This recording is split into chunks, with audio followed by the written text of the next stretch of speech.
Councilman Mishler. Present. Councilman Fish. Here. Councilwoman Hines. Here. Councilman Crabtree. Here. Councilman Hanky. Present. President Dawson. Present. We'll start, page 14, Mayor Robertson's budget. Can I make a statement first? You sure can. Thank you. Good morning, everyone. Good morning. I appreciate everyone gathering and for the review of this year's 2025 budget hearing.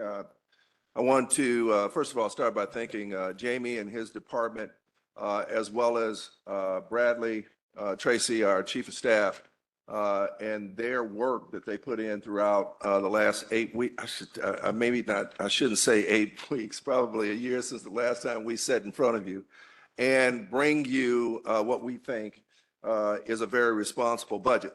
And I want to thank the department heads behind me, as well as the judges and Deb for their cooperation and help with respect to the budget. With that said, we're getting ready to discuss $128, $348, $331 million in revenue that has been put, we expect to receive for the city of Elkhart, with appropriations of $125,754,599. Included in that are capital outlay transfers of $8,210,994. And so with that said, we feel as though this is a very responsible budget. We're asking for your review and approval. Obviously, this is review and hearings, and we are hopeful for a positive conclusion to this process. The second meeting in October. Is that correct, Jamie? That is the current timeline for adoption, but that's subject to change if the council so wishes, just as long as we adopt by November 1st. Okay, and the only other piece I want to add is that this particular budget, which is a little different than others, we wanted to make sure that we connected to our overarching strategy inside of the city, which is Aspire. We've started Aspire in this particular year, but it's a collection of plans and strategies that we believe is going to transform the city of Elkhart for years to come. With that said, the categories that you will be looking at, and they're actually posted behind you, is the budget separated in the 4 pillars of Aspire. We're working within our departments to ensure that we're putting metrics together that speak to what that means as it relates to the overall strategy. So with respect to public safety, infrastructure, neighborhoods, and quality of place, we put all of our departments within those 4 categories with the corporate, let's call them corporate departments, which are controller, HR, IT, those that cover the foundation of city services at the bottom of that particular chart, which I believe, if I see it right, is about 10 million. So with that said, we're moving towards making our expenditures coordinated with the strategy that we'd like to obtain for the city of Elkhart. So I want to thank you for your review. Look forward to the discussions. You want to go over your budget now, Mayor? Sure. So as an overview for the mayor's budget, there are no suggested changes other than those that would be impacting the payroll personnel services lines regarding any proposed raises and or changes in health insurance. You'll have to speak up a little more distinctly. Okay. Thank you. Yep. Just a little more emphasis. Yep. So I guess if there are any questions regarding the mayor's personal like the changes to the mayor's budget, those are all directed towards any changes to the, because of raises, and there's a vacancy in the mayor's office currently, which is why we are budgeting at a higher rate for health insurance, which could go down depending on the candidate that's selected. Questions? Mr. Hanky? So to start it off, in '24, first 6 months, 248,569 annualized, that would be 497,138. So there would be an under budget of 29,638. Was there a shift or change in that time, and what created the over budget expense, or is that a timely issue?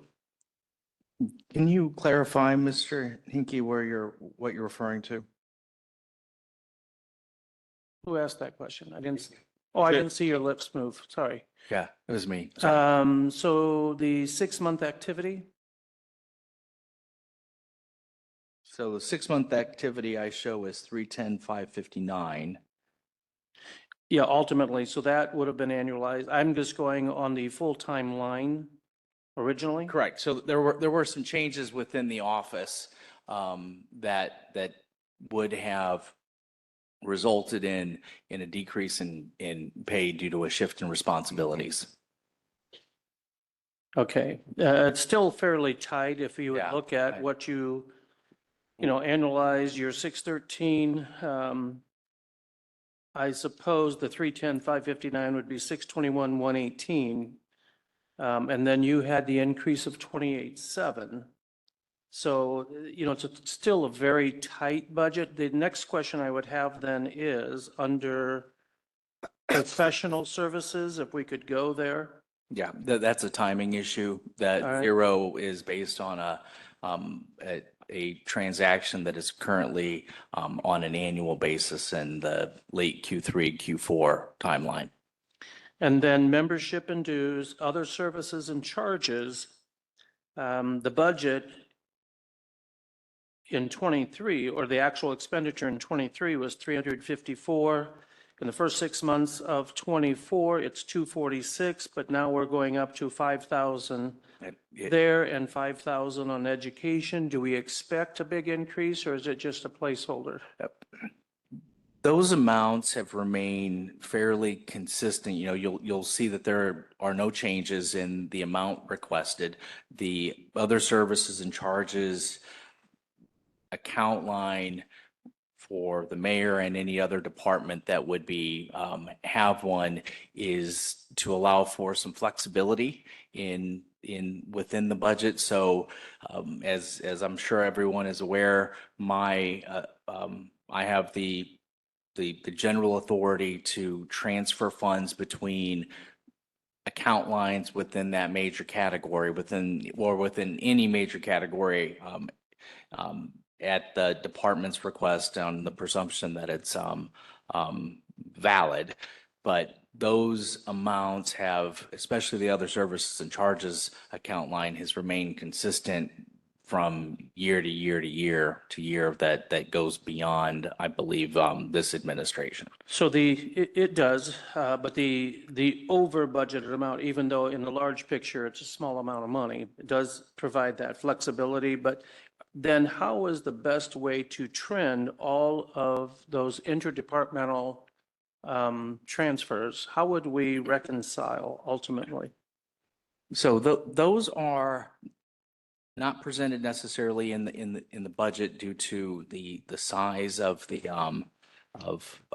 information that we would be providing, but there is a original budget, and then there is a current budget that is generally presented in our budget reports. And the difference between the original budget, which is what you would be adopting annually, and the current budget would be any changes. So those changes would be reflective of any carryovers of encumbered funds from one year to another. So purchase orders, legally binding contracts that would be in effect in current year that would roll into the new year.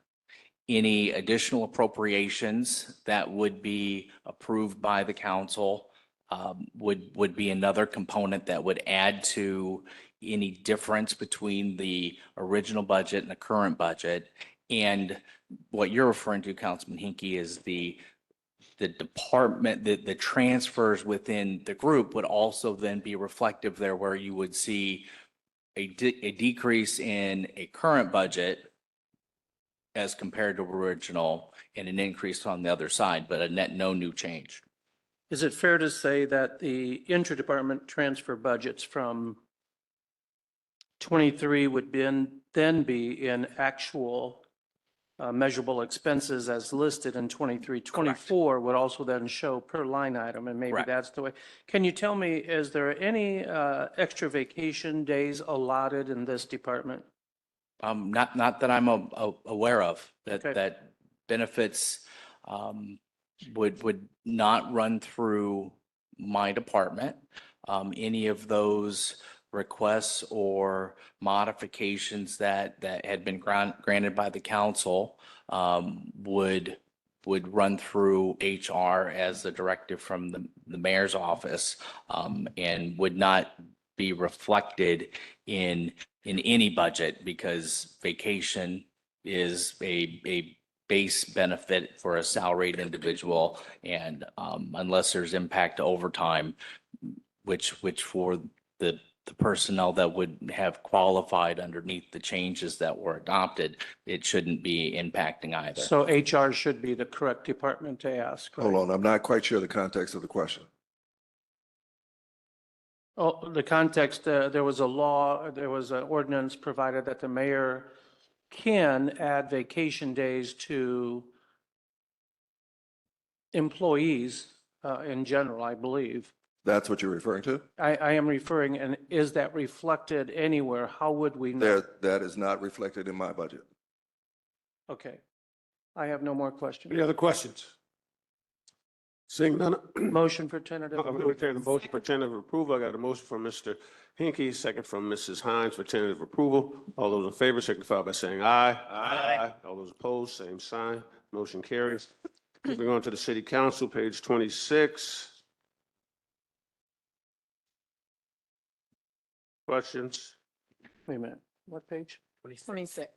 26. Page 26.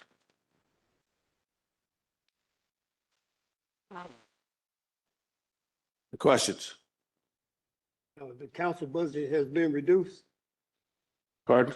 The council budget has been reduced. It has, to reflect that, if you recall, last year, given the election cycle, we chose to budget all 9 of the positions at the highest health insurance rate as a backstop. We may or may not do that next iteration, but that's the primary change here is shifting the health insurance to reflect what is currently being utilized by the body at this time. And the increases would include the proposed 3% for elected officials, plus you share Angie as part of that budget between the council budget and the clerk's budget. You good, Mr. Curry? Anybody else? Mr. Hinkie? If we would annualize 24 actual, 319, 718, and we had a budget of 530, 025, the reduction of 145.4 still puts us significantly over budgeted, so to speak. And I think the biggest piece of that is professional services. If we would trend that number over 3 years, we're looking at 8,200 approximately, and we still have budgeted for 50,000. Does the council president and controller feel that that's still a necessary number? Yes, just based on different events that come about and us using professional services more than we have in the past. I do. All right. No more questions? Move for tentative approval. Got a motion from Mrs. Hines, second from Mr. Fish for tentative approval. All those in favor signify by saying aye. Aye. Opposed, same sign. Motion carries. City Clerk. Page 20. Ryan, my first. I have a follow-up question. Yes, Where's the coffee? all the way over there. Stage. Oh, okay, just checking. Stage right.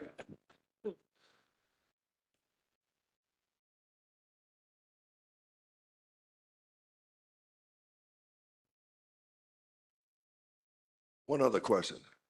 Are all of your mics hot all the time? Yes. Yeah. Okay, just wanted to make sure.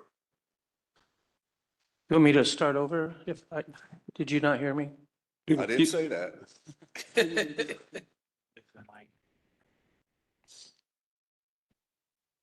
Good morning, council. Debbie, you gotta pull that way closer to you, dear. Sorry. Good morning, council. I would like to make a brief statement. Some of the items that we have progressed this year, I've set up a public terminal on the third floor for people to check their voter registration, register to vote, request an absentee ballot, verify that their registration matches their address. And also they can look up their cases in any Odyssey court. So that was a public service that we did. The other thing we've done is, that was done with the help of Director Gerald of the IT department.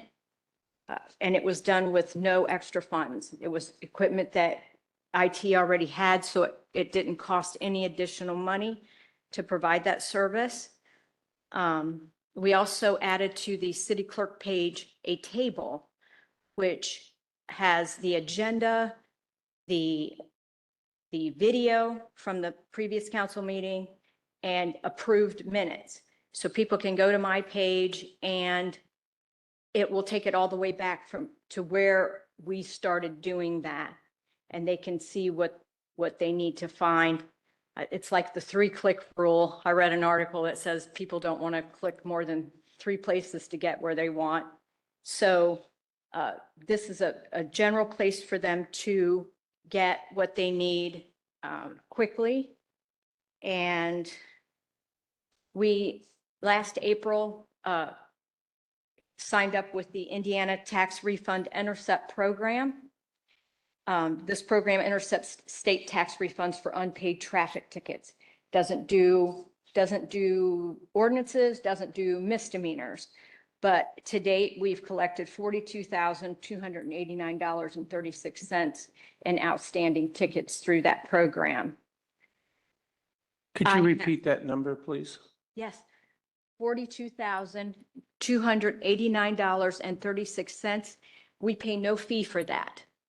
So that's just money that wasn't being paid that comes to the city. And there's several of those categories of fees that stay within the city. So, and then we have, I've started working with a new AI program called Clerk Minutes. It's new. We're still testing it out. One of the advantages of this is it will separate where WebEx will give you paragraphs and there may be 3 of you speaking and we have to go in and figure out who started. This separates each speaker by speaker.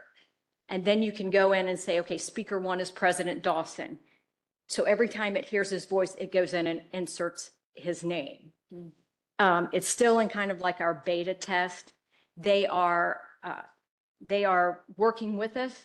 I'm sending them examples of what I would like to see that program do. We upload the agenda, it pulls from the agenda and it puts it together. We'll never be able to do it without a human because AI is always going to pick up, a strange word, or misspelling. So it's always got to be proved. But we are looking to use this tool, and it also timestamps each speaker. So That's the other thing we're doing. Capital recovery systems, I only have the overall since we started in 2012.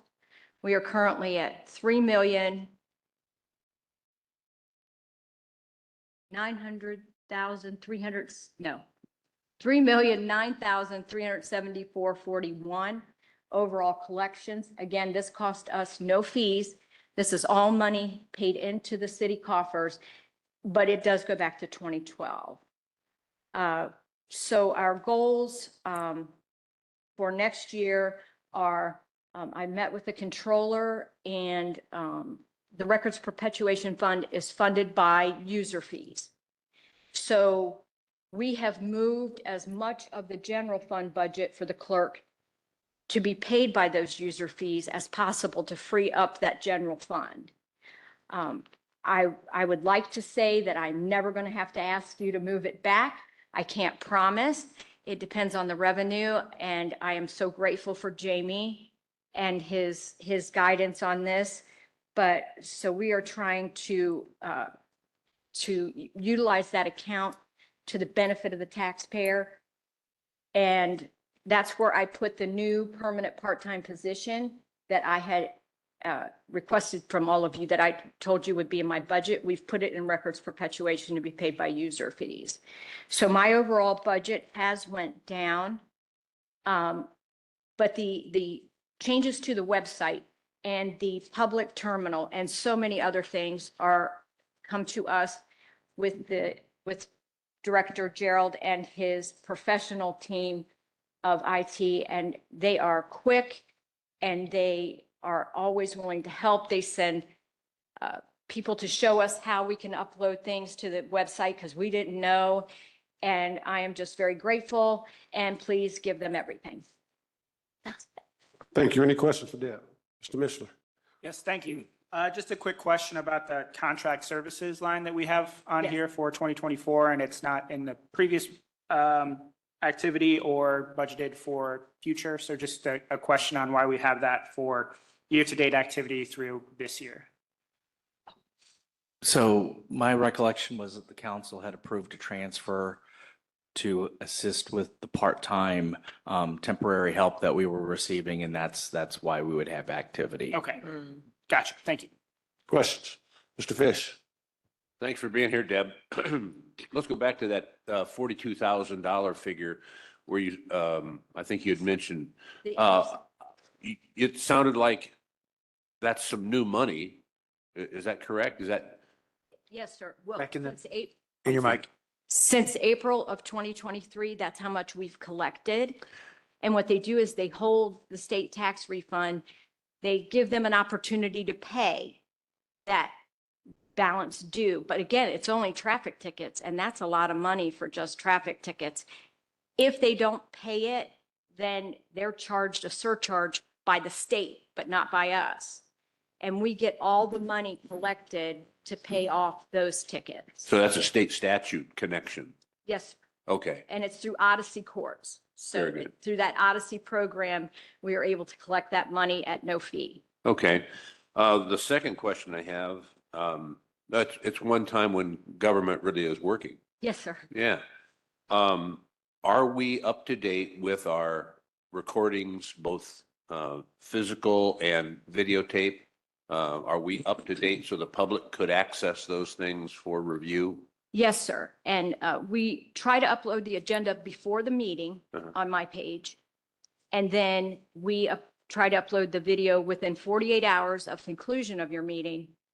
But we do not upload the minutes till you have approved them, because we consider those draft minutes. Very good. Okay, thank you. You're welcome. Mr. Inky? Ms. Bear, I wanted to go through and talk about a couple of things, and I'm not sure if this rolls over to what Mr. Mishler was talking about, but there was an expenditure in a line that had no budget. Is that what he was covering? That's contract services, 5,735. And so there would have had to been a transfer of some kind? Correct. That's what we were referring to, where we're not showing the current budget, we're showing the difference between approved, and council had taken action to authorize the transfer from personal services, if I recall, some funding to be able to allow for the hiring of a temp.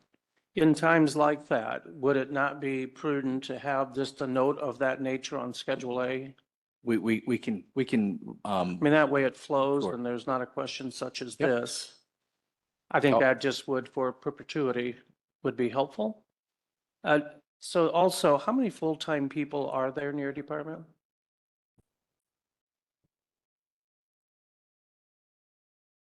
And your microphone, She's please. counting, she's counting. sorry. That's okay. Okay, I believe I have 8 full-time people.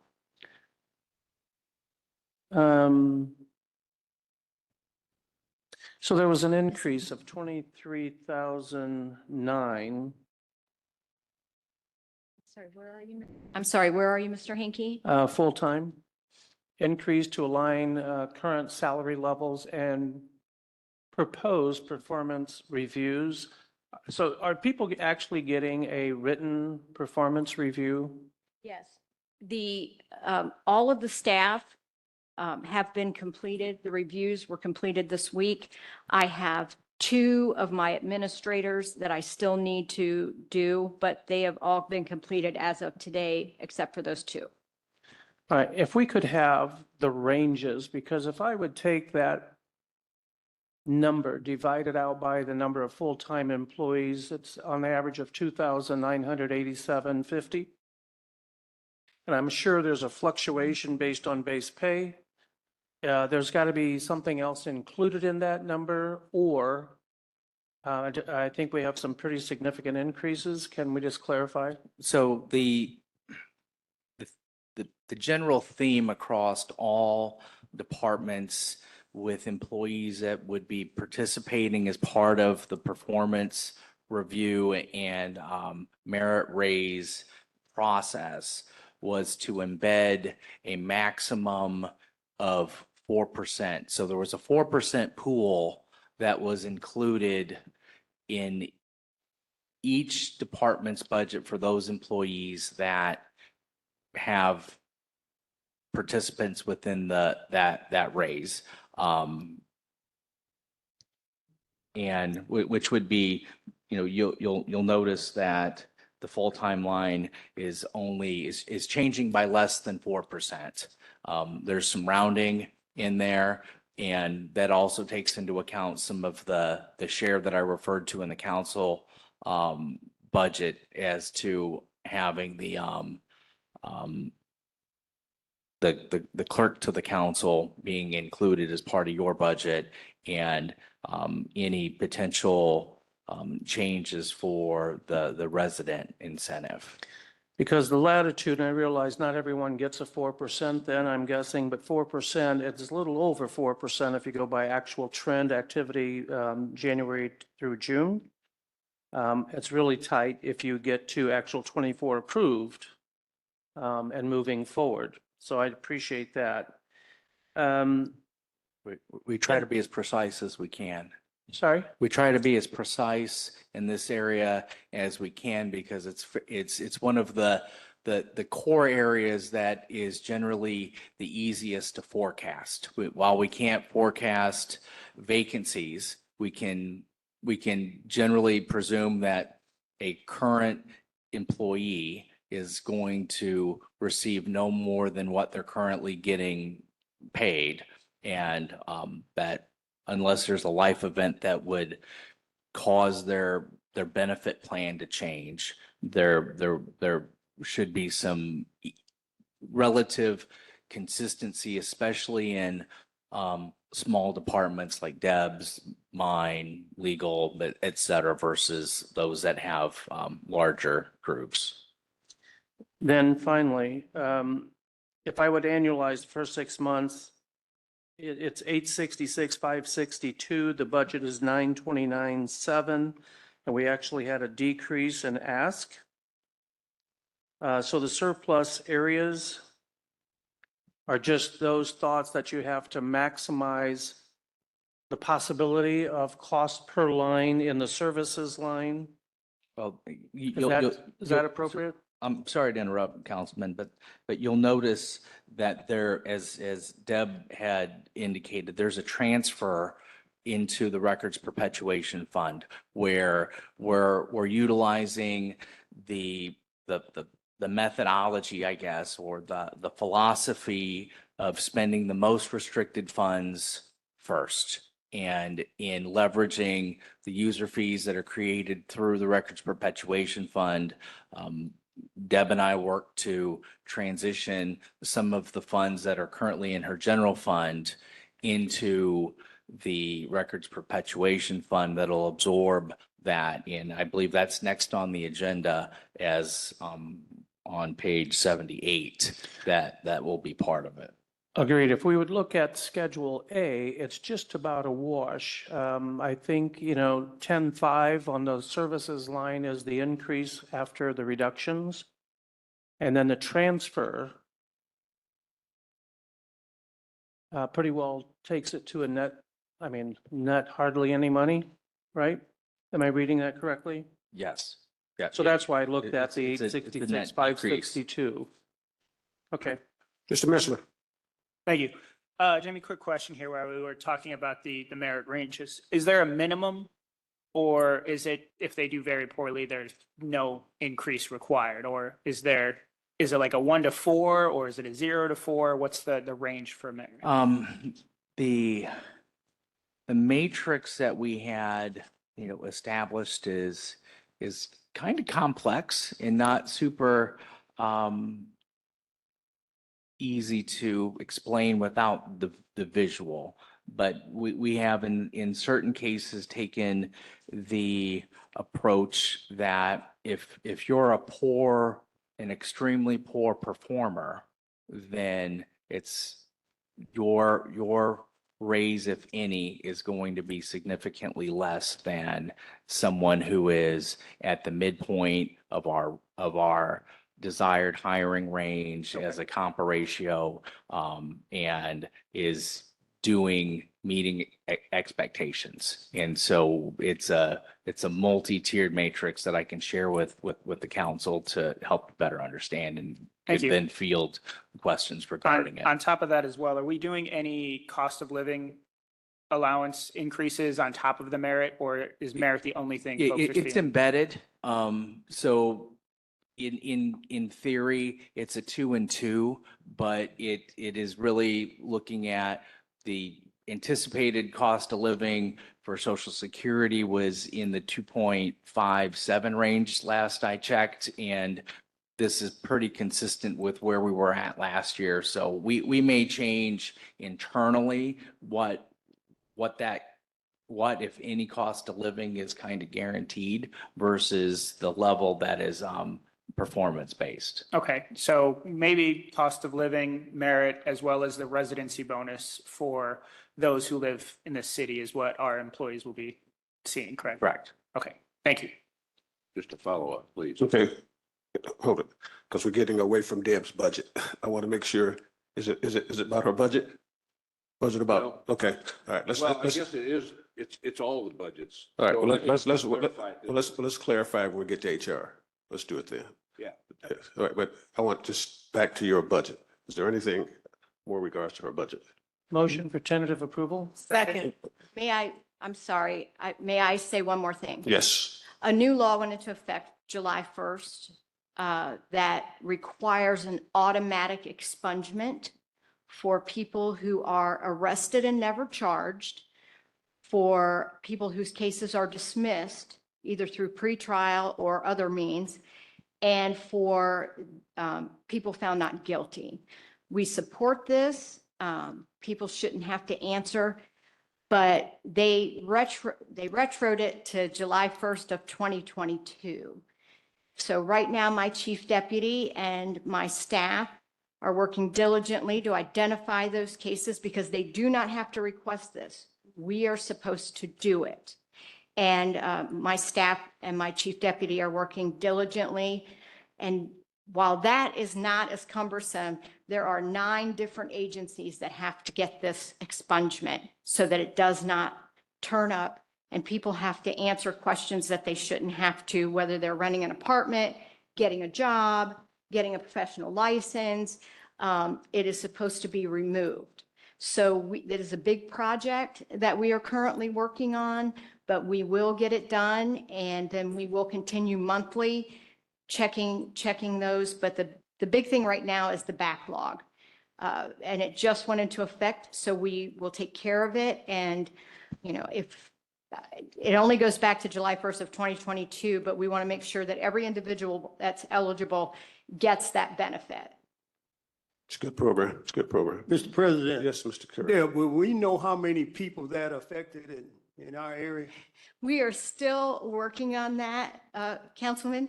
I know, like I said, I know that we could only run reports 1 month at a time. So we've been doing 2 years worth. It's quite a few because pretrial diversion qualifies. So if they successfully complete it and it's dismissed, we have to get rid of and seal all that information. And so does the police department and the BMV, everybody. It goes to 9 different things, but I have not. When we get a number, sir, I'd be happy to pass it on. Okay, thank you. Thank you. There's a motion on the table. Yes, we have a motion and a second. All those in favor signify by saying aye. Aye. Opposed, same sign. Motion carries. Let's move to the perpetuary care, not perpetuary care, Record Yes. perpetuation. records perpetuation, page 78. Council, here you'll see the shifts that Ms. Barrett had reflected or I guess discussed regarding the part-time employees, some of the additional costs associated with for office supplies, et cetera, in an effort to better use the fees that we're collecting and alleviate the burden from the general fund. Mr. Fish. So will this is quite a spike, you know, on paper, but will this be we're not going to swing back to change the rules again. We're going to do this once and then it'll be reflected in next year's perpetuation budget, correct? As long as the revenue is there, I plan on utilizing this revenue to save off the general fund. Jamie and I will meet each year. He's better at the projecting than I am, but we will meet each year and I will not move anything back unless I have to, because there's not enough money. But that is my hope, that these items stay on the records perpetuation user fee. And any of the money we've talked about under the budget that we collect, that 42,000 and some of the other fees and services, will that roll into here? Is that Some- income stream? Some of it does. Each ticket has what they call a document storage fee. It's between $3 and $5. That is for my records perpetuation fund. We also get a stipend from the prosecutor's office for pretrial diversion. That is deposited into records perpetuation. That's how they're funded. So yes, any case that's been filed, there's at least a document storage fee that comes back to us for records perpetuation. Great, thank you. Any other questions? Seeing none, Mr. Hinkie.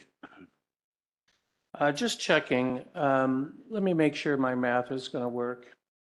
So if we would annualize the 7,063, it's 14,126.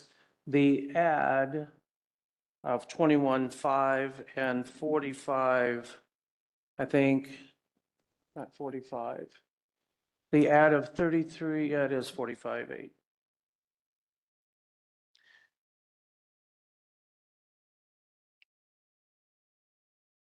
Yeah, you're correct. All right, that's a real tight budget. Thank you. Motion to adopt. Got a motion from Mrs. Hines, Second. second from Mr. Fish.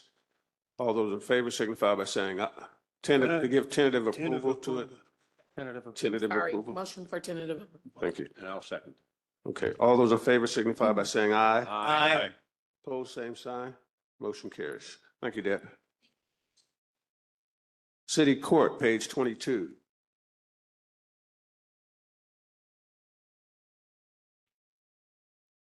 So while the judge makes his way up, I wanted to make the council aware that there was an error on my part in the judge's salary. The salary that is presented is not what is going to be reflected as part of the salary ordinance.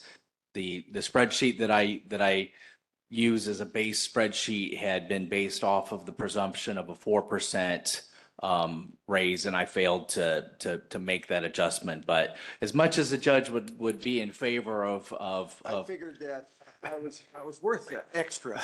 but the amount that the judge will get paid will not be in excess of what's going to be approved on the Judge, salary we'll ordinance. be the judge of that, But- Judge. But I wanted to make sure that I brought that to the council's attention on. I would like to what's see there. his performance review.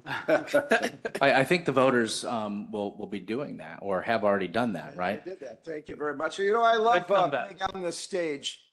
I feel like I love climbing. I feel like Moses climbing Mount Sinai to receive the Ten Commandments. Ay, ay, ay.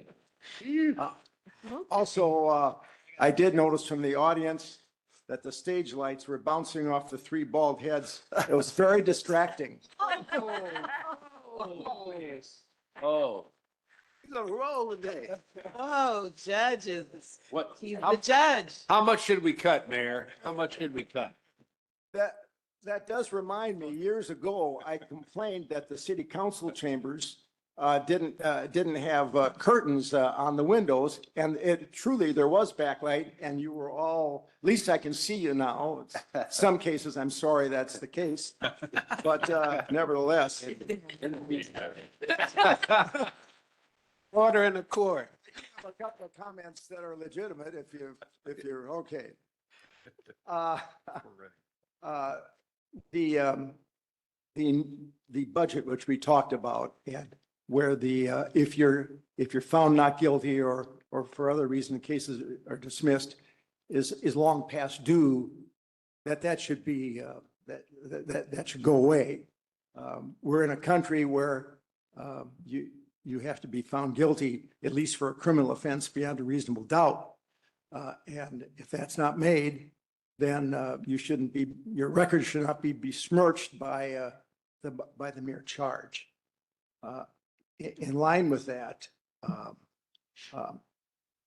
my legal aid budget is contained in the probation section, but I wanted to comment on that because I am blessed with a wonderful legal aid lawyer, but we've been underpaying him for years.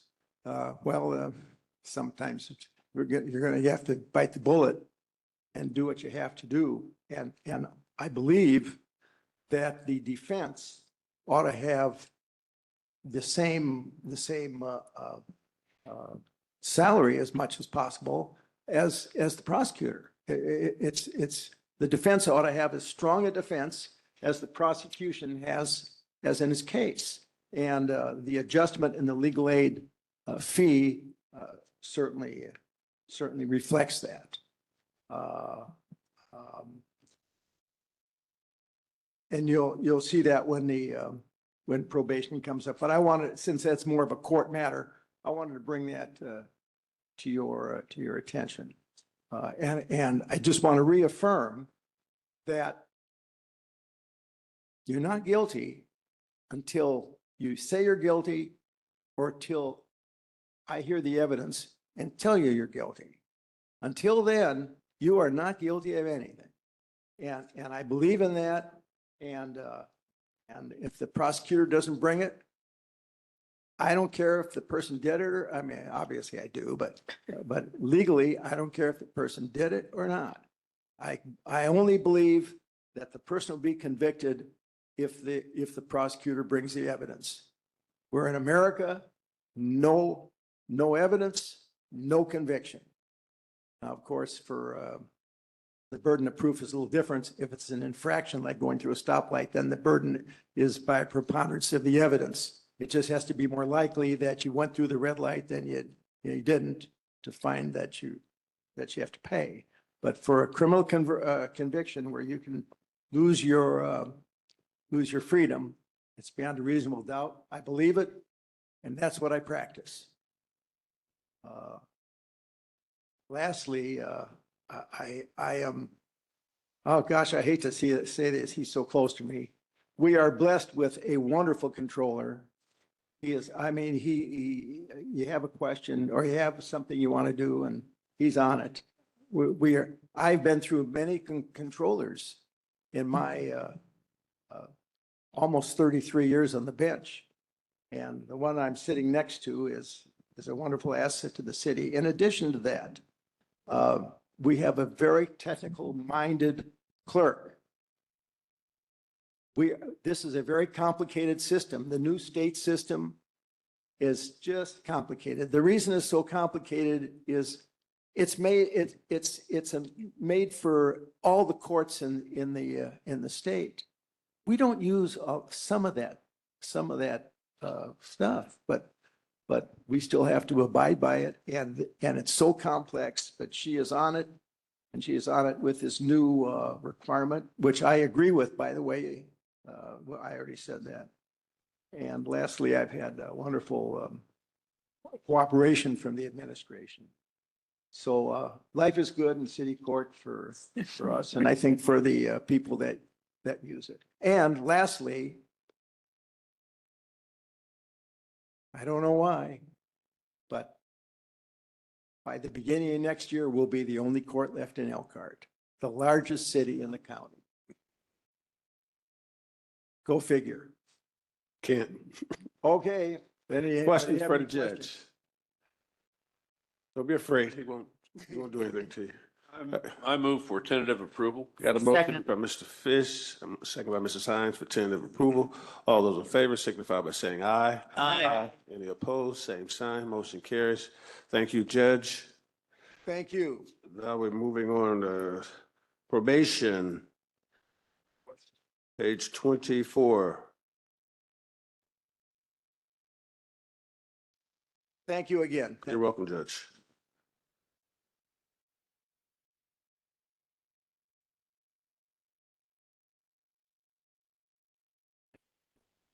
You gotta stay.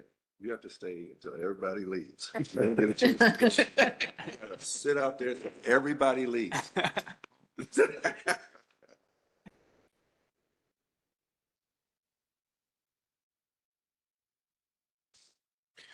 Good morning, council. Good morning. I'm Brian Shaw, the Chief Probation Officer for our city court. And first, I'd like to state that our probation department continues doing very well with the services we provide to our community. We've had a strong and dedicated team at probation, and the only turnover we had earlier this year with one part-time staff member. We quickly hired someone, and she's doing a fantastic job. If you recall, I began tracking success rates of all persons going through probation starting in January of 2022. And I provided the council a chart of our success rates for 2023. And I did not realize until this morning that some of those pages are blank, if you notice those. And I didn't realize that until just this morning. I'll blame that on our copy machine. It went through and stapled as I went and didn't peruse them until this morning. But I have a full copy here if anybody wants it. But I will give you a rundown of the numbers. In 2023, we ended the year with a total number of cases closed at 420 defendants. Of those 420, 230 completed the terms of their probation successfully, which is a 55% success rate. 103 defendants violated probation and failed to appear in court, resulting in the issuance of a warrant, 25%. 44 defendants were found in violation of their probation and had their jail time imposed, 10%. And 43 defendants were found in violation of their probation with no jail time imposed, also 10%. As of today's date for 2024, we've closed out 332 total cases so far. And I have those stats if anybody would like to hear those year to date. So same as last year, we have a much higher success rate than fail rate. So I'm proud to say that we are doing our job, working hard at making our city safer every day and attempting to rehabilitate individuals as they continue to live and work in our community, as well as protect the general public. The sheets in front of you also show the demographic breakdown of age, race, and gender, along with the percentage rates if you are so interested. Last year, the council asked if I kept track of the crimes for convictions of those placed on probation, and we do, but I did not have that information at the ready. This year, I came prepared, and I supplied a copy for each of you as well for 2023. We ended 2023 with a total of 367 criminal convictions placed on probation. When it comes to our budget for 2025, I know the judge touched on legal aid, so I will skip that part. But we did also ask for an increase for interpretation services. We have 2 Spanish to English interpreters that we are fortunate to have, Jessica and Sonia. And we're equally lucky to have them both give us their time and talents to assist the court, defendants, probation, and prosecutors, and legal aid with the Spanish-speaking community. Jessica has been with us for about 3 years and has had 1 increase in compensation during that time. Sonia has been with us for almost 2 years and has never had an increase in compensation. They are both very loyal and do exceptional interpretation for our court and probation department, and we feel it is time for them to be properly compensated for what they do for our city. Council, I'd like to add on the interpreter side, they had been previously paid out of the professional services line. And it was at the suggestion of legal counsel that based on some of the training that we were providing to them, that they were best to be categorized and treated as a part-time employee. And that is why we're seeing that transition from professional services into part-time to be reflected as part of that that recommendation, which would also include an increase in their per diem to accommodate for their language skill. And it's one thing to be mindful of when looking at the probation department's personal services and their payroll is that is split between the probation user fee fund at a 60-40 rate. Currently 60% is paid out of the general fund, 40% is paid out of the PUF as we would reflect it. And to further, I guess, discuss the legal assistance component, the legal aid that is being provided to city court and the increase that they're requesting is still substantially less than what the public defender for the county would be receiving, who is paid on equity with the prosecutor. So that be mindful of that as part of the deliberation on the increase as well. And also one more thing when it comes to our legal aid, that position comes with no benefits. And what Jamie was saying about the county averages their wages for public defenders between 80 and 90,000 a year.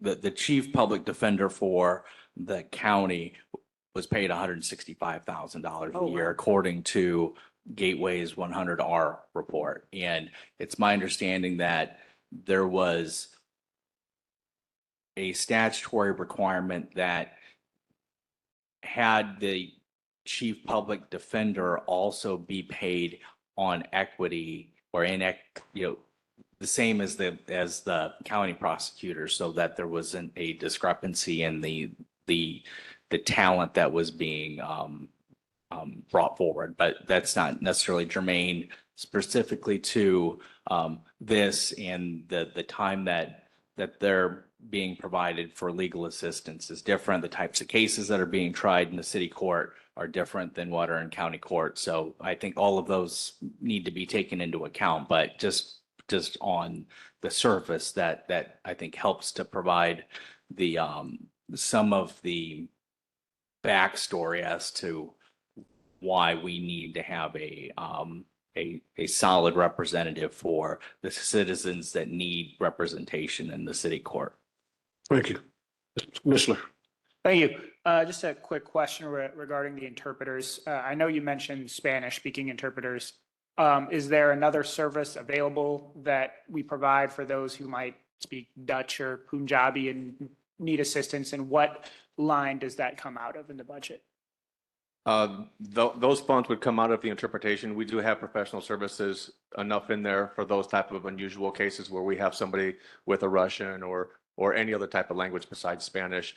And we have a language called Language Line, and that is a phone in that the court will use to accommodate those type of special circumstances. Thank you. Mr. Science. But for that interpretation piece, also is that written? Do you guys do a lot of is there a need for a lot of written translation as well? And are the interpreters able to do that as well? Yeah, they do help out with written translation. When we have forms that we need to have filled out, we'll have one of our interpreters. They will work with us to come up with a form or some sort of a template or something like that. So yes, absolutely. Great. Thank you. Fish. He had his hand up. Mr. Holtz. I just wanted to ask when the last time probably was that we increased the legal assistance, the 32,000. Seems like a catch up, so maybe it's been 2 years, maybe it's been 17, maybe, and I don't know, might be forthcoming. I just wondered.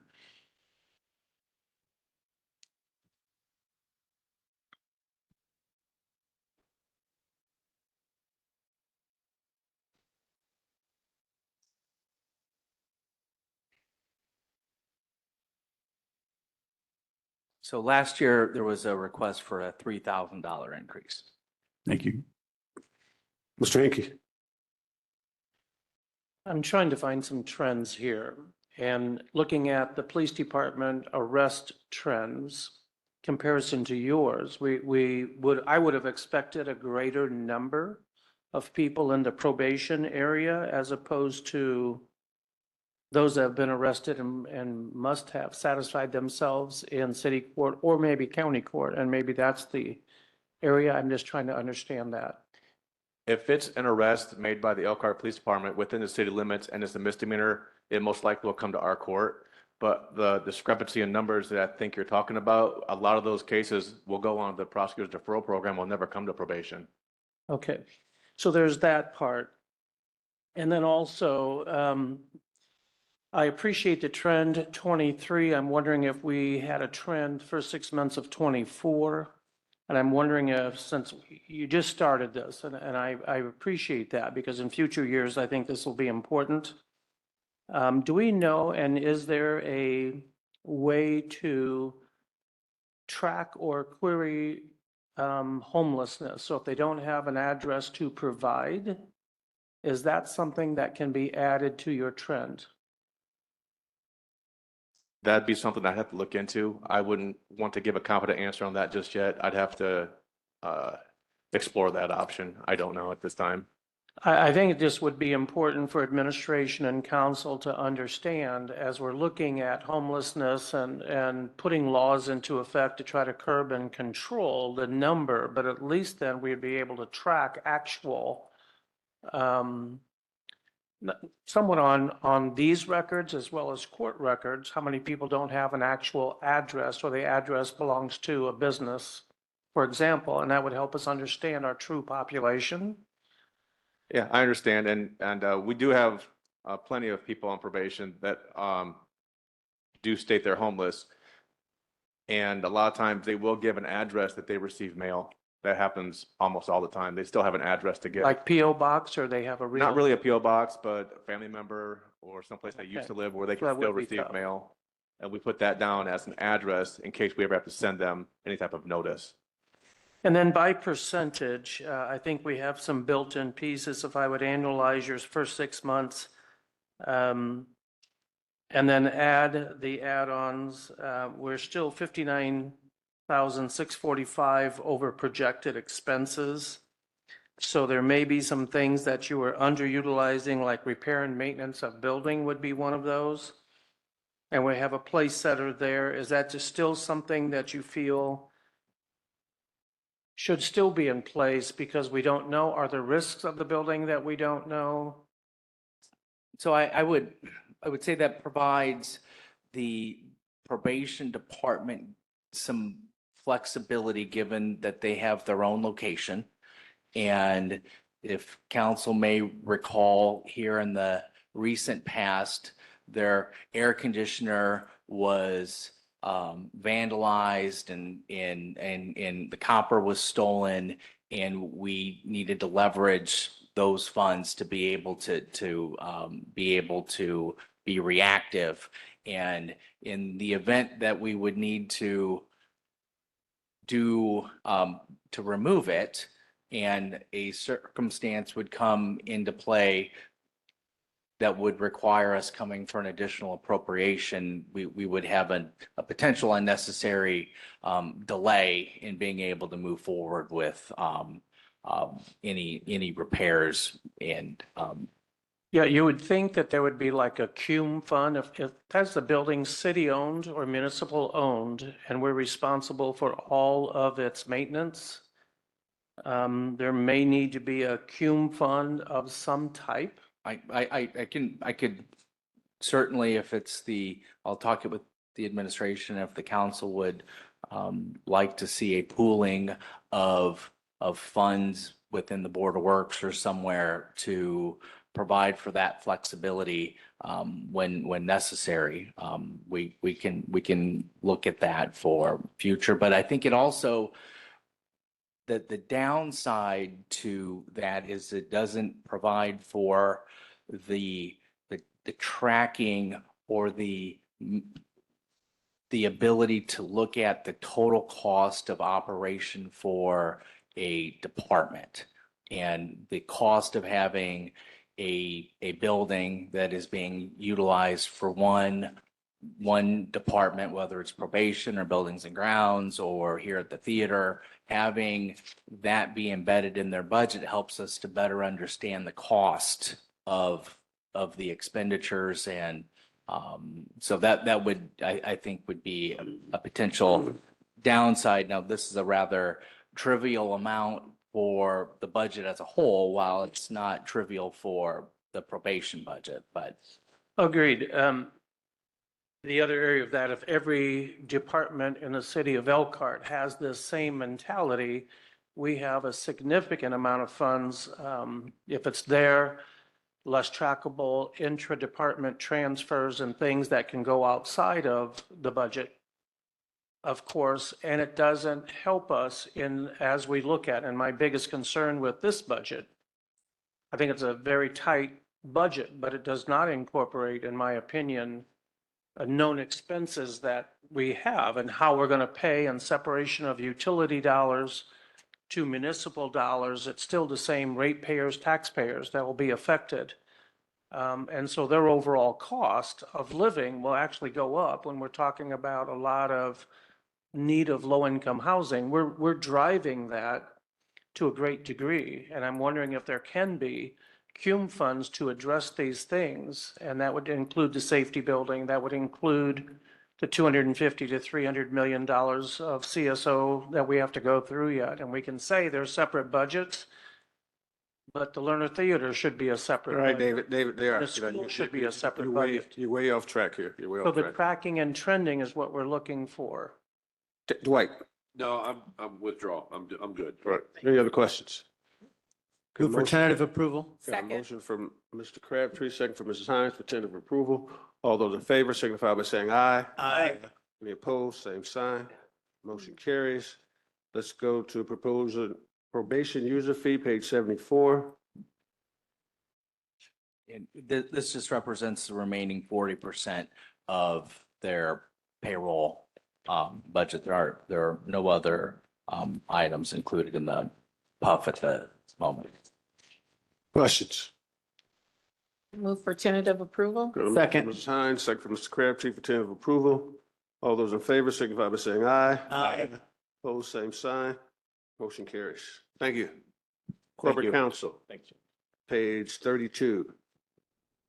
Councilman Dawson, before Corporation Council makes it up, I want to make sure that the public is aware that I had printed out several copies of the budget book, that that are available before you come into the theater. So if there are members of the public that did not notice that there were there, I think there were 10 or so that were available for them to be able to follow along as part of this process, given that they've found it important to be able to participate. I thought it was something that we should provide as well. Thank you, Jamie. One question on that. Yes. Just a quick question on that, Jamie. The charts and graphs behind us, can we get just email versions Yes. of that too as well for our? Yeah, we can make those available to the council Thank you and very the public. Yep. Good morning, Council. John Esper, Corporation Counsel. Pardon me? Oh, all right. Page 32. Yes, John. Good morning. John Esper, Corporation Counsel. I have had the privilege of serving in this role since the beginning of Mayor Robertson's administration, January 1st, 2020. The department enjoys a fully staffed office consisting of our city attorney, Rose Rivera, our deputy city attorney, Kevin Davis, assistant city attorney, Maggie Marnoka, who also serves as utility attorney. And any successful law office would tell you that both the success of the firm and the, frankly, probably the premiums of their malpractice insurance is directly related to the paralegal and support staff that the office enjoys. And I could not be more proud of the paralegals and support staff of the Elkhart Department of Law. We have two highly trained and qualified paralegal, one of whom we poached or wooed away from Judge Bonfiglio early this year, and another who joined us in the middle of last year. As a result, we have seen an acceleration of our ability to liquidate what was originally what appeared to be a backlog of an enormous amount of cases. Early on, we inquired with the Office of State Court Administrator in Indianapolis for all open cases in the city of Elkhart that were under the jurisdiction of the Department of Law. 6,600 cases were reported back to us. And with the enormous efforts of this department, we were able to liquidate and eliminate that as a backlog.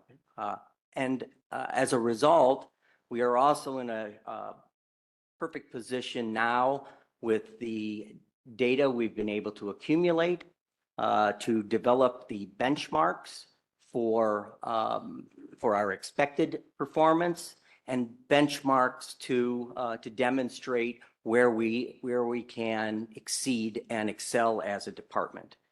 We have planned for next year, just to round out my introductory comments, we plan for next year with the data that we've compiled, not only to maintain and improve upon those areas, but also to broaden the services that the City Department of Law can provide, which will consist of in-service training on new and developing areas that are important to the city and our public safety officers, to also provide in-service training within our own departmental branches of local government, to speak to record retention and train on the disposition of records, and finally to provide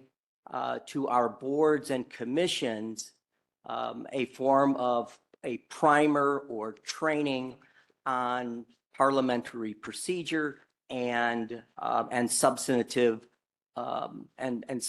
training on their duties and responsibilities as board or commission members is where we look to branch off in 2025.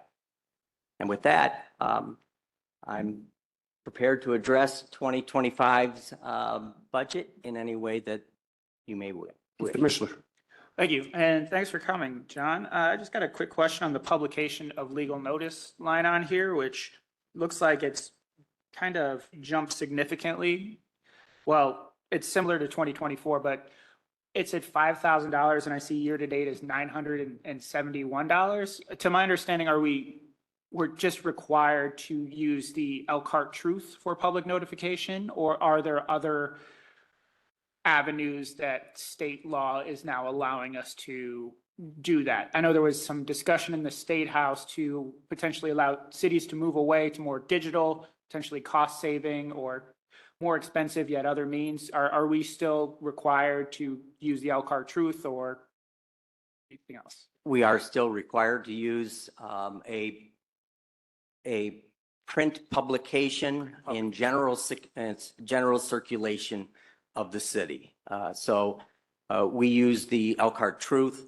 There has been a legislative effort to move away from that, and perhaps the Indiana legislature has begun to dip its toe to the extent that it has authorized, or actually required, has authorized the use of one's website to simultaneously publish. And there may have been some areas in which we can use that exclusively, but not in matters of litigation. So our publication expense continues to be in the print media, and we have not been relieved of that. Where we have enjoyed a savings in that area is how we have, I think, cleverly, perhaps. I'm not sure whether it would withstand a challenge, but it hasn't been challenged, and there's been no record to suggest that what we are doing cannot be done. And so what we are doing is on our publication of notice, when we have to publish because we cannot locate an individual that is the subject of a, say, collection action.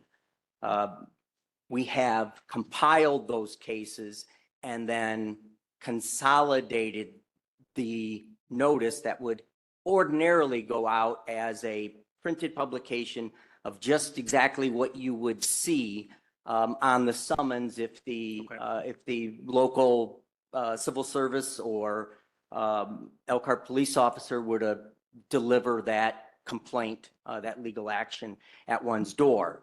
And that would be repeated for every defendant.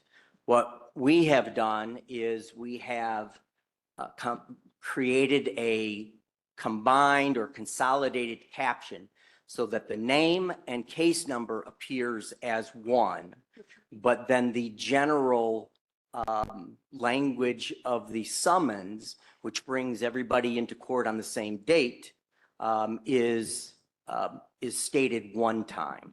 Okay. And we have been able to save an enormous amount of, I would say the entirety of the $5,000 would otherwise go to the cost of publication if we did not do that. That's great to hear that we're able to save taxpayer funds that way. Can you speak briefly about the increase for the Laredo and Westlaw?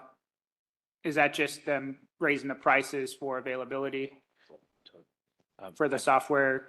Yeah, I think you're referring to two different kind of issues that are going on there. One is that across departments that have material software subscriptions, we have made the decision to create a standalone account line to be able to identify that. Okay. So you'll see a portion of this is a transfer in out of the standard subscriptions line, and along with some increased costs associated Okay. with the Yeah. current subscription, so that the net is right around $3,200 of additional software costs for additional seats and otherwise. Okay, thank you. Mr. Fish. So just to dovetail on that, it looks like everything's going digital then. Most of this is online service for legal research, et cetera. The Department of Law's major software is a program that's run locally. It's not a web-based program. So we have servers that compile the data. They're stored on a database, and it's definitely digital to your question specifically, but it is not necessarily a web-based, cloud-based program. I'm not sure that answers the question, but Well, it's almost like we're just flipping dollars to a different I think that's line. accurate. I think they're going or being divided between Yeah, categories and subcategories. okay. Thank you. Mr. Hinkie. Just a little bit of budget review, probably Jamie. Professional services line, expense to date, for 6 months, 80,632 on a budget of 40,000. Yeah, that would be a continuation of previously encumbered funds for the defense of any cases that may be ongoing. And I think it provides some additional insight as to needing to maybe provide some additional information as part of the difference between the adopted budget and the current budget. So that's what that would be reflective of. Right, and because it is such a significance, I would have thought we'd have seen a Schedule A note of some kind. Yeah.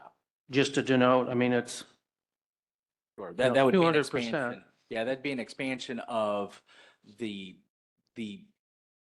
base assumptions that the Schedule A has provided since it was established way before me in terms of identifying the changes between 1 year's budget and the next, and not necessarily the expenditure components. and the reason I think it's important to have these conversations, especially for Mr. Dawson, is the city has been really good at actually listening and including these things in future budgets then as we move forward. And I appreciate that part. So I think as we talk about CUME funds and things that may be of benefit, I think that's a good discussion to have for the whole process. Not about us, not about you. There's a real process here. So I appreciate that. Now, as we go forward, the 23,300 increase for current rates of pay and proposed raises, that is amongst how many people? And what is the average increase by percent? It would be based on The 4% 4% max? pool All right. for the current head count. If there had been, or in cases where a department may have a vacancy, the budget would be at a midpoint versus what the actual rate of pay would be. I'm just suggesting, well, I'll leave that alone. I just thought we were just a bit on the low side of our rates of pay for qualified counsel. But that's not my doing. I would look though, however, if I would annualize the 6 months, 401,532 to 80,000, I'm sorry, $803,064 and add on the 15,1, I come to 818,164, correct? So it looks like I'm under budgeted by 22,764. If you're looking at year-to-date 2024, I think that would be a true statement if we were not including any rolled over previously encumbered funds. So in the case of Corporation Council's budget, we would have funds that had been encumbered, which should be identified in the financial statements that were provided as part of the budget packet.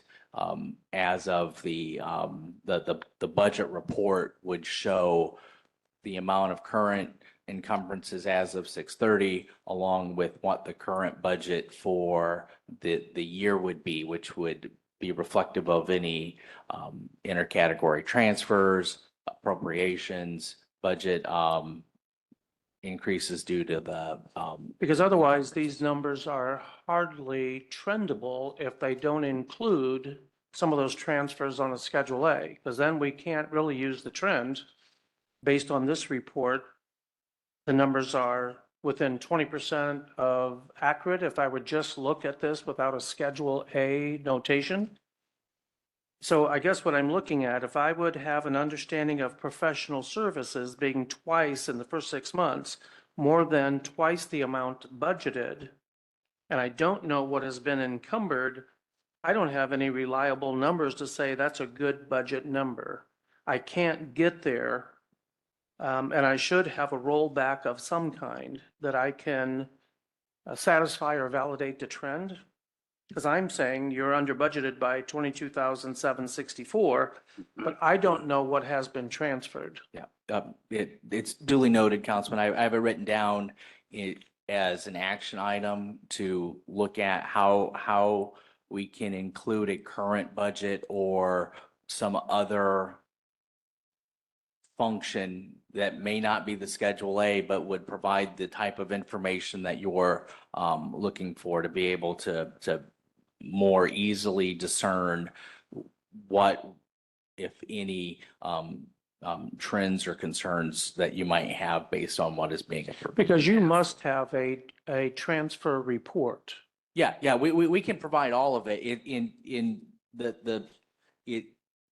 Our constraints become the how small of print or what columns do we then perhaps remove if we want to be able to create and present a document that is easy to consume, but is also providing the right amount of information. So if I could, you know your business better than I do. But if we just had a transfer that said from this fund to this fund, the date, the amount, at least I can look at mine, go back to that as a reference, and I can validate that it's a true number and trackable number. And right now, what I can validate is I have to trust the fact that it's happened somewhere in our history. I don't know how much is encumbered from last year or even a prior fund, or we've made special provision. Yeah. But I do know that this council is the last check and balance Yeah, of the system. I would refer you to the financial statements. Those will show current budget and actual budget. And our office provides, as part of council communications in the beginning months of the year, the purchase orders and other encumbrances that have carried over from one year into the other. And I'm so just suggesting that a council person shouldn't have to add that into this book. I think completely that's- understand, Yeah, but okay. more for any concern now, since we don't have that in front of us, if you want to look at it for substantiation purposes in advance of us being able to make proposed changes to how Sure. things look. Thank you forward. for that, Jamie. Yep. Thank you. Any more questions with regard to the Motion for tentative corporate? approval. Got a motion for Mr. Hickey, second for Mr. Mishler. All those in favor signify by saying aye. Aye. Any opposed, same sign. Motion carries. Thank you, John. Thank you. Controller, page 28, 12, and 30, and 36, and 122. What? There's only like 2 pages for me on this section. All right. So for those of you that don't know, and those that might be in the audience or are watching online, my name's Jamie Arcee. I'm the city controller. I've enjoyed my time with the city for over 8 years now. I began my career here as deputy controller when Mayor Robinson took office. I was offered the opportunity to take on the role as controller, which I have served since the beginning of his administration. The controller's office, we consist of 7 full-time employees who play a crucial role in managing the financial resources of the city. And unlike some other departments, we provide like legal underlying support to all of the pillars of Aspire. And our primary responsibilities are what we're doing now, right? Financial planning and budgeting, accounting and reporting, revenue collection, expenditure control, debt management, assisting with the issuance of bonds, whether that's for the city, for the redevelopment commission, for public works in some capacities. We are responsible for prescribing payroll. We partner with the Department of Human Resources in that management. We help to manage risk, whether that's through application of internal controls or otherwise, and we're responsible for compliance. Every claim, every bill that goes out of the office and out of the city, whether that is for a utility bill or for the redevelopment commission or otherwise, gets reviewed and approved by my office and ultimately by myself. In 2024, some of the highlights, which I assume most of you can think are pretty mundane within the finance, department, not a lot of exciting, but we've continued to move forward with our electronic funds payments. That was something that the council gave us authority to be able to do in late 22, if I believe. And at this point, we're at over 60% of our payments are paid using electronic funds transfer through ACH. That provides us with the ability to decrease our cost of postage. It creates a more timely payment to the vendor in their not having to wait on post office delivery. Otherwise, we don't have to worry about, we have less to worry about timeliness of deposits or stale checks that may then have to be reported as part of the unclaimed property rules. So it's been a nice enhancement to where we are. Another project that we undertook this year was transitioning to a Concur-based travel platform with travel leaders. It's an expansion of a partnership that we had already in place, which assisted departments with air travel predominantly. And with the transition to Concur, it not only allows for the booking, it essentially becomes our own version of Expedia or Priceline or those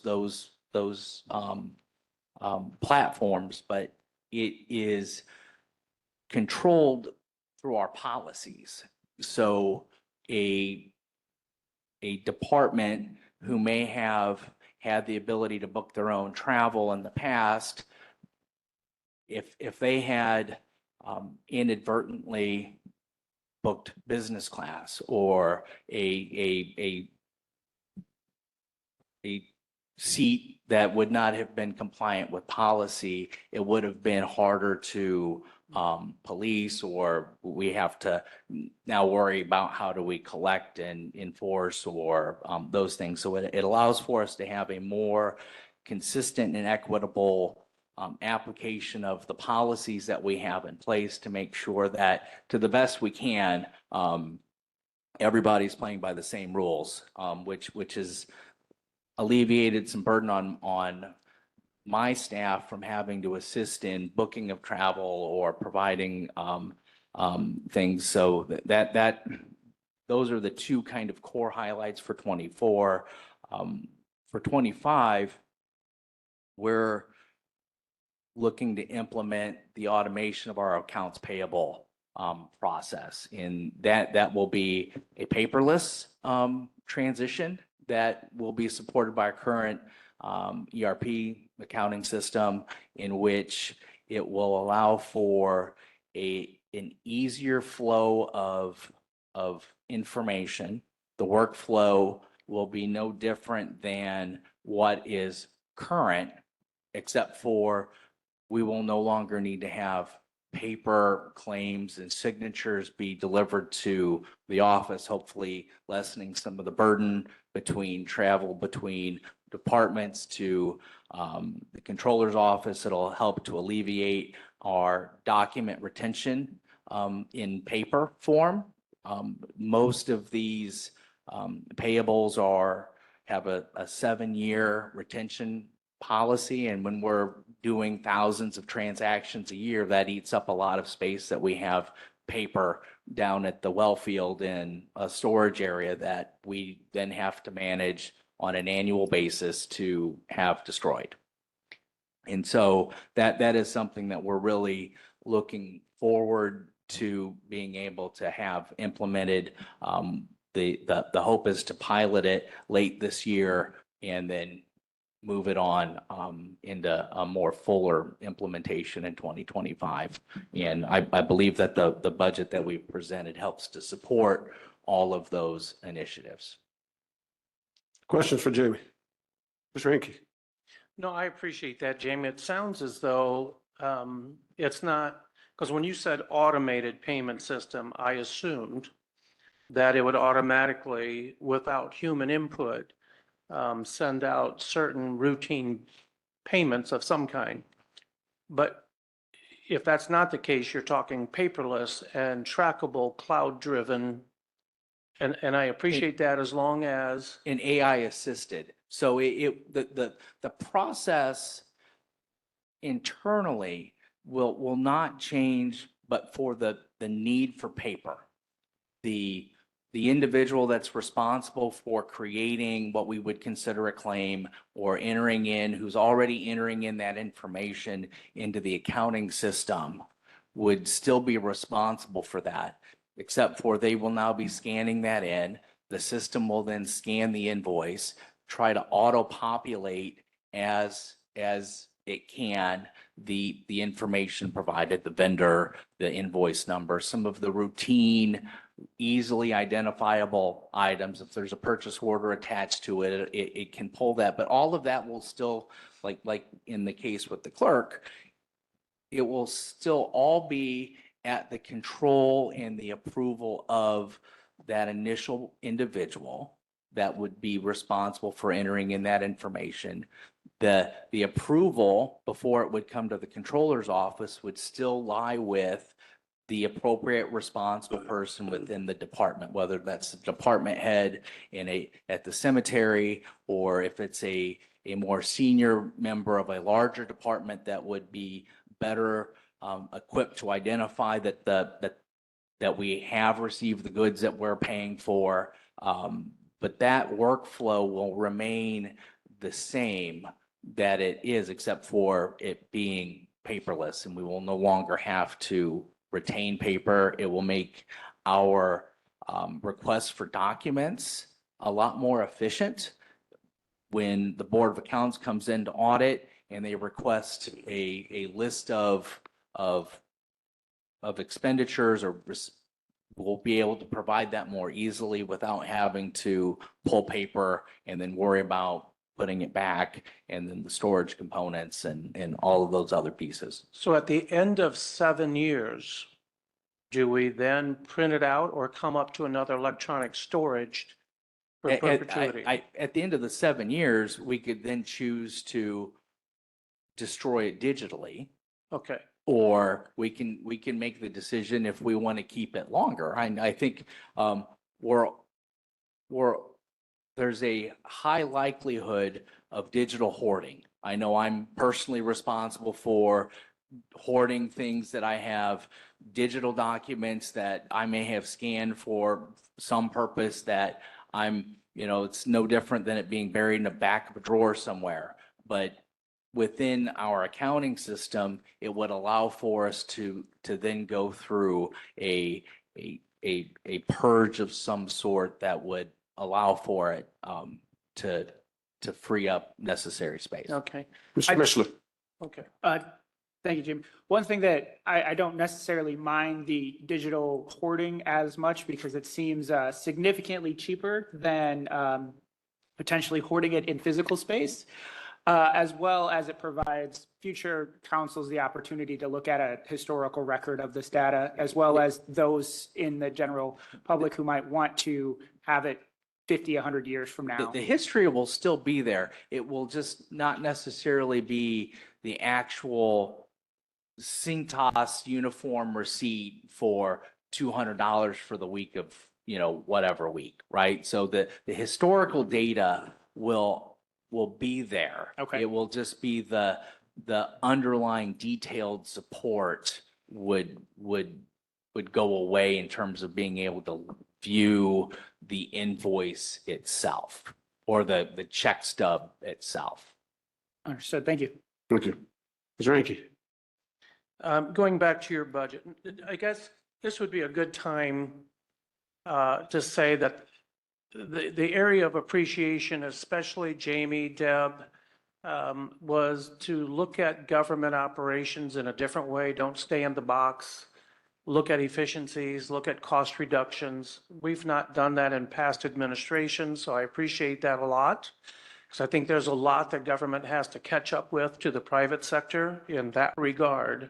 So it's nice to hear that we're breaking out of the proverbial municipality context, as it were. Now, if I could, overtime, yeah, that was taken out of the budget. I get that part. The operating supplies, 1,127, 6 months to date, but there was no budget affiliated. Yeah, that was one of those transfers in which we determined that we wanted to better identify some of the supplies that we had as not necessarily office supplies, but more operating components. But, we're still operating with, that would have been an department transfer, intercategory. Okay, and that would have been a little, Yep. and it's just housekeeping, but the same thing for contracted services. At first 6 months, 18,618. It's not on Schedule A, but that would have taken us to 37,236 annualized. Was that a one-time commitment? Yeah, that was some temporary help that we had provided. The contract services has also given us some flexibility for the expansion of a delayed project on the additional paperless capabilities within our existing accounting system. And before tentative approval, it just would be, those transfers would make this so much easier, to believe, make And I'll these see if I can validate. get something between now and the hearing or adoption that would help to provide that comfort. So like the judge, I think it is impressive, the work that the controller does and the reporting system. I've not worked with someone like a Jamie before, and I've been on the board, on this council too long. And so I appreciate Jamie. Motion for tentative approval? Second. Got a motion by Mr. Hinkie, a second by Mrs. Hines for tentative approval. Any more council discussions? All those in favor signify by saying aye. Aye. All those opposed, motion carries.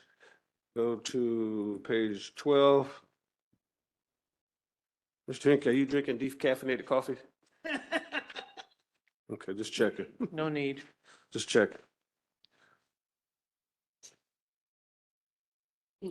So the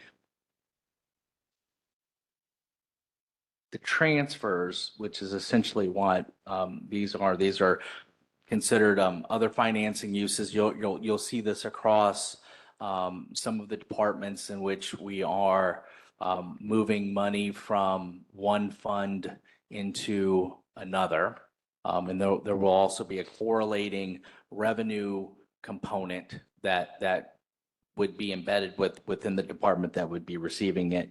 But in this case, 6 million of this is a transfer into the capital outlay, which has no correlating appropriation request associated with it. So this is future saving for future investment and being able to have the cash that we need to be able to complete or take on new projects. The remaining 140,000 would be the transfer into the animal control fund to offset the costs associated with the Humane Society and the interlocal agreement that we have with them. Questions for Jamie? Mr. Hinkie? I do believe some of you do need your caffeinated coffee. Thank you. Thank you. Is there a motion for tentative approval? No, there's not. Got a motion for Mr. Fish, Second. second for Mr. Crabtree. Any Can- other council discussion? We have a motion. Any further council discussion? Sheesh, Yes, Mr. Hinkie. only 120 million. Yes, Mr. Hinkie. So on this, there's nothing on Schedule A, and yet if we would annualize the 10,211,426, that's 20 million, and there's just really not an explanation other than this is an area of transfers? Right? Correct. There's no direct increase in the request, which is consistent with previous Schedule As and not having any direct identification, but we can, in certain cases, provide additional information as part of the book to make it more clear as to Yeah, what that Because is. as the check and the balance, you would say, well, there's 20,400,000 flowing through it, and yet it's hard to see the drop off of where it actually goes, and those are part of the transfer records. Yeah. Yeah. And then the accrual of where this fund should be by percentage year after year and how it gains its revenue, that would really be helpful, because I think, as I mentioned, one of my bigger concerns is us as a city accumulating funds for future larger cost projects to minimize the burden to taxpayers. Yeah, and you know, this transfer is coming out of the general fund. The components associated with the capital outlay and other funds is presented in one of the summary documents in the beginning of the book that identify what we're projecting the cash balances to be at the beginning of at the end of the year, based on 6/30 data, and then taking into account anticipated revenue, et cetera.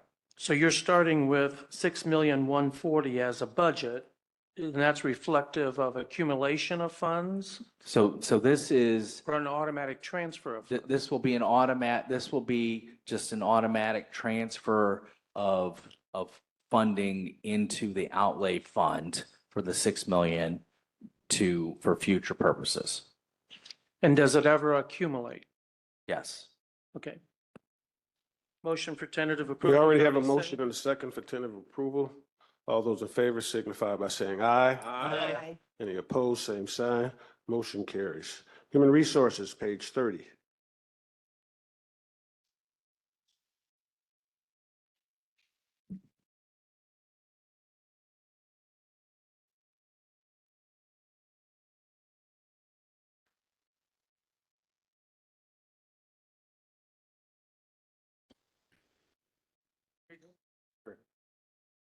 Morning, Council. Morning. I'm Wayne Bealock, Director of Human Resources. I have had the privilege of serving in this position since April of 2022. We have 6 full-time employees, 1 part-time employee.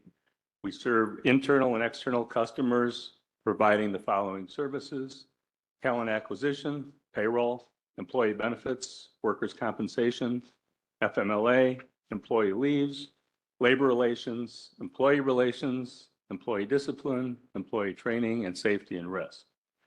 In 2024, some of our highlights and successes were implementation of middle manager training, negotiation of the contract with firefighters, cost reductions in workers' comp and risk management functions, streamlining of the onboarding process, and upgrading to some payroll timekeeping functions in our HRIS system. In 2025, we're looking to improve and enhance employee education and training opportunities, continue to identify areas for efficiency and cost reduction in workers' comp and risk management, explore and implement best practices for employee benefits and insurance programs, and enhance utilization of various functions in our HRIS system. Also, to review and update job descriptions to be consistent with job functions and the city's needs. As far as the budget is concerned, we are requesting no new positions and in the non-personnel budget, we are requesting the same funding as last year. There are a couple items where we're moving some things around in the schedule, but other than that, essentially the funding would be flat for this coming year. Mr. Mishler. Thank you. I was wondering if you could shed some more light on the question I had earlier about the merit-based increases. Is there going to be COLA on top of that, or is it strictly the merit?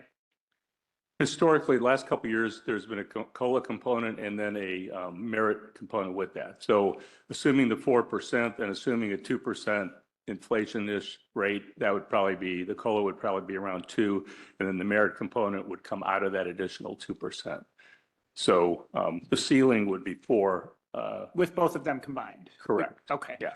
The other question I had, I know that various departments, there's an issue with space in some of our buildings, as far as like workspace and things like that. Do we have a work from home policy for some of these positions? Has that ever been explored to kind of alleviate some of the stress related to that? I know there's been discussion about moving folks around and things like that. Has that been considered as a way to save potential taxpayer funds? City does not have a formal work from home policy. I think in various departments, there's been some flexibility. If, somebody has a doctor appointment at 9 a.m, they don't make them come in at 8 and then go and then come back or things like that. But as far as to satisfy space issues, that has not been addressed. Okay, it might be something to consider in the future. Some of these roles, you just need a laptop and a phone or something to direct to make calls, and you could still have oversight. I know in the private sector, it's been utilized significantly, so maybe it's something that we should consider in the future as well. Thank you. I had the pleasure of being over in the annex and having watched how sardine packed the employees are there. So as we move forward, just with expansion, we're going to need to be thinking about that moving forward. So, Mr. Hinkie. Just a couple of housekeeping things, and that would be annualized again, 765, 296, plus the increase of 12.3 is 777. So we're $144,104 over projected actual. Jamie, can you help me with that one? Is it a timing where we're not utilizing all the funds?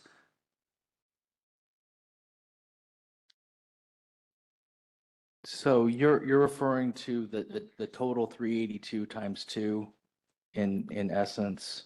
In essence, yes. And because that's the trend I have. Yeah. Plus the ask of increase 12.3. Sure. I think some of that is timing. Some of that is flexibility built into the budget in certain areas for training and other contractual services.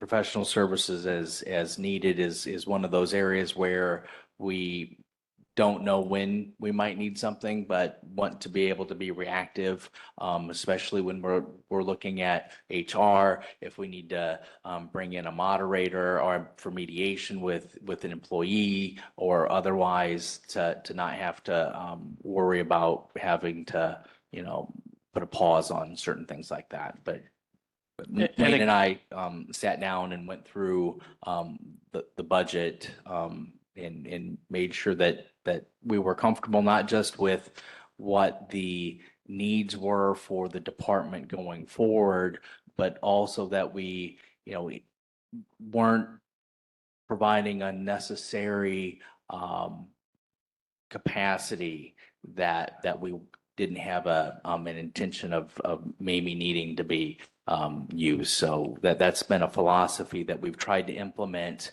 with all departments, that it's essentially a combination of a zero-based budget, which is the whole purpose behind the Schedule A, is to identify the whys behind requests, but it's also priority-based in terms of how is this aligning with the core components of Aspire. And so to answer your question in short, there may be some capacity, but it's purposeful capacity in order to be flexible when needed. And we have confidence in the department to manage it appropriately and not just spend because we have money to spend or request transfers to be able to spend in other areas just because we can. We in the controller's office, we take every request for an intra-category transfer seriously. And, because it are these poor planning decisions? Are these decisions that are resulting because we had no idea that to be able to forecast or expect something like that? But for the most part, while the request may be, automatic or rubber stamped to a certain degree, we also provide a level of scrutiny in terms of trying to understand why those requests are happening and that they have validity for, not only our own internal management purposes in holding our department heads accountable, but also knowing that the council and the public would also potentially want to or better understand why these things are happening. No, and I appreciate that part. This, again, one of those areas that I'm looking for is trend. We talked about that, and that could be improved greatly in the future, but also rather than saying if we get a good trend, we ought to be able to get pretty tight on most numbers and then actually consider a flex account in every department as a percentage of the supply and other services lines and say there's an automatic flex.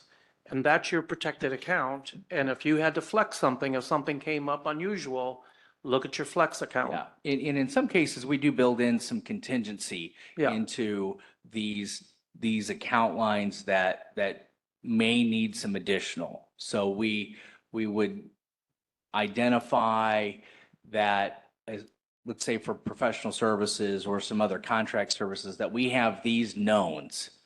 And so we're going to distinctly budget for those, but we need to have some upside flexibility. And we're going to include a deliberately thought out amount to provide for some additional needs if necessary. Not a Like fixed percentage. contractors do. You have a contingency account, and that's a known account. It is by percentage of the whole. I just think that may be an option. Now, more specifically, the full-time line item here, without asking for a new position, annualized plus a 4% increase, we remain 10% under budget, 50,396.16. And so that's one of those areas, even with a 4% of the whole, we're still, there's a little bit of tightening that could happen. And I just wondered about that particular number that stood out as a greater area of contingency. Can you? Yeah, so if you would annualize the 216,973 and then add 4%. Oh, yeah. So I think part of that is we had a vacancy occur in the benefits component. And so the base starting point for budget at the time, since we didn't have anybody, we didn't have a candidate in mind, I see. is to use the midpoint.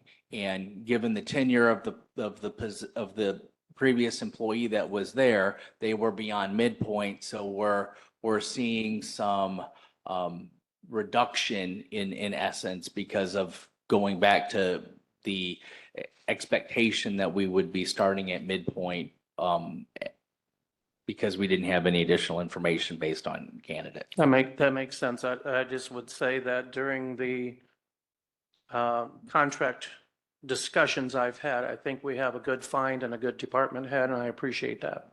Thank you. Any other questions? Seeing none, I entertain a motion.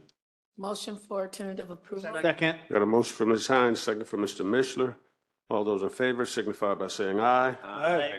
Opposed, same sign. Motion carries. IT, page 38.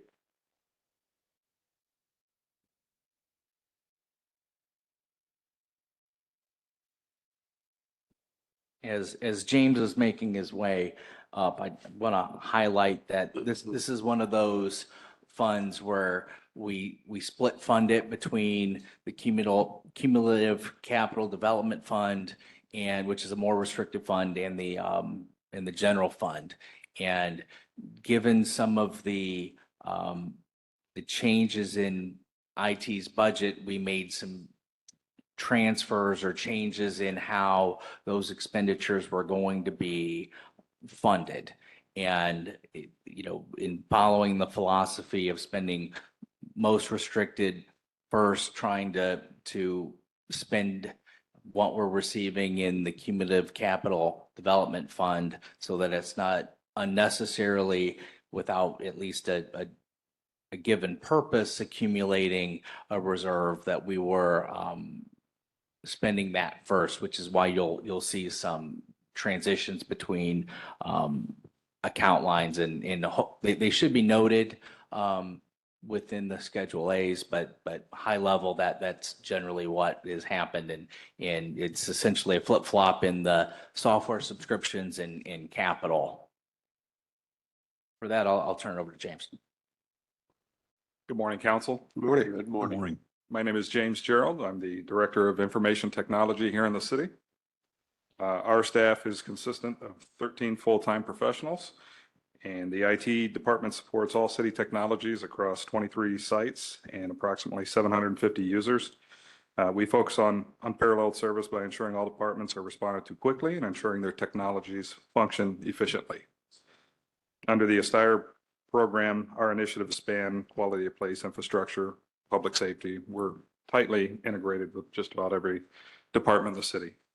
Some of our 2024 budget highlights and successes include completing over 2,800 help desk tickets year to date. So that's the first 10 months compared to 1,641 last year. So requests for our services are greatly increasing quickly. We mitigated international CrowdStrike outage within 4 hours for emergency services and within 8 hours for the whole city, while many other organizations, unfortunately, were down for days or weeks. We implemented new data centers and firewalls to further strengthen our foundation and cybersecurity posture. Completed the unified phone system phase 1 for emergency services, and assisted many departments in expanding their services for building access and initiatives, including the kiosk that Deb had mentioned, and central garage, and many other departments. For our 2025 budget request, our focus is to continue to optimize and expand upon the success of the 2024 projects and simply consolidate and fine tune more of our cybersecurity and backup solutions. We're looking to begin phase 2 of the phone project and expand that citywide. We're looking to renew some of the service contracts for the softwares that are vital to our ongoing and day-to-day success in business, and focus on more cybersecurity through training, both security awareness training and end user awareness trainings. Thank you. Questions? Mr. Mishler. Thanks. Under other equipment, can you speak briefly on the public Wi-Fi project, AV equipment and other PCs, et cetera? Just a brief overview of those additions.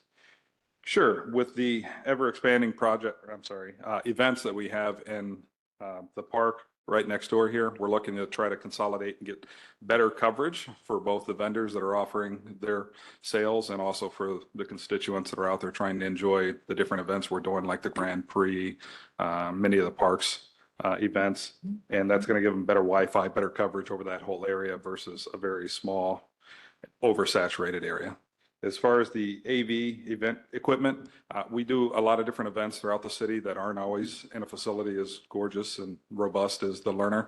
So to be able to do Elkhart Grand Prix, 911, emergency responders events, we're requesting additional funding to get some better speakers, better components like microphones, a travel kit that's purpose built for all the different places we go for Let's Talk Tuesdays and ribbon cuttings, so that it's done in a more professional manner. A lot of times there's trains in the backgrounds, as you are well aware of, and we have trouble hearing and seeing some of the presenters, so that will assist there. Regarding the other PCs, what happens to the existing stock once those are replaced? Are they just taken to the dump? Are they donated? Is there any plans with I know you can't just throw them in the trash, of course. So what's the plan with, the old equipment there? With any of the old equipment that we replace, it goes on the asset disposal list so that we can get approval to destroy it. Because of the sensitive data most of those hard drives contain, we actually shred them so that none of that sensitive data gets leaked outside of our environment. And then typically we try to recycle the PCs themselves after that's been done. Thank you. Fish. Thank you for being here. Let's go back to that other equipment again. Your statement's kind of concentrating on the public park next door. But we've had conversations since I've been on council about having kind of a Main Street Wi-Fi. That we have intermittent Wi-Fi at best at the Railroad Museum all the way to Wellfield. So I guess between Wi-Fi and security cameras, where will we? I just don't quite understand where $391 is going to spread out enough to give us what you're looking for. You are correct on the wireless downtown. Currently Surf has that. We're looking at ways to enhance that. It's very difficult without the lack of infrastructure regarding fiber down the street. So a lot of times we have to implement point to point. And each time you go out a hop on the point to point, you lose half of that bandwidth. So we're trying to supplement that by putting more fiber into different places. I know we've done EEC and some others. Let me stop you at that point. Okay. I don't want to get into a technical description. Sure. I just want to know, do you have enough money to satisfy that need to get us a Main Street Wi-Fi? That signal strength is everything, because when visitors come down and when we have 6,000 or 7,000 people at a festival next door, everybody's on it and it really grabs that signal. I just want to make sure you have enough to accomplish your goal. Because when I'm at the Railroad Museum, I have different signal strengths from outside to inside and different positions on the property. Correct. Thank you for clarifying. Right now, I think we have sufficient funds to do the targeted area. Long term, we would require additional funding to do it all. And that would, this doesn't include any equipment for security cameras at the museum right now? Yeah, those in there. And that's just a general conversation I've had with the director and the friends of the museum, which I'm on the board. We look at how we can raise funds to support something like that. So I just want to see where we can dovetail as friends and where you're going to be in an operating budget. Because IT can get pretty expensive. Yes, it can. Yeah. We do have an active quote for the Train Museum specifically, and yes, some of that is reflected in there. It was kind of a budgeting number. I don't know if it's going to be very extremely precise. It might be slightly above or slightly below. Sure. Just kind of I would just want to get eyes on that situation down there and where we can, as friends, help support that. Because that's our newly defined goal, if you will, reestablished goal, if you will, as friends. Okay. All right. Any other questions? Mr. Hines? Question, statement, and I'm not gonna even pretend that I understand all the towers and all that. But when I think of when you're talking about expanding in our parks and those different areas, I'm thinking schools. There's school around those same areas. And when we talk about access, is it even possible or appropriate to have a conversation with the schools in terms of any type of collaboration on fundings and those sorts of things? Am I making sense? You are, and Okay. that's absolutely a possibility. We're more than willing to have those conversations, and we are trying to expand Wi-Fi at those parks as well. My staff has worked with Jameson from the Parks Department to look at those opportunities. A lot of them we've been able to do through our, what they call a hybrid Comcast fiber. It's where we don't have our personal fiber or county fiber, what have you. We try to partner with them to bring a connectivity into those places like Nipco Park and some of the others. So we are trying to do that. It's not as robust as what we're looking to do downtown where we have more bandwidth. Mr. Hinkie? Thank you for being here. Before I go too far, I neglected to ask HR about additional vacation built into the system. So if we could have that before the next general. In this particular one, I hear about schools and school towers. Just briefly, I know a tower was going to go near Pinewood School, and there was a lot of pushback by the neighborhood in regards to the negative effects of towers and those types of things on school children. And they were in there. Again, like Ms. Hines, I don't pretend to interpret those studies, but it was such a heavy pushback. I hope the city is prepared for that piece. Moreover, for Jamie, I'm assuming that under other equipment, 43,957 was an unbudgeted, but a transfer of some form. Correct. Yeah, Okay. that would have been an existing project that would have been appropriated and rolled over as part of the encumbrance process. Okay, and then the membership dues, it looks as though we had an expenditure. It will go on, but it was unbudgeted. So this is a new membership of some form? Is it a membership for software purposes? Or I can get you the specifics. It may have been a clarification of an expenditure that would have perhaps been out of a different account line. Okay. And otherwise. So Yeah. we're, as we continue to get better and do things in aligned expenditures with the right account line, sometimes some things get through that departments, it's an appropriate expense, but maybe the not quite the preferred account line, but that would be one of these potentially could also have been one of these situations where it's not a new expense. It is just newly presented in this account line. And I appreciate that in cleaning up this piece, just the timeline. I didn't know if it was just not anticipated or a new, because of software, sometimes you're obligated, and that's fine and dandy. More importantly, I think like Mr. Fish, I'm concerned about under budgeting this particular department, because how many breaches do you feel we were subject to? How many breaches actually came through our city system in the last 12 rolling months? We're attacked consistently on a daily basis. There's hundreds of attacks against us all day, every day. To my knowledge, we've got no breaches with the support of council and leadership last year. Most of the initiatives that we put in were security-based to prevent that. I know that we had something that came across, I think it was Urban Renewal, and somebody was broadcasting something through the city's web. And I think there's some minor adjustments that have come in to try to minimize that, but is there a larger, more purposeful way to control and yet not minimize participants? We're always evaluating different solutions, which we are currently. The incident you're regarding was a template issue. where unfortunately we allowed someone to accidentally unmute or unvideo themselves. That's typically not how we allow that to happen.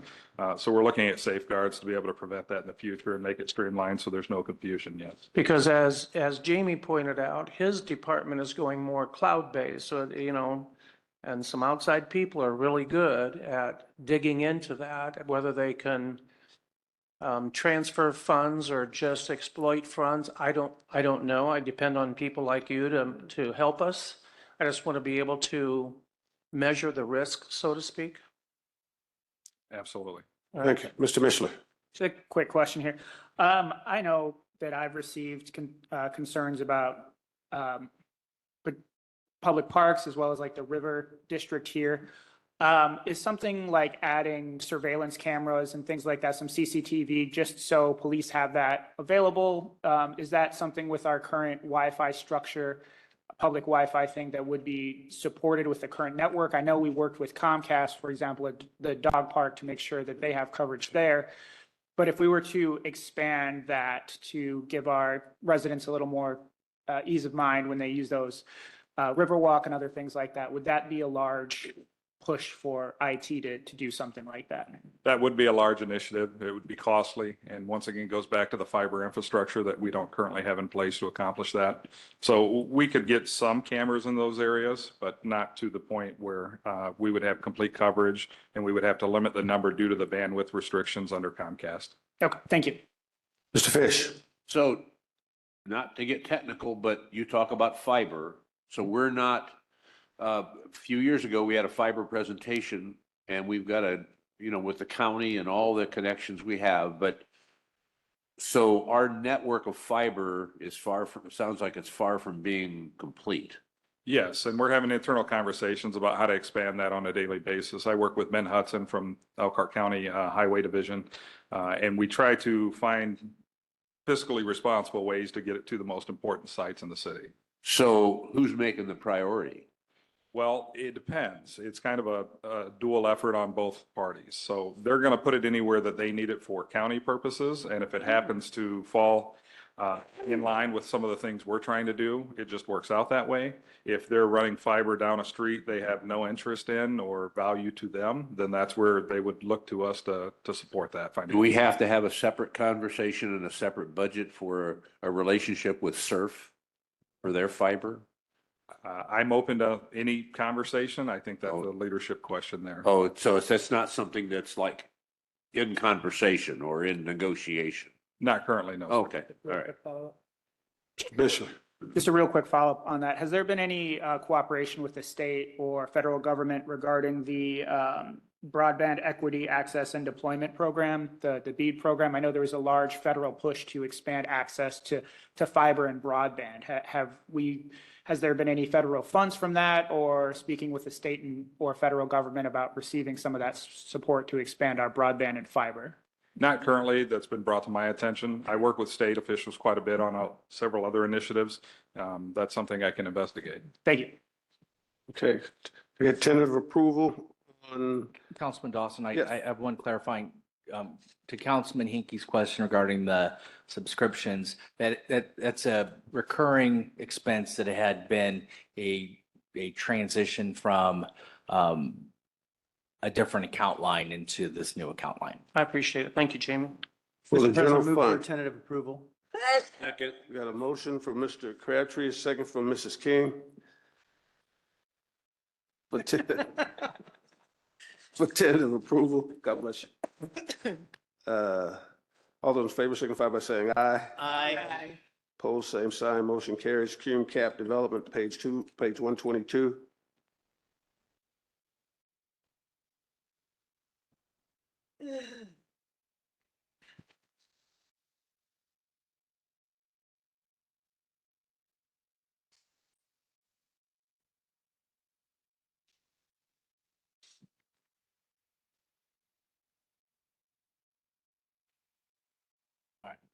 So, council, this represents, you'll see a large amount of transfers for Cume Cap development that had previously been in the general fund that are now being paid into the out of the capital development fund. The anticipation would be that we, similar to the records perpetuation fund, continue to keep this pace so that we have a better trending and more easily identified year-to-year transactions to be able to review.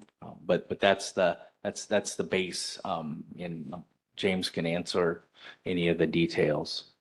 Thank you. Questions? Mr. Inc., Mr. Fish. Oh, do you have your hand up first? Go ahead. Oh, my pleasure. Thank you. Just again, this one appears to be more of a transfer account line item, professional services 4505, maintenance contract 138,282. Is that maintenance contract now in a different line item, different department budget, I'm assuming?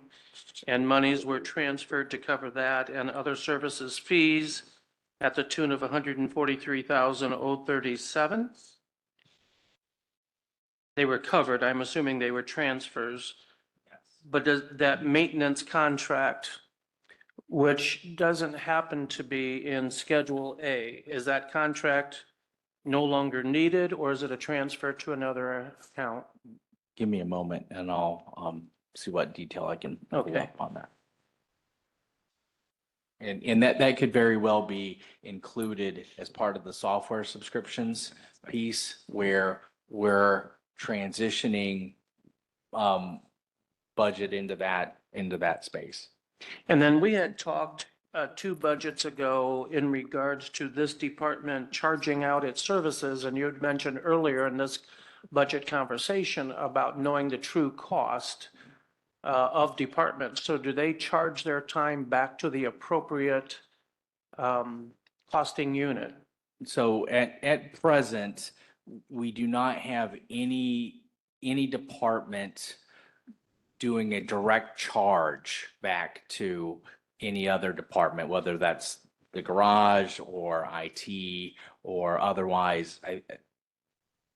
While there are benefits to that methodology in creating a true internal service fund, I think we also then need to better identify what the administrative adds are going to be to those types of changes, the potential increase in staff to be able to manage the billing between each department. Is that going to bring us the value that we need to better understand? Or can we, like in the example of the garage, and I believe James probably has this as part of his work order program, we can identify internally what those hours are, et cetera, for management purposes. But as far as a direct cost to the department,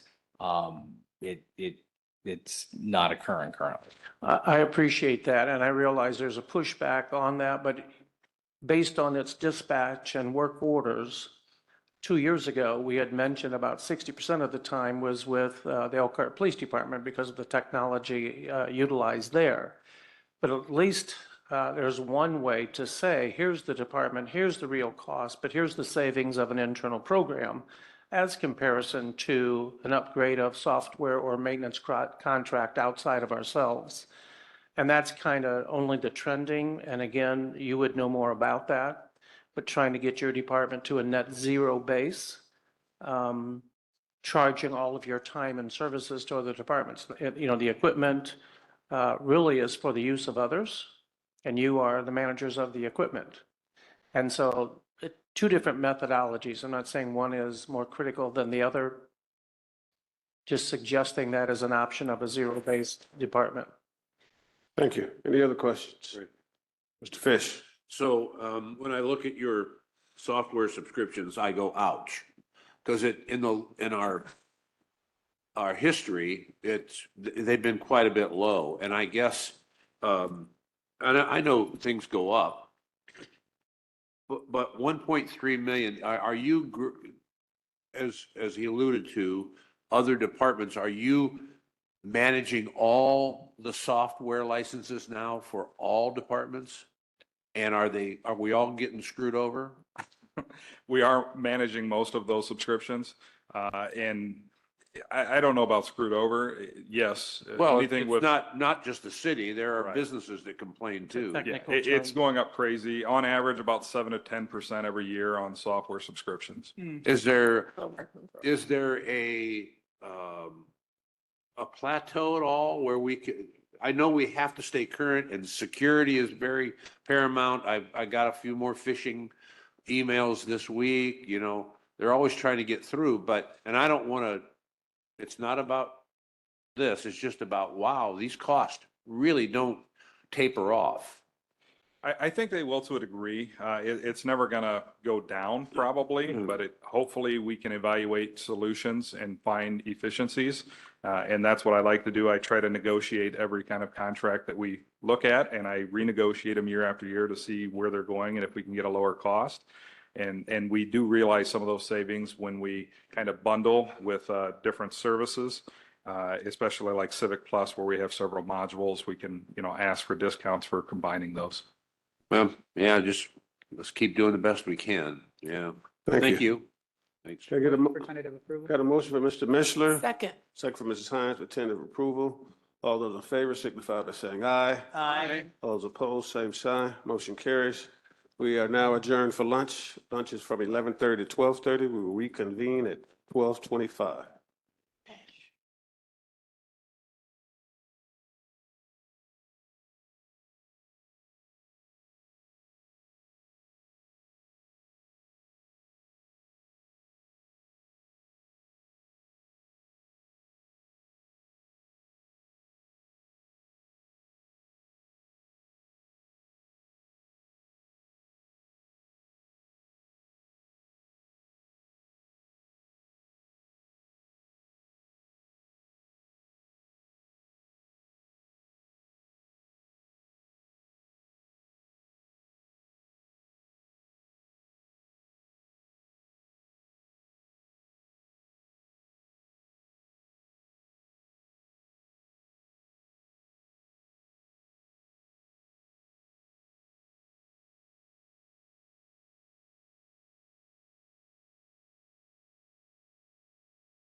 for coming in, taking care of us. Thank you for that. Thank the Tea Department, Navarre Catering for our lunch, and thank our staff for setting our lunch up for us. We appreciate that very much. So we need to turn to page 44, which is communications, dispatch. Do we need to move for approval of the food? No, we're good. Okay. We're good. Hello, my name's Olivia Watkins. I'm the Assistant Department Head for the 911 Communications Center.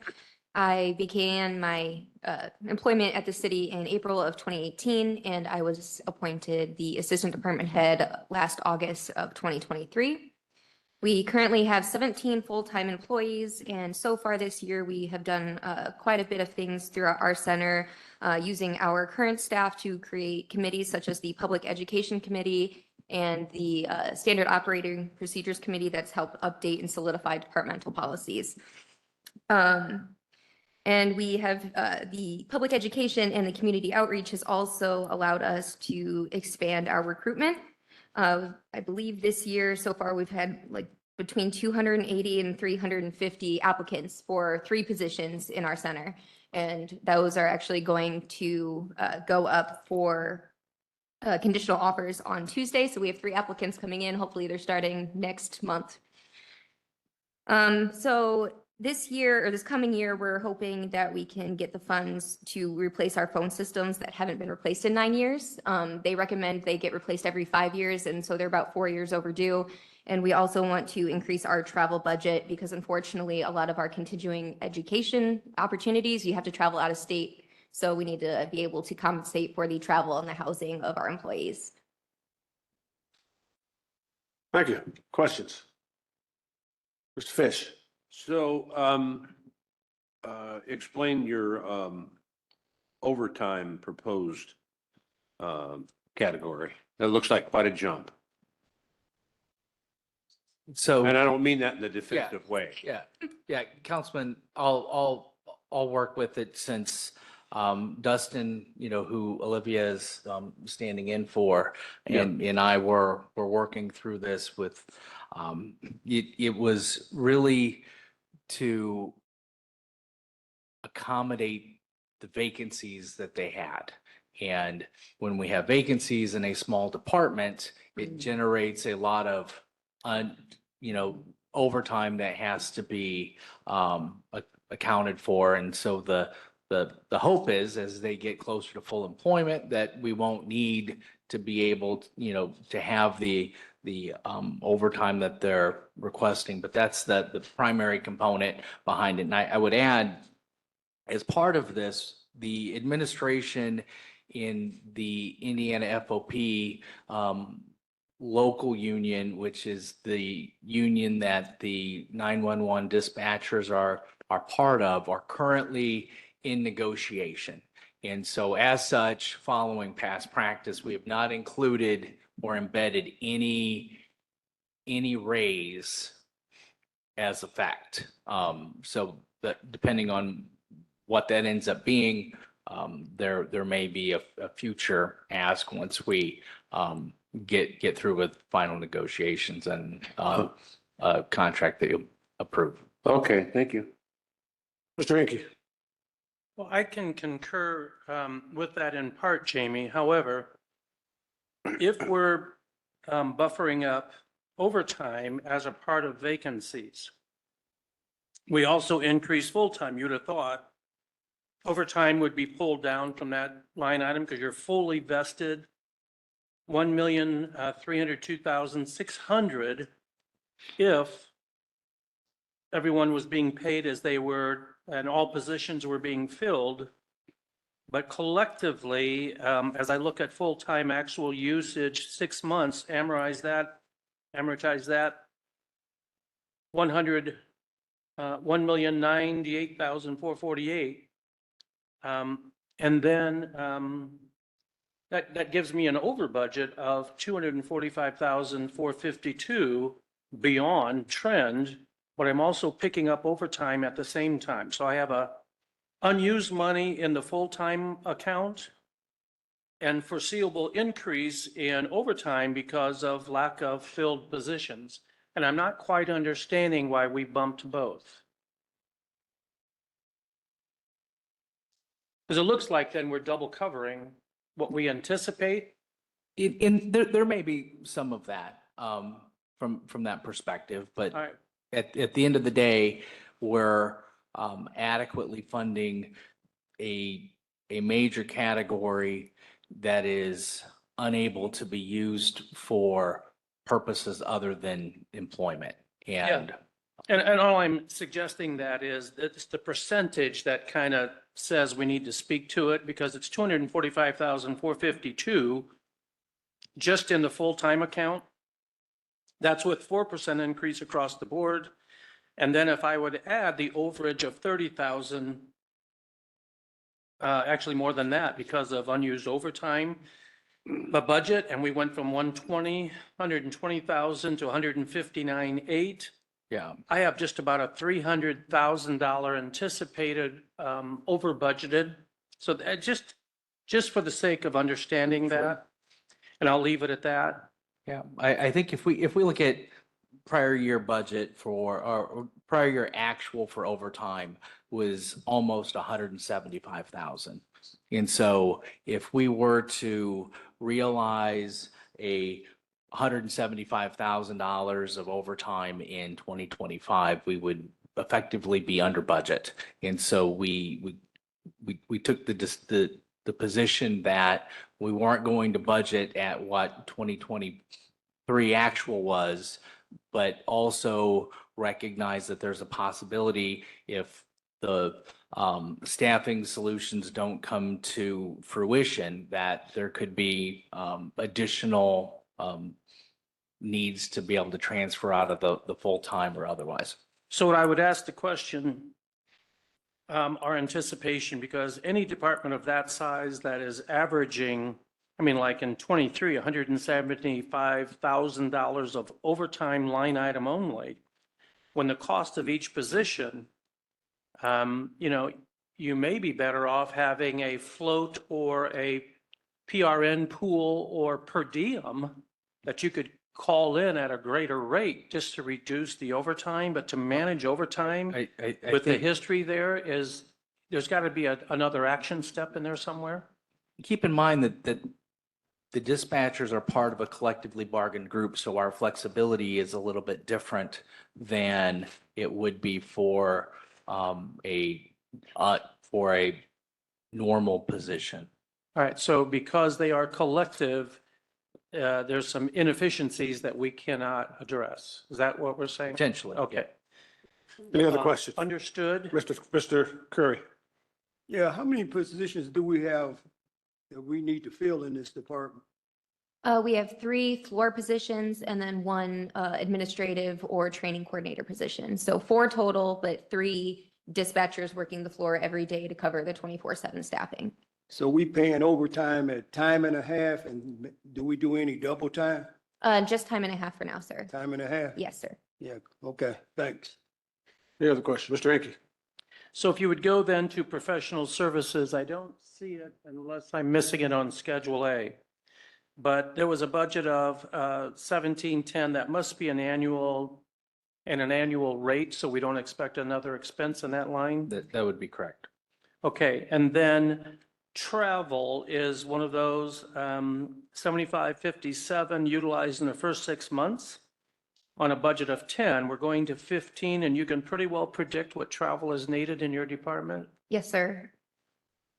And then finally, maintenance contract.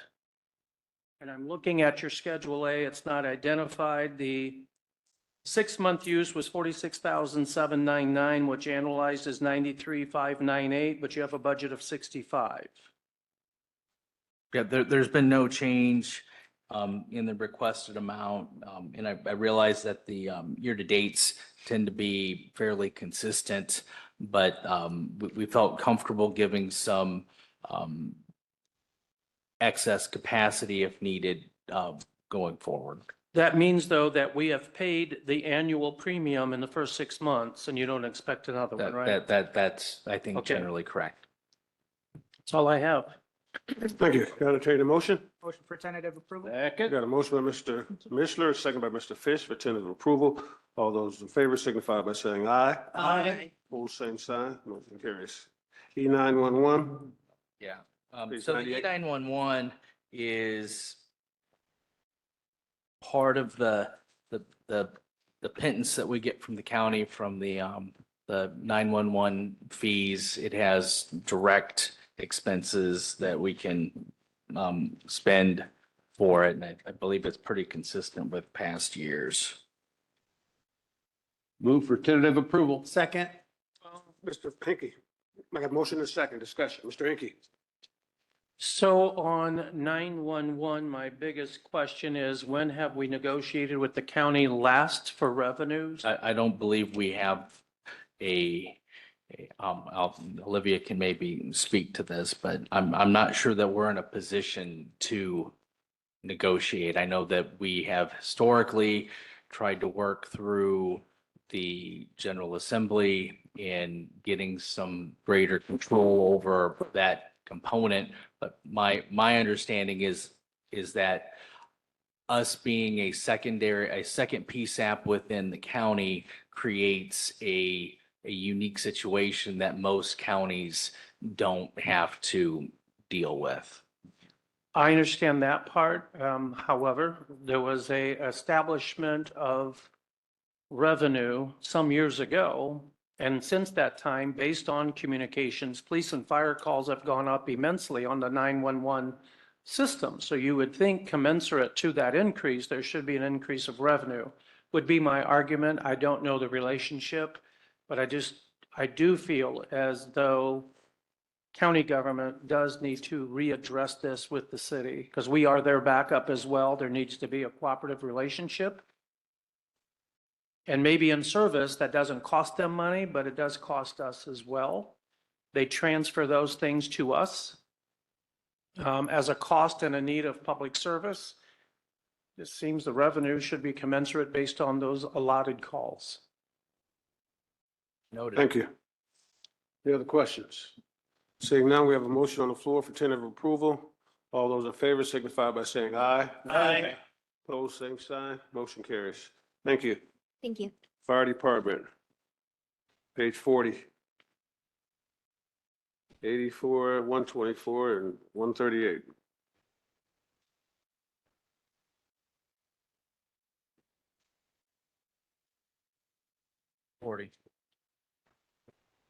Chief? Good morning, everyone. Good afternoon, Chief. My name is Rodney Dale, Chief of the Elkhart City Fire Department. I'm in my 29th year of service. I was hired in 1996. We presently employ 143 firefighters, including administration. We have 7 stations. We provide fire service, advanced life support with our ambulances. We have 4 advanced life support ambulances. We also provide inspection to our local businesses. It's a pre-fire safety type thing, and full investigations after fires. In 2023, we had 9,777 runs. Year to date, we have about 7,300, so we're projecting to be over 10,000 runs this year.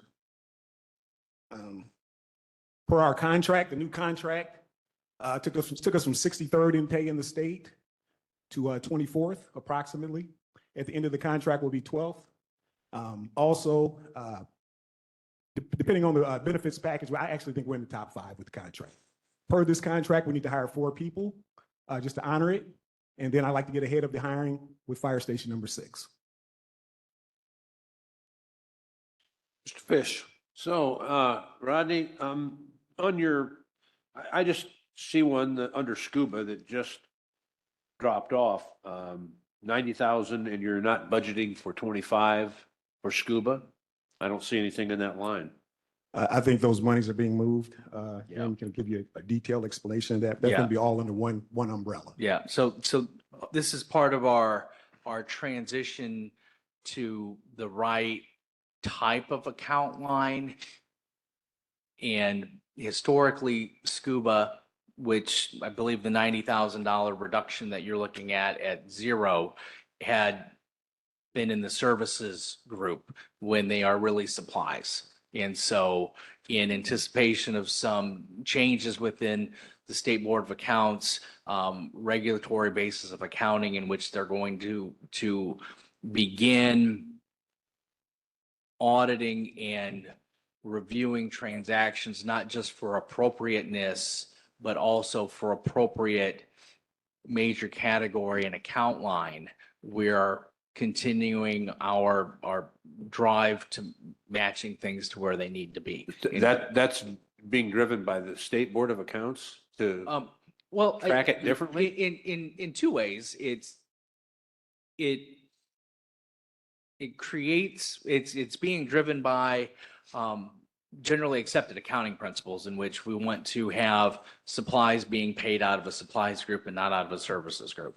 The secondary component is the previously the State Board of Accounts hasn't taken exception to expenses being paid out of an incorrect category. They have been more concerned about whether or not it was an appropriate expense. But the direction that they are going with an enhanced regulatory basis of accounting will have them also looking to make sure that not only are the expenses correct, but are they coming out of the right group? And this has been a process that we have began implementing even prior to the Board of Accounts direction to start moving this way. But that's essentially what this is. It's aligning it them won't- with the right spaces. Okay, and it won't affect your certifications? We will still provide dive team services. We still have all that equipment that's still going to be provided. The guys will still get a stipend for that and extra pay Yeah. for being on that team. So that service will absolutely still. And you'll still allow the right number to be certified? Yeah, You have an absolutely. ongoing program, correct? Absolutely. Yeah, and the corresponding account line is the specialty team supplies. So we added that 90,000, reduced the 90 from the other services and just renamed the account line. Thank you. That's all I've got. Mr. Mishler? Thanks. Just a quick question here regarding the physicals section on here. Looks like we have 148,000 budgeted for 2025, but year to date so far, we're already at 96,000. So, 192,000, is that what we're expecting at the end of the Yeah, year? well, what happens with that, we have to budget enough in physicals for every employee. And then we're getting additional employees in 2025. So that's where that comes from. And then we have some stuff until the physical happens or until something goes on where they're going downstate and get that bill back. So some of that stuff just hasn't been paid, which is why that looks a little short. Okay. Drinky. Chief, I need to understand the 9 new firefighters by contract, but my question would be the use of those. Is that an additional station? Yes. The 4 are contractual. That's what has to happen in 25. 4 of those 9 has to happen in 25 per the contract. That gives us an extra body per shift, going to fires, going out on calls, plus 1 additional to cover when they're off. The additional is an effort to stay ahead of the curve for Station 6. Station 6 is going to open in the spring of 2026. I would like to we're going to have to put a ladder company out there. As you guys recall, we discussed response times per Station 6 several council meetings ago.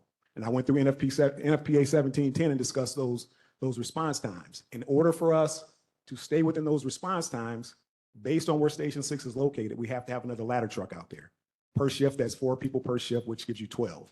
So that's where those numbers come from. So with that said, it sounds like a move of Station 6. Aside from that move, and at some point we'll have to talk about funding, what other station moves are obligatory in your? That is the only station move. Where Station 6 is located eliminated the need for a fire station number 8 because it's far enough northeast based on response times. Station 5 was the other one we were thinking of moving at one point. If we go further south on County Road 17, as far as annexing, we'll have to move that station. But as of right now, that doesn't need to be moved either. So, and we got a training facility. We were able to also save on our training facility because that's going to be, we were approved by IDEM to have fires out off County Road 9, where we presently have our training stuff. So we don't need a training facility either. So we kind of save money with that. So fire station number 8, do we have a timeline? Fire station number 6 is the only fire station we have being built. We don't have a timeline for a fire station number 8 because the present layout of the city We do not need a fire station number 8. Okay, so let me go on then, if you don't mind. Part of it is I simply don't understand when we say risk reduction, and it's like, what does it mean? How do we measure that risk? What supplies and what trend? Because it says decrease to reflect needs and prior year transfer to risk reduction supplies to better reflect the nature of the expenses. So And it really just doesn't tell me much. I believe that is one of those account lines that we had similar to the specialty teams supplies, where we're transitioning from a services group to a supplies group to better match the type of expense with what is going on. And the anticipated needs are just exactly what they are, what the department anticipates they're going to need in funding for. Okay, the jump out. And you'll see a corresponding decrease, Councilman, on the services group that identifies that transfer. Yeah, I think that would have been a good narrative there.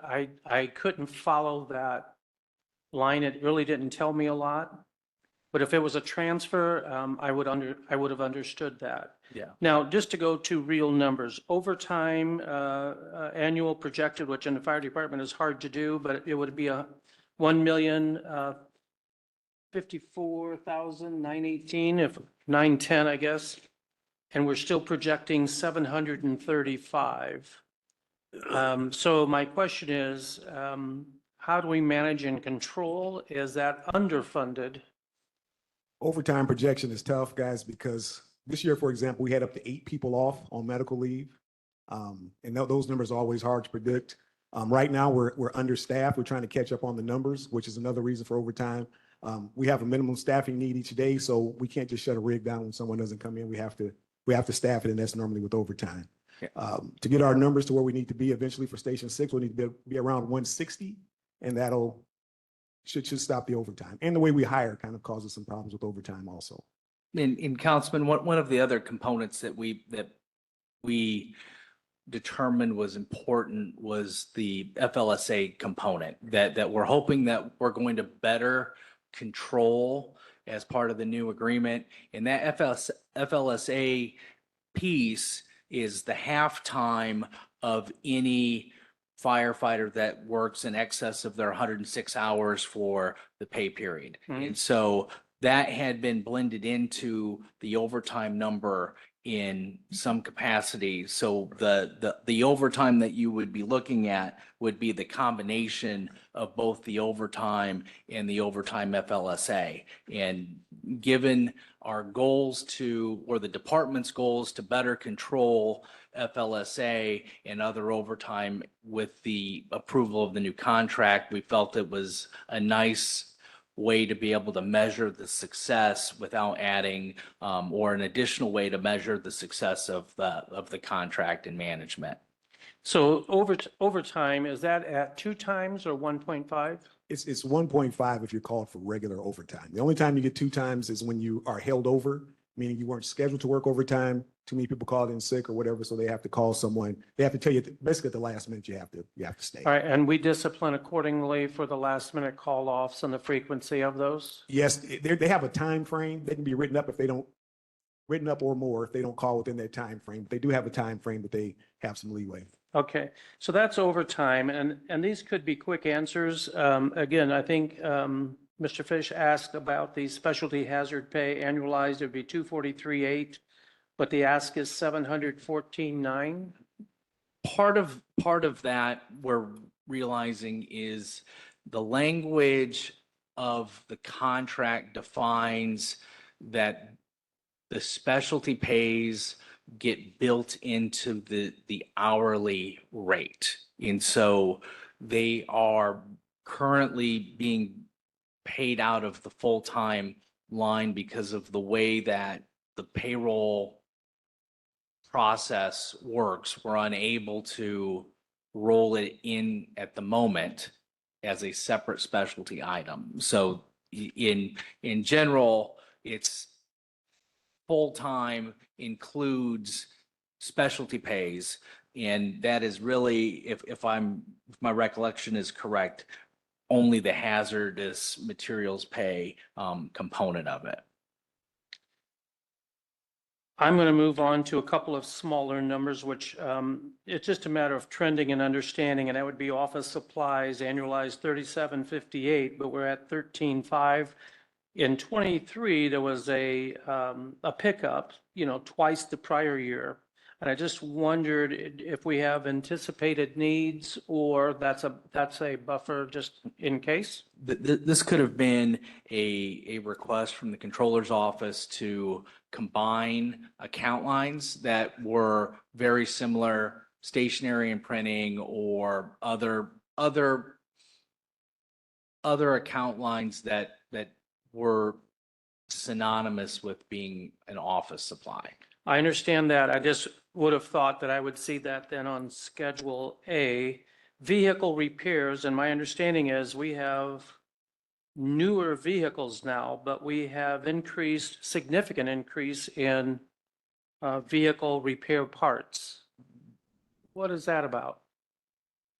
I think that the cost of the parts themselves, Josh can probably speak to this as part of the garage, even though the fire department is handled differently. But we have continued to see an increased cost in the price of parts and supplies. Okay, so it's just and- simply the market. Yeah. Okay.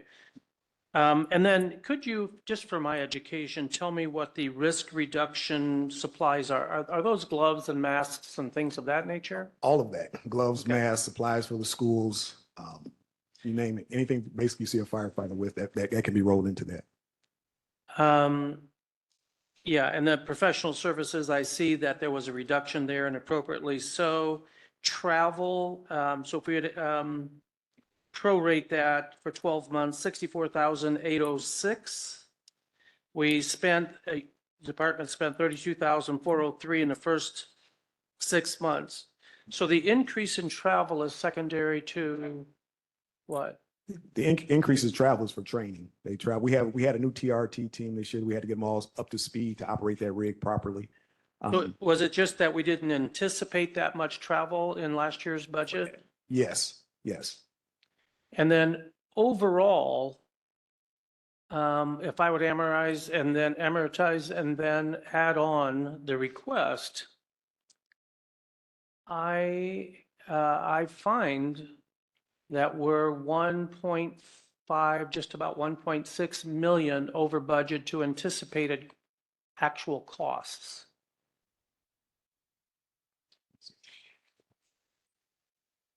Is there that much contingency in that budget? The budget is that big, 19,697,000. The majority of And our- maybe that's reality. Yeah, that's just the increase in new personnel. Yeah. That's what the majority of that cost is just the new hires. It's going to be about $100,000 per firefighter when you figure salary. And we used to figure in the cost of outfit a firefighter. The only thing that was figured into that in the past was the rig gear, which gave us a false number. So I started figuring in the helmets, the gloves, the boots, the stuff they need for rookie class. It's about $5,000 to hire a firefighter. Then on top of that, between the salary and benefits, it's another $100,000. But I guess what I'm saying, and again, for my clarification, the first 6 months, 7,953,23, take that over the year, you have 15,900,646, and then add all the requests in from your Schedule A, and you end up with a surplus of funds, just about 1.6 million. In some of that could be clearly built into the personal services group, because if you're looking at 2 times 6 months for that there could be some capacity that is in the 24 budget compared to Yeah. where we're at year to date. And then at the end of the year, my understanding is police department gives back to the city about $3 million of unused funds. What does the fire department give back? One, that would not be a correct value for PD in 2023. I can get you that information here shortly on what the fire department gave back in 23. Because the chief at that time, in discussion in the council chambers, talked about how much money was given back unused from EPD, and I just wondered the balance from fire department going back from anticipated to actual. And I think that would be helpful in that contingency line item we talked about.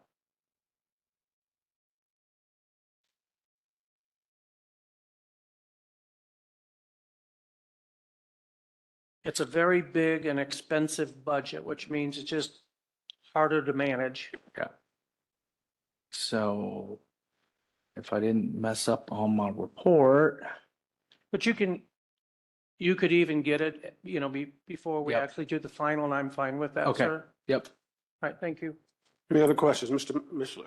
Yes, thank you. I just had it's more of a smaller number compared to everything else, but the medical supplies, $44,000 increase in cost and having to order NARCs previously provided by the hospital. Why is that no longer being provided? And have we attempted to find other suppliers? There's kind of a long story. We can get you the report on why it's no longer being supplied by the hospital. As far as suppliers, Chief Summers, the assistant chief, she runs most of the EMS. She does a great job at trying to figure out where we can get the best costs. So those projected numbers are based on the best costs we could possibly get. Best cost we can get, and then grants and things like that have been explored and everything as well for that? We have not looked into any grants for the medical supply that I'm aware of, and I don't know what's out there, but we'd be definitely willing to do that. Just on top of that, we have to keep our ambulance at top notch. Between September of 23 and September of this year, collected about $2 million, a little over $2 million. So we'll always be focused on that. We'll make sure it's top notch and we'll get the best prices we can possibly get. Thank you. Mr. Holmes? I just had a quick question. The Social Security, employers' Social Security line stood out to me. I'm sure there's a narrative or a story that'll help me understand why that bounces around, or at least it looks like it bounces around. And this is probably a Jamie question. Appreciate it, Mr. Arcee. Yeah, so the fire department, the sworn firefighters do not participate in Social Security.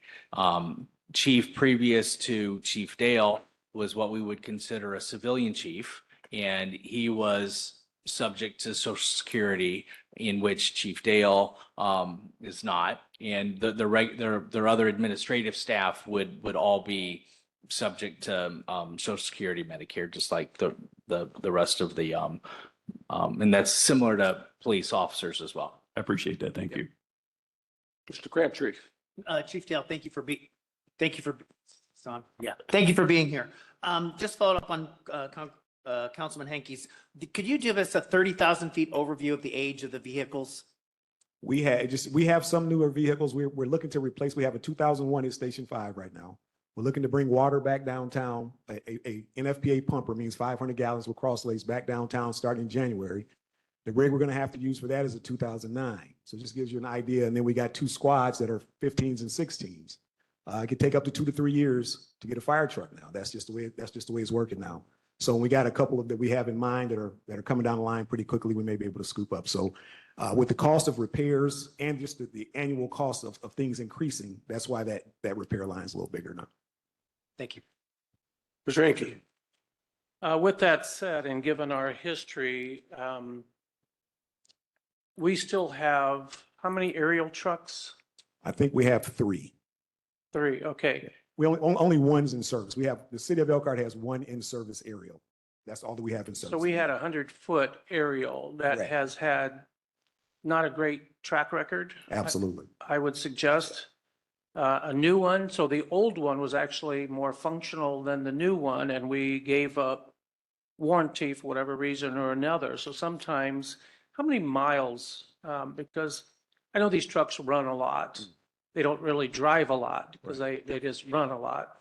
So I don't know what normal is on those engines that can take 1 million+ hours. I don't know. I can give you the years. That's usually with the way fire service discusses apparatus. A pumper, you should be able to get 10 years out of it. We can get a couple new pumpers and put our 15s and 16s in reserve. That would give us an excellent fleet. We have some quality backups plus some newer stuff. So out of a pumper, which is a smaller, is the fire engine, You get about 10, 12 years. A ladder truck, you should be able to get around 20, 15 to 20, just depending on, and that number is going to vary depending on the department, how busy you are, what you use it for exactly. So those figures can vary just based on the size of the city. So is it 10 to 12 years life expectancy based on rust, based on parts, based on what? A combination of those things and just wear and tear. When you start to have to repair them a lot, that's just what they're expecting. It's kind of like when Honda builds a car and they say you can get 300,000 miles on it. Fire engines just don't work that way. We get those numbers from NFPA. That's the National Fire Protection Association. It's like a guideline, not just for the United States, but worldwide firefighting. That's where we get those guidelines from. Good. Thank you. Thank you. Any other questions? Move for tentative approval. Second. Got a motion for Mrs. Hines, second for Mr. Crabtree for tentative approval. All those in favor signify by saying aye. Aye. Those opposed, same sign. I move to page 84. So page 84, which is the public safety lit, this will be the 20% component of the fire department payroll. So we split between the general fund and public safety lit currently in 80-20. Questions? Stringy. So aside, what we're really saying is this amount is in addition to the original budgeted amount for the total cost of the Elkhart Fire Department, because it is covered by Lloyd. This would be for the payroll components, yes. Yeah. We have others that we'll be discussing. I mean, this is an add-on. It's not in Right. lieu of. Correct. As And- will the next one as well. And then additionally, have we had any suggestion about the public safety law being removed or reduced? Is there any of that type of conversation at a state level? Not that I'm aware of. Okay, very good. Thank you. Any other questions? Entertain a motion for tentative approval. So moved. Got a motion for Mr. Hinkie, second for Mr. Crabtree. All those in favor, Mr. Mishler? All those in favor signify by saying aye. Aye. Opposed, same sign. Motion Sorry, as carried. a matter of correction, that was Mr. Crabtree that made the motion. All right, page 124. Cume Fire.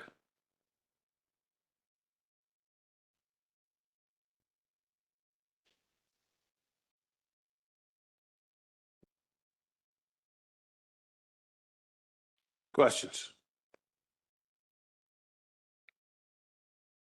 Mr. Fish. I see, Rodney, that there are the radios there on Schedule A. And we had a bugaboo years ago about all the radios we were buying, and we were talking about a 900 megahertz, and these are still 800s? Yes, to my knowledge, they are still 800 megahertz radios. I can get you, if you want, I get you a full report on that. Just kind of explain the process and why we need them, and So we're not moving to 900 like we were talking? not that I'm aware of. Oh, That everything in the fire sector, when you start talking about that movement. well, the and I don't want to get cost starts long bogged down before in it it. actually It's just happens. that, Everyone else would have to go to it also, just for a universal, be able to universal communication. let's have an Okay, offline all right, conversation okay, about that. all right. Thank you. Questions? Stringy.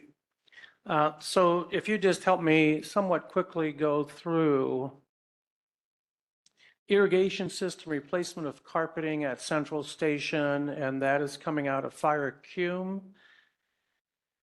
Repair and maintenance, I somewhat was trying to understand the protection of Fire Cume into more firefighting type public safety apparatus as opposed to carpeting. Well, the goal at Central Station is to eliminate the carpeting, the upkeep and maintenance on it. We just want to tear it up and replace it with some type of. I know, I just thought that would come out of the fire general or general for maintenance and building as opposed to Fire Cume. Because there's a lot that goes in there. This is, what's 25% of ambulance fees goes to Fire Cume? 75. 75%? Yeah. That's even better. So help me out then. 2 new engines, got that. Utility tractor. Do we have one? No, we do not. We're trying to obtain one. Again, we're able to train now. We're able to have burns at the training tower. Per IDEM, we were approved. We need to get some boxes for that. and to be able to move the debris around after the fire, after the training. That's what that's for. And it's still a huge savings as opposed to building a whole new training area. So we've not had one in all the years of Elkhart Fire Department. Is there not another department that would provide or? We have not had the training facility locally, so we haven't needed one. Yeah, so my understanding is, and correct me, we have one major fire per month? The scope of major just depends on who you ask. Month to month that varies. Probably on average, I'd say two, but maybe you're right. I have to look those numbers up. It varies from year to year. And then 55,000 for a new Tahoe paramedic response? That's for the whole blood program. That's a whole nother conversation. I could get that to you. We're just trying to respond and help out without taking an advanced life support ambulance out of service. Sometimes they're in need of blood services, and we can take that out to the scene without occupying an advanced life support ambulance. And how often would that happen?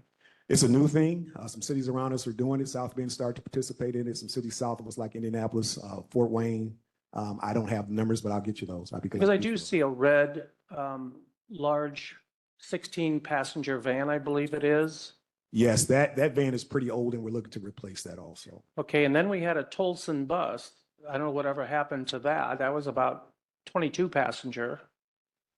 I don't know anything about I just see other Yeah. vans in our city system and wonder where they all go. I believe the bus was red tagged, and anything over 16 requires a different type of CDL as well. It seems as though that could be one of those vehicles that would be in a pool as opposed to every department having one, because there's a lot of expense into this. With us, it would be a little tough to cross, because the rookies, the gear they carry, the stuff that gets in and out, and the way we have to clean it, that would be a problem for another department if we. Well, from a taxpayer's perspective, we may look at it differently. Plymo vent system, what is that? That is the breathing system. When our rigs pull into the station, it comes down and it connects, it catches the exhaust that comes out of the rigs. That's a national thing now. Everybody's gone to that. And then how does firefighter instructor gear differ than regular gear? That's an excellent question. We just went to that this year. We have instructors that help out with the rookie class every year. It gets pretty intense because you're training the rookies at the highest level to try to get them fire training. So you're going through more fires in the rookie class than you actually would throughout the year. It preserves their gear that they're going to be using on a daily basis when they're on shift. It's separate gear so that they can use it for the training of the new firefighters. Good, thank you. Thank you. Any other questions? Seeing none, I entertain a motion. Motion to move for tentative Second. approval. Got a motion by Mrs. Hines, a second by Mr. Fish. All those in favor signify by saying aye. Aye. And opposed, same sign. Motion carries. Fire pension, page 138.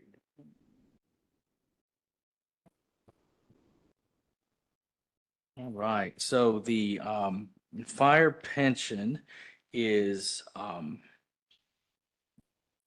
the police and fire pensions are for pensioners that had participated in the 1955 plan or earlier, in which we still have an obligation to pay. However, there's a relief payment that is similar to property. There's a relief payment that we receive to offset that amount for a net zero difference for all intents and purposes. And so we would generally expect this to continue to decline through natural attrition, that as the participants and the surviving spouses or other dependents that still qualify to receive payments under this plan fall off, we'll continue to see it dwindle. Yes. Do we have a number of participants in this program? Or can you get those to us? Yeah. Okay, thank you. Thank you. Yeah. Any other questions? Move for tentative approval. Got a Second. motion by Mr. Mishler, Mr. Fish, second by Mr. Mishler. All those in favor signify by saying aye. Aye. Opposed, same sign. Motion carries. Thank you, Chief. Thank you, guys. Police Department, page 46. The general fund, 86 is lit.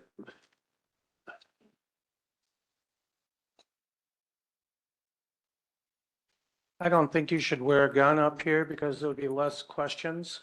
If An it works. intimidation factor. Right on my ankle.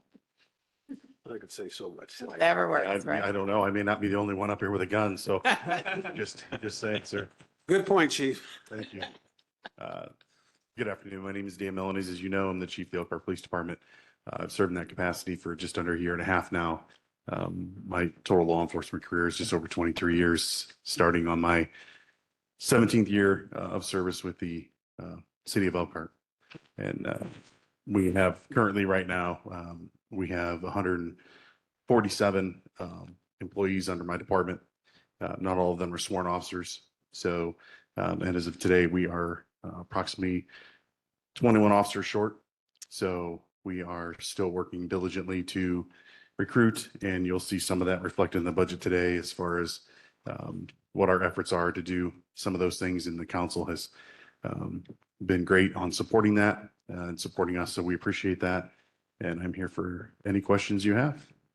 All right, your questions for the chief. Mr. Hankey.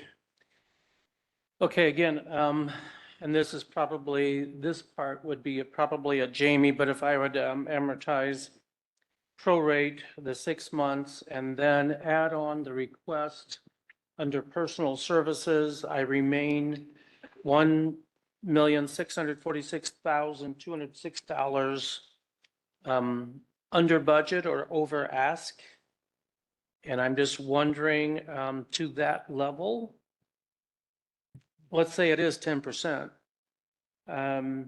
What do we anticipate, or is that just for placeholding? What is that? What would you suggest that is? I think a good component of that had been the way that we were budgeting vacancies for the sworn police officers and budgeting all of them at a potential for family plan. That is a position that we have changed for the police department this year. Instead of budgeting them at the highest rate, we're taking a more a different approach and philosophy that the new hires are more likely to be single, or maybe given that the city has a spousal carve out for family plans, that using a different, more conservative number as part of the budget process, which is why you see a decrease in that number for the 2025 ask.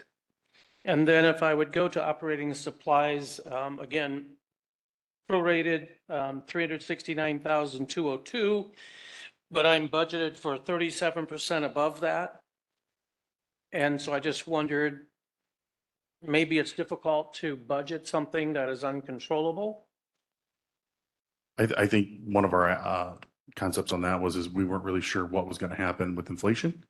That's been a very difficult thing to kind of anticipate, much like travel. I know there was a question earlier about travel with the fire department, that we have seen a significant increase in cost, just not necessarily increase in travel.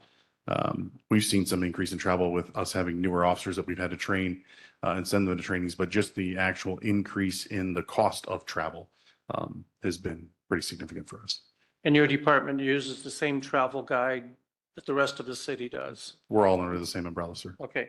And then if I would look at total supplies and prorate that over the year plus the request, I'm 489,732 over budgeted from trend.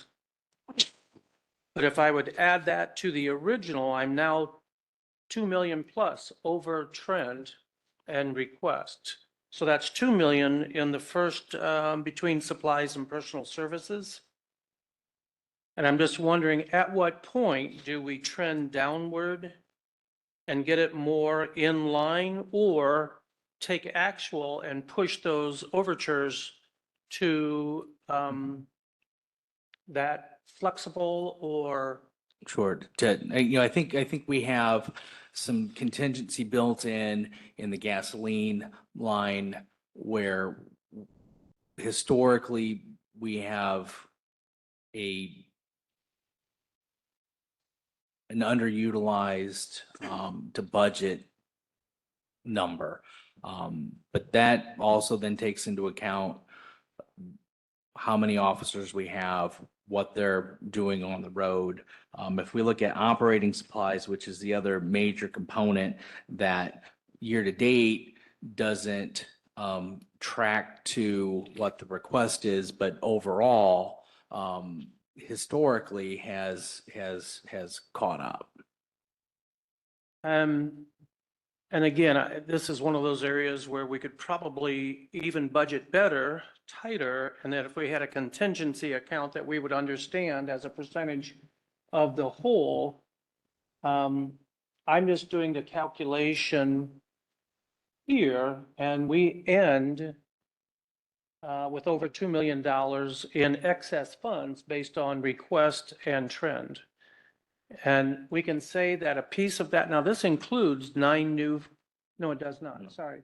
15 vacancies, that may be the hiccup, that we've actually increased that $1.7 million, and I've added that to the equation, but we're still $2 million over budgeted in this total department.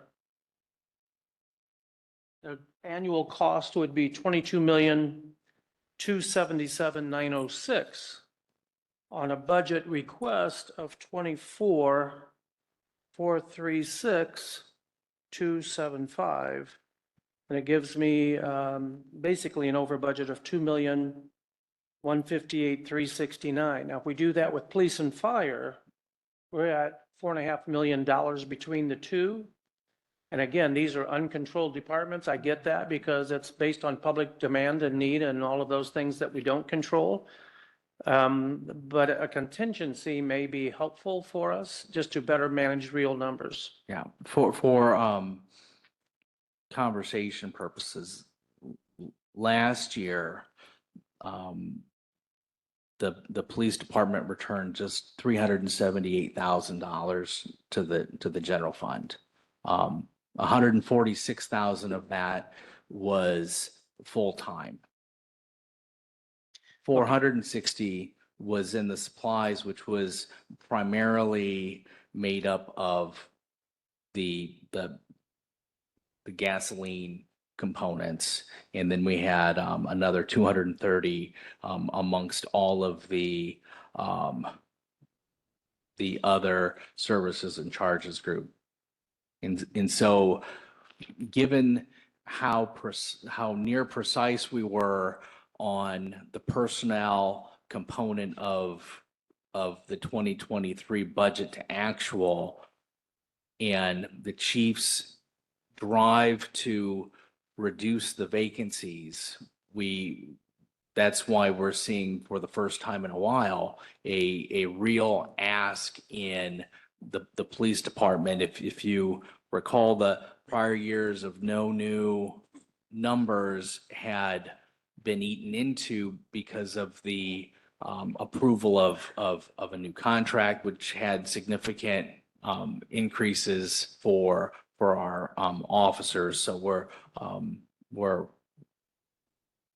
I understand that part. So if I would then take out the return of the 378, that leaves me an overfunded amount then of 1,780,369, bearing in mind that new costs have been added, and that was the advertising for police officers. I think that was $48,000 or something of that nature. There were also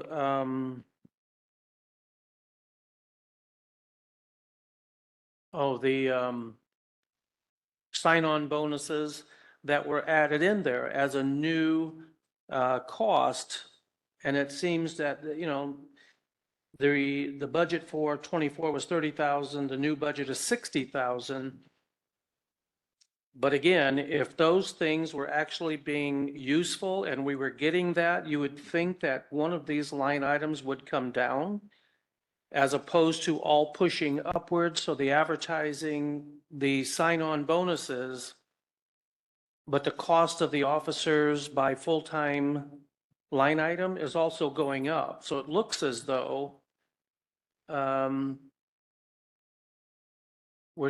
looks as though they may be double funded in a way. We're planning for the worst, and maybe that's what we're obligated to do by budget, that we have to plan worst case scenario. If we had a full staff of people, what would it cost? But to get full staff, we still have to have these other line items. I don't believe that we are planning for full cash flow, right? We're not planning on, we're assuming a vacancy within our model. And the other positions that are part of the budget. So this is not a full employment, assuming that we're having all 143 officers that are part of the contract, plus all of the other, support teams that are included as part of it. But you're suggesting then that the 1.704,600 increase in full-time line item is annual increase, contractual increase only, and it doesn't reflect It's reflecting a 15 openings still? correct. Okay. It's correct. It's reflecting that drive to close the gap between where we are now on vacancies to it being down to 15, which I think is a big headcount increase for the The department. 1.7 million is annual increase, contractual increases. That's what that represents? Because I don't see an increase in new positions in the line. Correct. That would be taking those positions into account. Okay. Thank you. Any other questions? I'll entertain a motion. So move. Approval. Got a motion for Mr. Fish, second for Mr. Hinkie, for tentative Crabtree. approval. Crabtree, I'm sorry. All those in favor signify by saying aye. Aye. Opposed, same sign, motion carries. Page 86. 86 will be similar to our fire department, in which we will be handling the 80%. In some cases, you'll see some decreases just because of cleanup, that we weren't as consistent on the 80-20, and so this is cleaning it up. Move for approval, tentative approval. A motion for tentative approval, second for Mr. Fish, second for Mrs. Hines. Council discussion, seeing none. All those in favor signify by saying aye. Aye. Opposed, same sign, motion carries. Law enforcement education, page 76. So this remains unchanged and is used for education and travel purposes. And Move for tentative approval. Got a motion for Mr. Crabtree. I'll second that with the. Second from Mr. Holtz. Mr. Fish. So just to clarify, that, where's the income stream for this? it's part of the, it's a user fee, if I recall correctly, but it's a specific, it's not tax-based. It's a Okay. fee from the public. Okay, I'll add It, that. it used to be gun permits when the state of Indiana had gun permits. I believe it's the accident record reports and Okay, in but any of it's- those other. I'll ask you specifically later about that. All right. Thank you. Mr. Hanky. So how is this budget 2228 travel education in conjunction or different from the budget 1101-219? So this would be in addition to. So a different funding source, but Correct. it's so realistically, It would be there this is plus. for in the- addition to, and yet we show no expenses out of this line in 24 so far. And if I would look at travel and prorate that one, I'm at $106,000 on an ask of 145.5, and I have $40,000 on top of that. And that could be administrative direction that we need to provide. Those are claims that we can change and transfer them into the law enforcement education fund to make sure that we're using more restricted money first. Because it makes that total travel And education, if I would look at education, it bumps them up quite dramatically over trend. And I just wanted to know if we expect that many new hires, they would have to have that much travel, that much education, that we have to buffer that? And I would understand if that's the answer. Yeah, so there is a concern. We've hired, I believe 13 already this year. And so we have 12 in the academy. We've got 12 in our field training program right now. These are the biggest classes we've seen after quite some time, or in quite some time since pre-COVID times. So we're actually anticipating an increase in that when it comes to training. The other thing we have to deal with and be aware of is the fact that when you hire new officers, younger officers, you will have to bring them up to speed on additional training specialties as they get 2-3 years on. That training will increase. So we are anticipating a little bit of that too. And you're tracking turnover at 1 year, so we can say how many new hires, how many didn't stay on or make the grade to become full-time officers or keepers, I suppose, for lack of better terms. I know we've lost some newer people. I just wanted to know what that turnover rate is. Do we track that? We do track that. So I don't have those numbers here, but I can get them to you. Yep. But we do have how many leave in a year, how many we gain. Thank you. Thank you. Any other, Mr. Fish? One follow-up. Since this is not a general fund income stream, like you said, it comes, well, we'll find out what that is. Is this contractual? No, this is not a contractual. Okay. Item at all. Thank you. I Any other guess, discussion? yeah. Move for tentative approval. Got a motion for. Second? Mrs. Hines, second for Mr. Fish for tentative approval. All those in favor signify by saying aye. Aye. Opposed, same sign. Motion carries.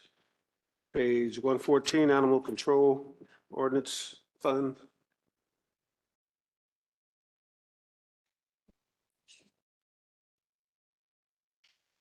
So the animal control fund is primarily made up of supplies. Well, I guess the primary component is our annual payment as part of the interlocal agreement with the Humane Society. The other components are for the purchase of animal license tags, which also run through this fund, along with any postage if needed. Mr. Ranky. And the revenue from this is that licensing and what else? Revenue in this fund consists of any ordinance violations, is my recollection, from the animal control component, so fines or otherwise, memberships to our dog park, and the licenses associated with your pets. And it had been Greater Elkhart Fund. Is that no longer the case? The Great Elkhart Fund does not Exist in any? well, it exists, but is that fund is not this fund. And the fees. So all of associated- those make up this total amount of all of those fees, or does some of this come no. from general? So we will be subsidizing Okay, the majority of this from the general fund. okay, thank you. Motion. Tentative approval. Got a motion for Mr. Fish, second for Mr. Commissioner for tentative approval. All those in favor signify by saying aye. Aye. Opposed, same sign. Motion carries. Police pension. So Page similar to 140. our conversation with the fire pension, this is the police pension side of it. It is covered through a relief payment from the state that we receive biannually, and we receive it in May and before 10/1, and Questions? so I'll include. Tentative approval. Second. Got a motion from Mr. Fish, second from Mrs. Hines for tentative approval. Crabtree. Crabtree, Mr. Pence. Okay. All those in favor signify by saying aye. Aye. Opposed, same sign. Motion carries. Thank you. Thank you. Thank you, Chief. Central Garage. Look down real quick.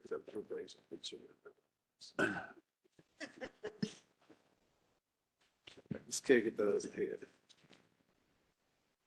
Yeah, turn the page. Turn the page. Central Garage, page 88.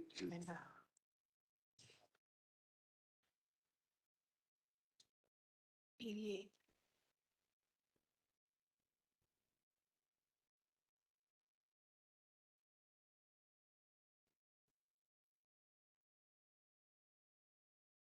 So I wrote good morning on my speech, so. Good afternoon. That was a little, yeah. It was optimistic. Yeah, that's our fault.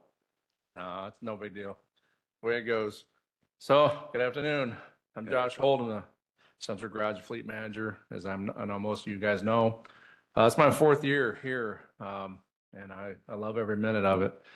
I've been in this kind of business my whole life. I feel like I've trained my whole life for this position, so I'm gonna get right into it. So we have 11 full-time techs at the shop, 2 full-time parts attendants, 1 full-time office manager, and 1 parts runner part-time. And she does a great job. I appreciate her every day. So the Central Garage supports nearly every department in the city. Our support comes in the form of purchasing motor capital, repair motor capital, and manages inventories and parts used and associated with all the capital purchases that we make. Our 11 techs maintain 98% of all city-owned equipment. That's everything from leaf blowers to Parks Department trucks, their vans, to you name it, police cars, big plow trucks, and even the big graders and everything that we have. So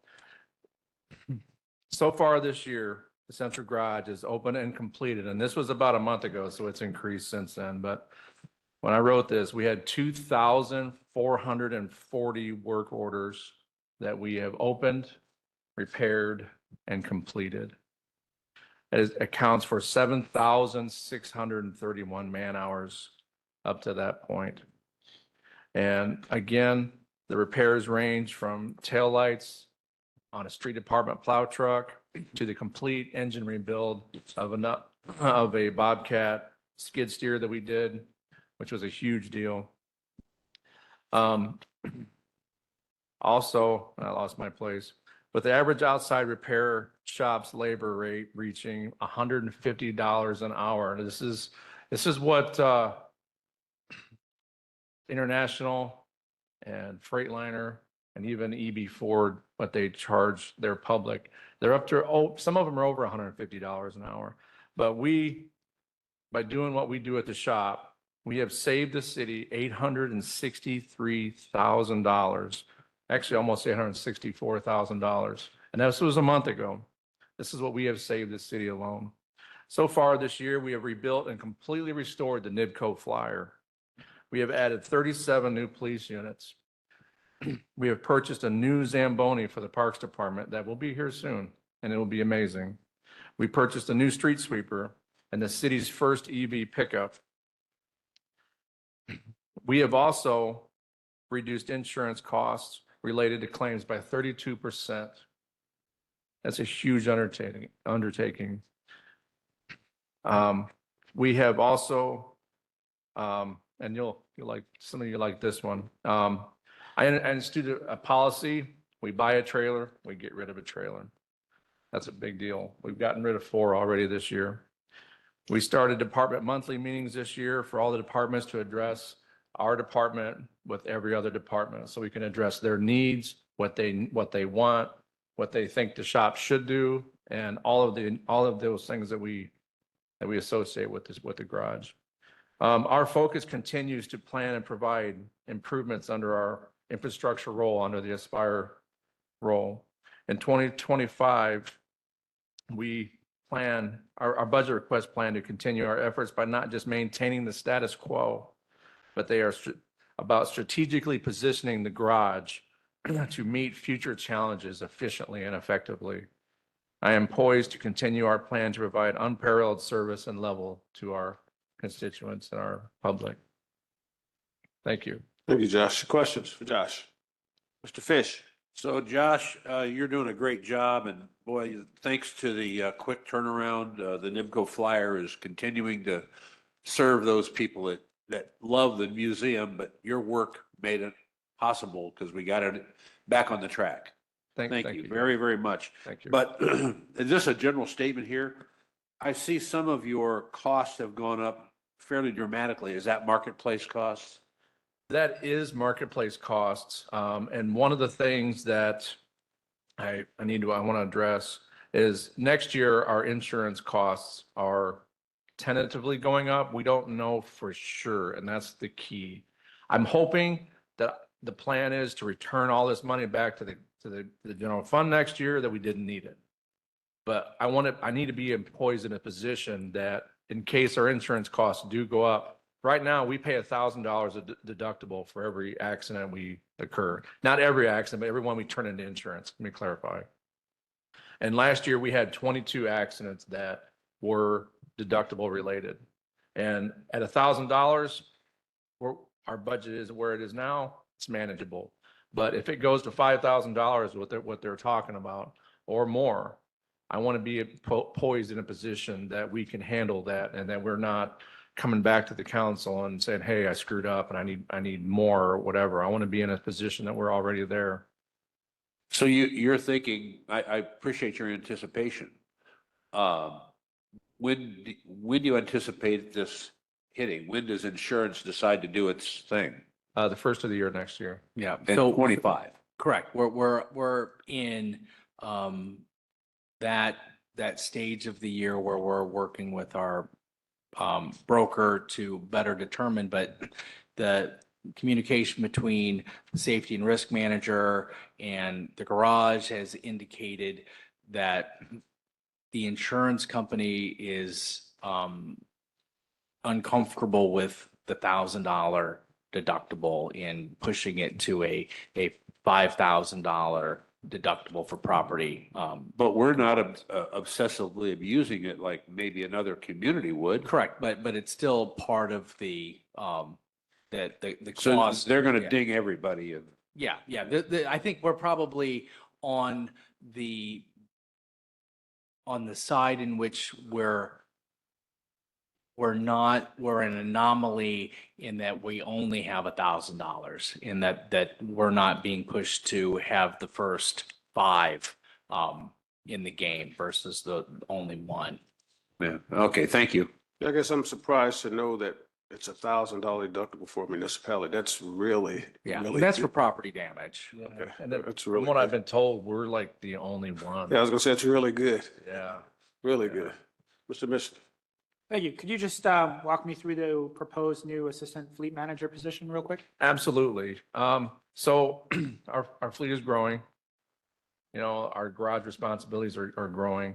And so the demands of managing daily operations have grown significantly. An assistant would greatly enhance our efficiency by helping me with essential administrative tasks, scheduling, inventory management, purchasing other capitals, and starting programs that I would like to focus on.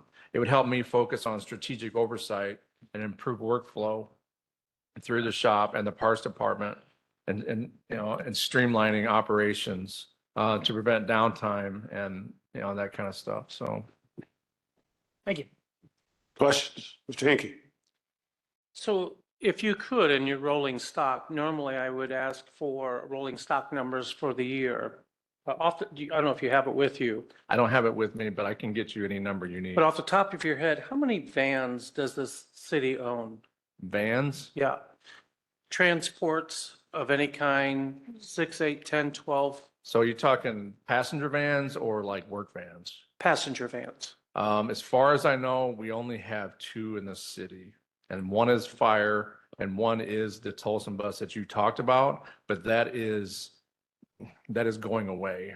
The amount that it would take to repair that van, because it doesn't get used much, because it needs a special license, which I'm sure you guys know, it needs a CDL license, and we have not had anybody in the city for a long time that was that certified that would do that.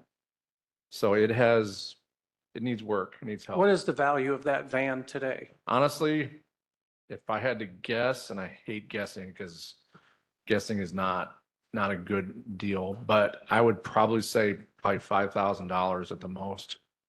I'll buy it. There's that. How do on we the record. retire Can I, equipment? can I put your name on it here? Yeah. You can. Get a deposit, please. Equipment retirement. So you talked about if you get you've gotten rid of 4 trailers. What is the process of getting rid of? Where do they go? They go to an auction. Yeah, so we always get authorization through the Board of Works to get whatever we need to get rid of.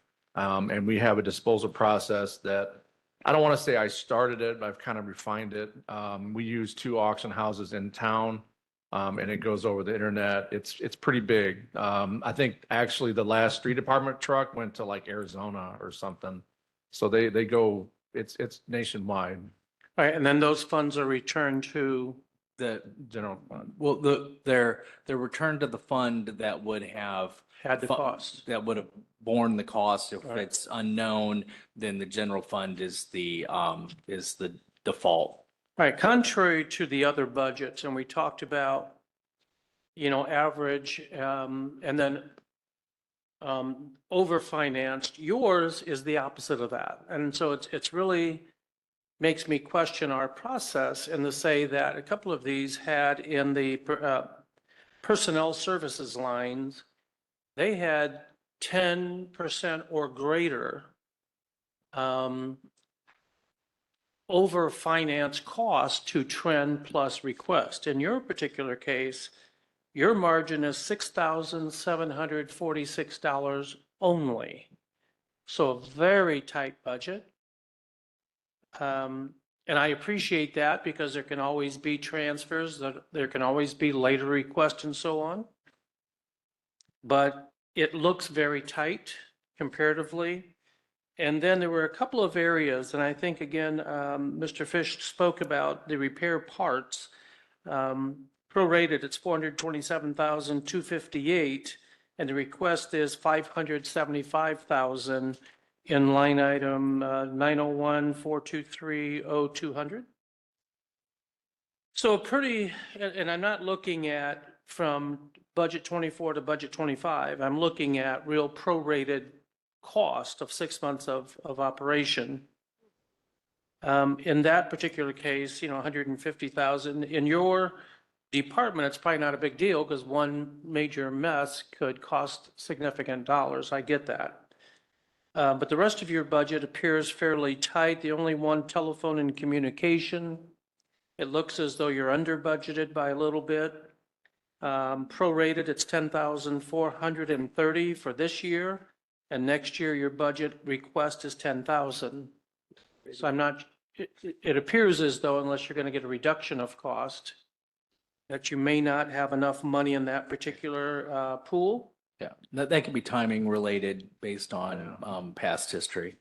And repairs and maintenance and building, 6,000, so you'd say prorated 12,000, but 40,000.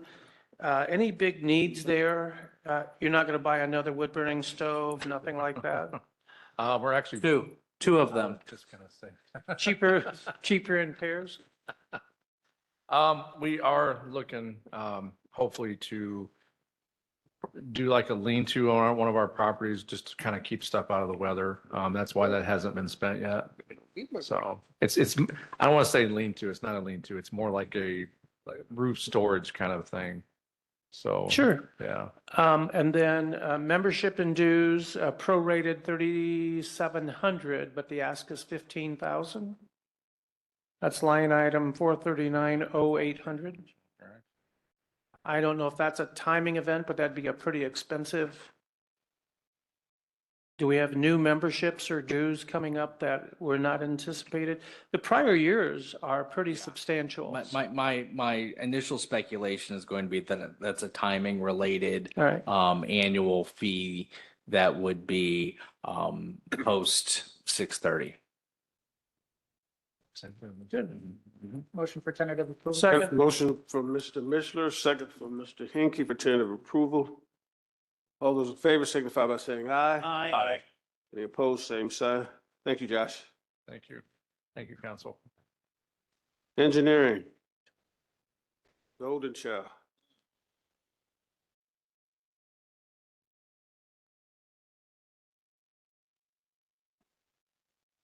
Torrey can fix anything if you give him the money. He has told me this. Yep. He can do anything if we give him the money. No, Just about anything with enough money. Just about anything. Okay. no, he never has enough money, so no. Good afternoon, Council. Tori Irwin, Director of Public Works and City Engineer. I have been in my current role for 4 years, but and a member of the Engineering Department for 14. The Engineering Department has 3 full-time employees that are paid through the Civil City. One is an engineer, assistant city engineer. One is a project inspector, and one is one of our GIS technicians. GIS are the people that do all of the mapping and contain all of the data for all of the city. Our highlights from this year, we've replaced 109 sidewalk ramps through the ADA budget that are ADA compliant. We've paved 20.1 lane miles through the CMG roadway program, or we will be paving 20.1 miles. We partnered with the railroads to rehab or reconstruct 12 different railroad crossings, and we constructed about 3,000 feet of multi-use path on Benham. Next year, as we move into 2025, and we focus on our Aspire projects, we're looking to, the Bristol Street widening is going to kick off and start construction in 2025. We'll have new traffic signals on County Road 6 at DCO Northland. We're doing some major street conversions downtown as we start to work on projects down there and start converting our one-ways to two-ways. And we're continuing to improve our non-vehicular routes with expansions of our path networks, bike lanes, ADA ramps, and pedestrian corridors. If you have any questions? Questions for Torrey? Strinky. I would only suggest that your Schedule A identifies the questions, and so I don't have anything further. Move for tentative approval. Second. I have a motion for Mr. Crabtree for tentative approval, second for Mrs. Hines. All those in favor signify by saying aye. Aye. Any opposed, same sign. Thank you. Hume Sewer, page 126.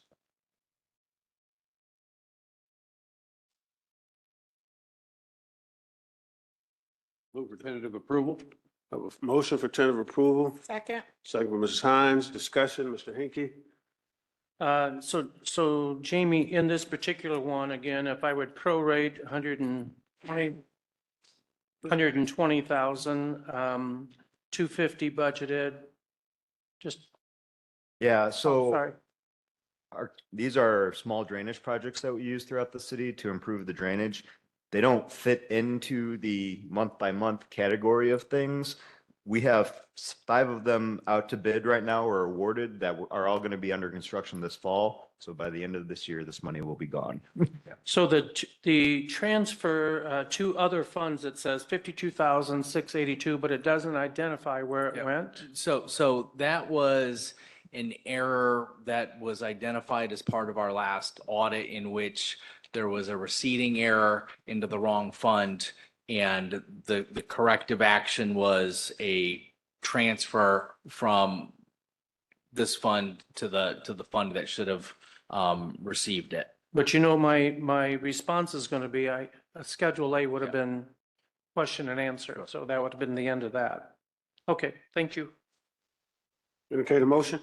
Move for approval. Motion for tentative approval. Actually, I There already was have, the motion. That was. I already have that on the page. That's right. All those in favor signify by saying aye. Aye. Opposed, same sign. Motion carries.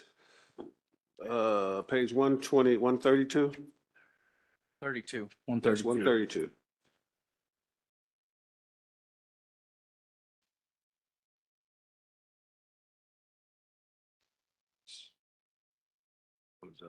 Questions? Move for tentative approval. Second. Motion by Mr. Fish, second by Mr. Crabtree. Mr. Hinkie. The last time, Tori, that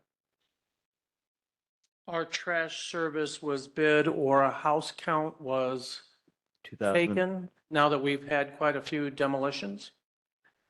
Sorry, are you asking about trash or demolitions? I'm asking about trash based on total Oh. pickup count. So when we've taken out so many structures, I honestly don't have a good answer for you on that, Mr. Henke, and that Oh, I'm I will- surprised. I will dig into that. I know the fluctuations haven't been that substantial that the numbers on our trash side are gonna change. I know when we get new addresses, they get added in, and I'm not sure the process on when we have a demolition, how they get subtracted out. so that's my concern. We add in new addresses. When do we take out addresses that no longer needed service? And I will check into that and make sure we get that adjusted correctly. Thank you. Any other questions? Mr. Curry? Yes, Tori, I noticed that Borden's was bought out by a new company. Have we had contact with them about negotiating a better price? Sorry, for my laughter. So I don't believe, so just so everyone on the council knows, our Borden's contract is up next year, 2025. There is a option for a 3-year renewal if both parties agree to it. We have sent the new company that got purchased by Borden's a letter begging them to renew the contract because our contract went out in 2019 or so, and it locked in prices for 6 years at like 2.5%, 3% increase a year. And trash service has gone up much more than 2.5% or 3% a year. So we are very hopeful, but pessimistic that they will agree to our 3-year extension. In which case we'll have to go back out to bid about this time next year for a new trash contract. Thank you. Well, you never know until you ask, so we're glad that you asked. Any other questions? Seeing none, I'll entertain a motion. So moved. Oh, do I have one already? Yeah, we actually do. Okay. All those in favor signify by saying aye. Aye. Opposed, same sign. Motion carries. Thank you, Tori, for that excellent presentation. Street Department.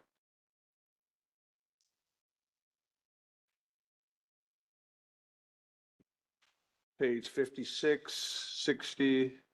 I know. 82. I'm sorry, who's the guy walking up with a tie on? What's up with that? Wow. How about our street commissioner looks great. Looking good. Thank you. You know. I was waiting for Bradley to get back so we could have a shiniest head contest. I think, Yeah, Tori, you need to shave your head and you'll be all set. Yeah. I think next year we each need like theme music. Yeah, like, all right. Going up here. I move for tentative. That'd be a good idea. Every department has its theme music. Yeah, yeah. Yeah. Walk up. Sorry, I would like to just point out, Councilman Curry, I was a little under the weather Wednesday and Thursday. I didn't get to make it to your retirement party, but congratulations. Thank you. Wow. Great party. Okay, I've been with I'm Mike Seuss, street commissioner. You all probably know me. Been with the city, this is my 27th year. Been street commissioner 6 years now. This is my 6th year. So we have about 51 full-time employees at our department and 1 part-time little guy. And then we usually have about 6 or 7 seasonal people that are there 6 months, and then we try to re-up them during leaf season, because leaf season is like twice a year. Some of our, a little bit of a brag session, some of our things we've done this past year. I'll start with our traffic division. They've been kind of a support group for almost every contractor and every other department. I think I'll piggyback on what Tori was saying about ADA ramps. There's a lot of ped crossing buttons and things that have to go on that our traffic division does. They do a lot with County Highway on County Road 17 with the signals adjustments and stuff there. State Road 19, when we did California Road, there's some loops and stuff that they have to cut in, and we do that in-house. So they worked with them as well. They worked with MACOG this year on a bike counter on the Riverwalk. So that was a little special for them too. So all of the railroad crossings that were done this year, they burn on all of those RXRs on on the ground and stuff too. So they've been busy all year. Our heavy equipment crew, sweeper crew, I don't need to tell you, they're out. Of course, Donda, you know that your husband did it for years, so they're out every day. We have swept at least once a week or once a day every month for the last 2.5 years. So those street sweepers never stop going. So just a heads up, when we ask for one, don't turn it down. So I'm glad we got one this year. So anyway, that crew has also helped all of our other crews as well. They prep a lot of sites before we get to them, with our asphalt crew or our concrete crew. They grade any of the alleys in town that need graded. They coincided with buildings and grounds when we had the tornado on the south central side of town this year. So, I mean, they've kept pretty busy. I can't remember how many loads of debris we got off the streets with Mike Leitner's crew and them. So, our concrete crew, sorry, I'm getting through my stuff here. Our concrete crew, we're trying to connect the dots in a lot of school zones as well as throughout the city where there's sidewalks that don't connect. So we'll continue to do that next year. My supervisor over concrete always complains to me, like, you don't have to set a record every year. So we'll be about over 1,300 cubic yards of concrete this year for just 1,400 feet of curbing, new curbing that we've done or replaced or repaired. That's everything else that we've done is 4-inch sidewalks. So that, I mean, contractors put out some pretty big numbers, but our numbers are 4-inch, 5 foot wide, however long. They've done about 14,000 feet of sidewalk this year, and that's amazing for them. Our asphalt crew, I'm sure you've seen on Johnson Street. I count a little bit less than Tori. Tori probably thinks it's $1 million, but I'm thinking we probably saved the city about $750,000 on doing that in-house and not having that contracted or tore out or, they will at the end of next month, when we finish up paving season, we will have about 11,000 more ton of asphalt this year than any previous, well, from last year. Last year was our biggest year. So this year, we're about 30% more asphalt being put down. So anyway, we've been in and around the schools, concrete, grading, asphalt. We try to keep those school zones kind of clear and connect the dots in every way we can. So I would like to finish my little follow-up here with, we have 3 slogans at the street department. One's just kind of a joke. It's we name names. Second is we like to try to do more with less. The third one is, and this goes, I think it's just a life lesson. You should get up every morning and come to work not thinking, oh man, I have to go in and do that. You get to come in and do that. So I just wanted to finish off with that. Do you have any questions? Thank you. Questions for Mr. Zeus? Mr. Fish? Mike, you're doing a great job. The team you've got is fantastic. Sometimes I sit on the side street and watch them work, and you got them really humming along. I appreciate that. And the taxpayers do too. I'm going to say for myself, I get a lot of compliments on what you are doing. Yeah. So thank you for aspiring to do great work. Got the plug in. So on double overtime, all of a sudden it appears here. Explain why it's popping up on the budget. Well, this particular year, we didn't anticipate working on Good Friday and Election Day, and that's partially my fault. Next year, we don't plan on doing that, but there are some holidays that we have to work on. I anticipate us working New Year's Day again, and that's something we did. I think we did last year. Turkey Run is on Thanksgiving Day, and that's okay. Got you. And it's a union. You just whispered in my ear. It's a union requirement. The weather was a great cooperative part of this whole thing. Oh, you aren't kidding. But this is strictly for those odd moments when you're out there. Any holiday event, okay, any parade, that's double time. Okay. And every parade is getting bigger and bigger. And you've got, oh, no, I misread that. Never mind. Are you seeing the general increase in supplies and equipment too, like all the other departments? Yeah, for the most part, not a whole lot though. So, okay, thank you very much. Mr. Mishler. Thanks. Can you just, I see on here, there's a 475,000 increase to reflect establishment of a new account for outside services previously included in paving material supplies. Yeah, that's something Jamie set up for us this year. If we, like our milling company comes in to mill and it's $6,000 a day. So that's just coinciding with all of those outside things that we actually have to have a contractor do for us. Gotcha. Thank you. Drinky. So in saying that, increase to reflect establishment of new account outside previously for paving materials supplies. Now, is that paving material or is that separate material supplies? It's asphalt. That's asphalt. So 475,000. If I would look at that line item is 310.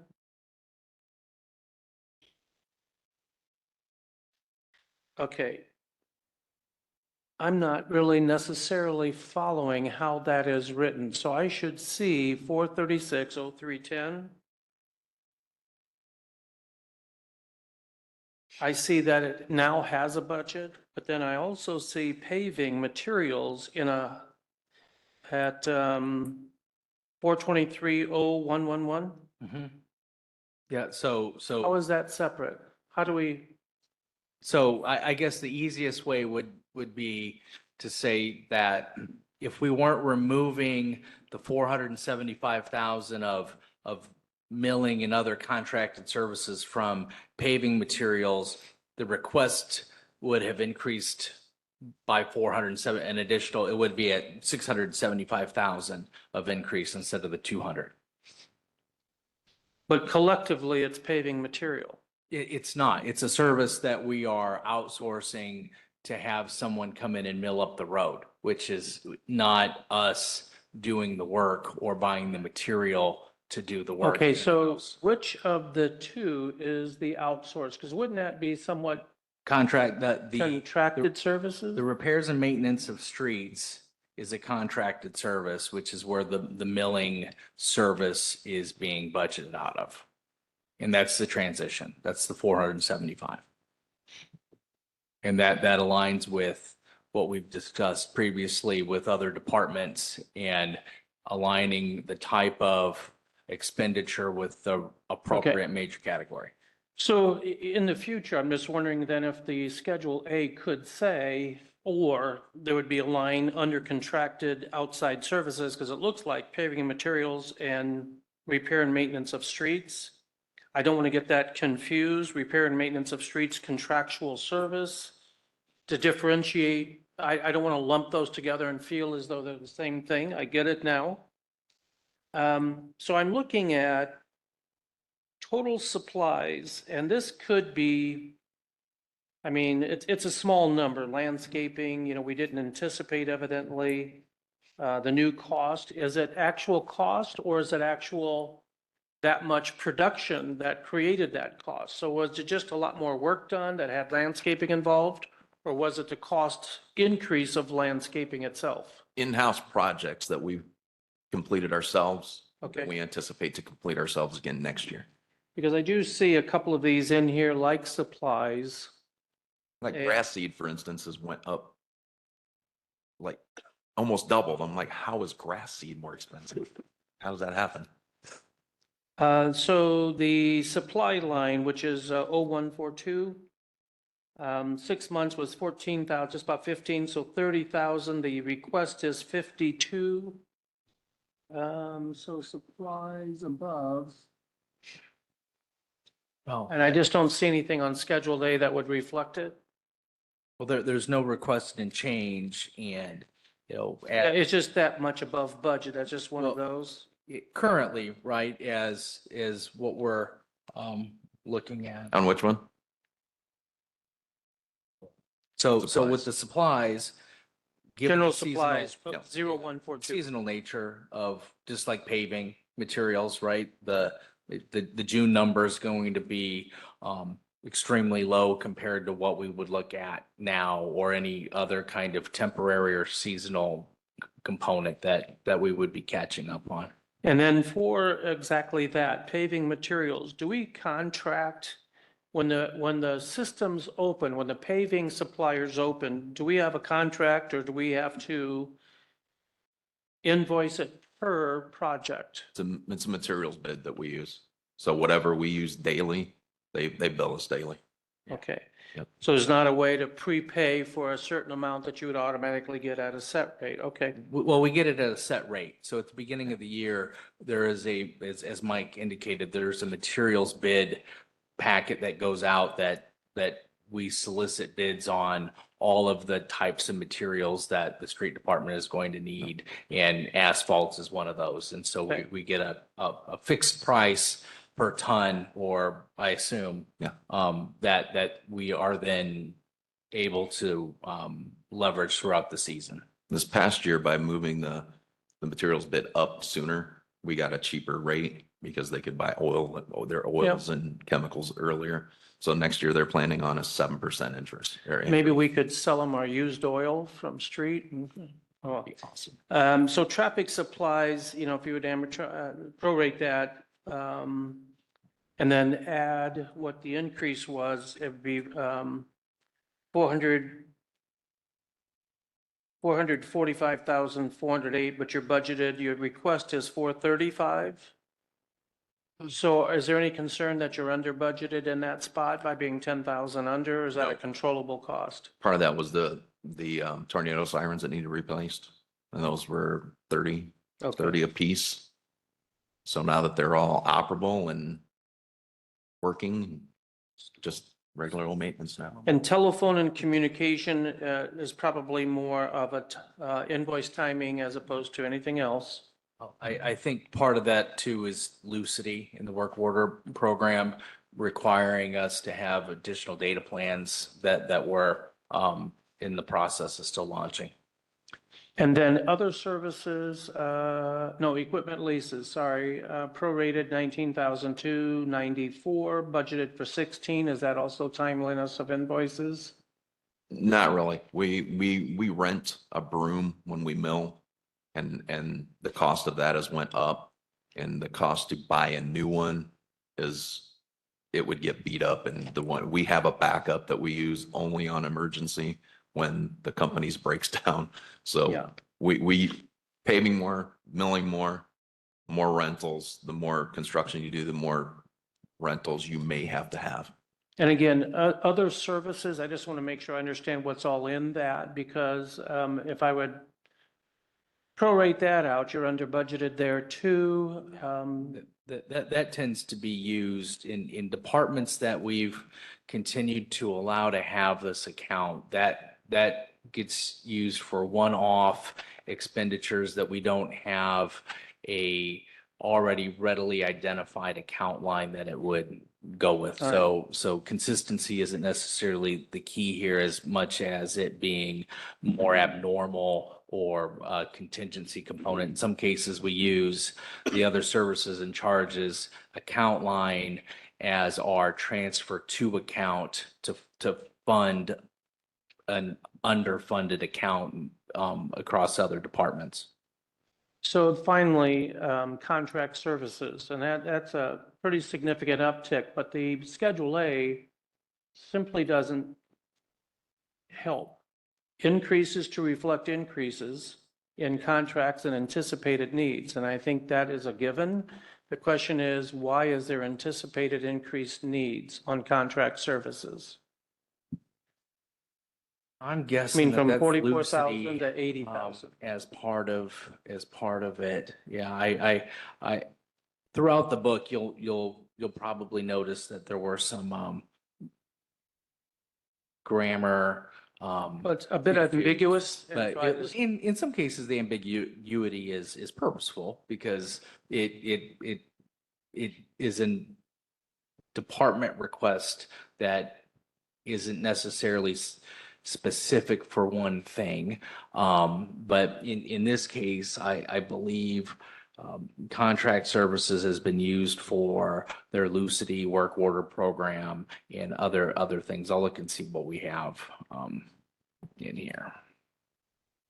But if I call it contract services as opposed to what we had previously discussed, that there would be some form of a buildup that said, here's where we draw funds from, and there would be a tracking mechanism, as opposed to saying, well, we have some buildup So for instance, extra, so a contingency fund as opposed to, and then real budgeting. basically, yeah. As opposed to, yeah. For instance, on Bristol Street this year, we had the concrete blow up again over down by Walker Park. That repair was contracted out as an emergency because we couldn't get to it as fast as Premium Concrete did it. And that was, we took out of that to pay them for both of them.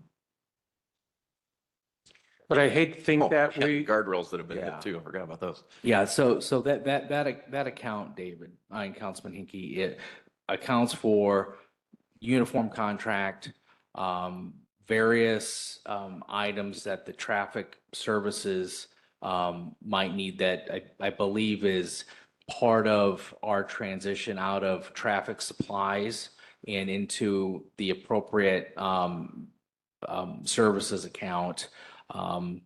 Various changes to Terminex and other outsourced items plus Lucity on the work order side. So there's a large number of specific items that are built in as part of that, along with a little bit of contingency. yeah, and quite honestly, just because it jumps up 100%, it's going to it obligates us to ask the question, and if it's not in the Schedule A, Yeah. that's where we Tra- are. Traffic department, they have a couple of microwave style signal detectors. So when they have those set up, the company they bought, they have purchased from, they come in and set it up for us to start using. So that's where that comes out of that too. Thank you. Any other questions? Seeing none, I entertain a Move for motion. tentative approval. Second. Motion from Mr. Fish, second from Mr. Mishler for tentative approval. All those in favor signify by saying aye. Aye. Opposed, same sign. Motion carries. Local roads and street, page 60.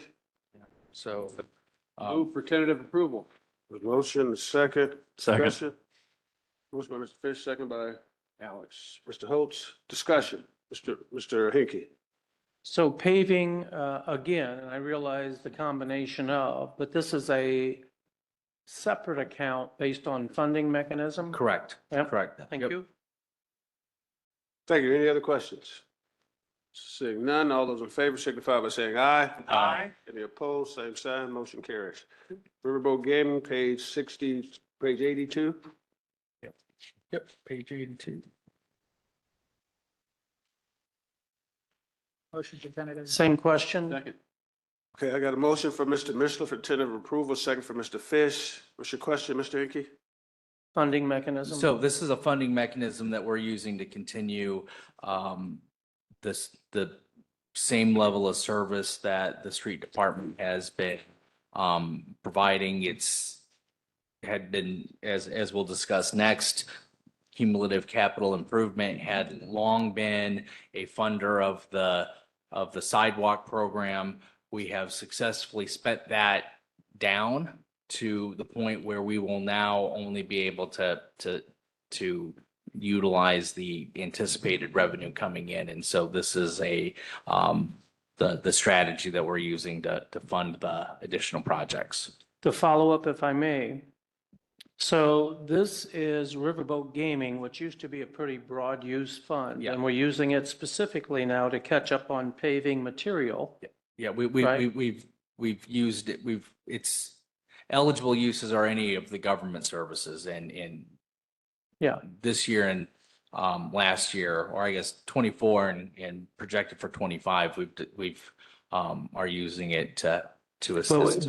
But in doing so, it's somewhat exhausting that fund. We're spending it down a little bit. Yes. Yeah, thank you. Any other questions? Seeing none, all those in favor signify by saying aye. Aye. Same sign. Motion carries. Cume Cap Development. Move for tentative approval. I got a motion for Mr. Crabtree, second for Mr. Fish for tentative approval. Discussion. Just a question. Yes. I see the strategy you're going with, Jamie. Will there be a time where we change the look to, on some of these funds to a different purpose rather than more paving, more sidewalk? Or is the river, I'll go back, is Riverboat Fund, pretty healthy right now, I think, if I remember right? It has some cash reserves. Yeah, so but- it wouldn't, we've got some flexibility. We're not all earmarked for one purpose or another. Correct. I appreciate what you're doing. I just wanted to make sure we still had some flexibility with the money. Yeah, we do. Yeah, okay. Any other discussion? Seeing none, all those in favor signify by saying aye. Aye. Any opposed, same side, motion carries. Thank you very much. Thank you. Thank you. Thank Parks you. and Recreation. Page 62 and page 112.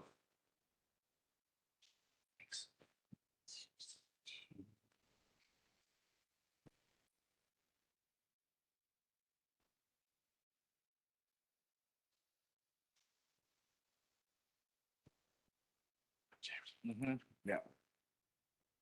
Nowhere needed.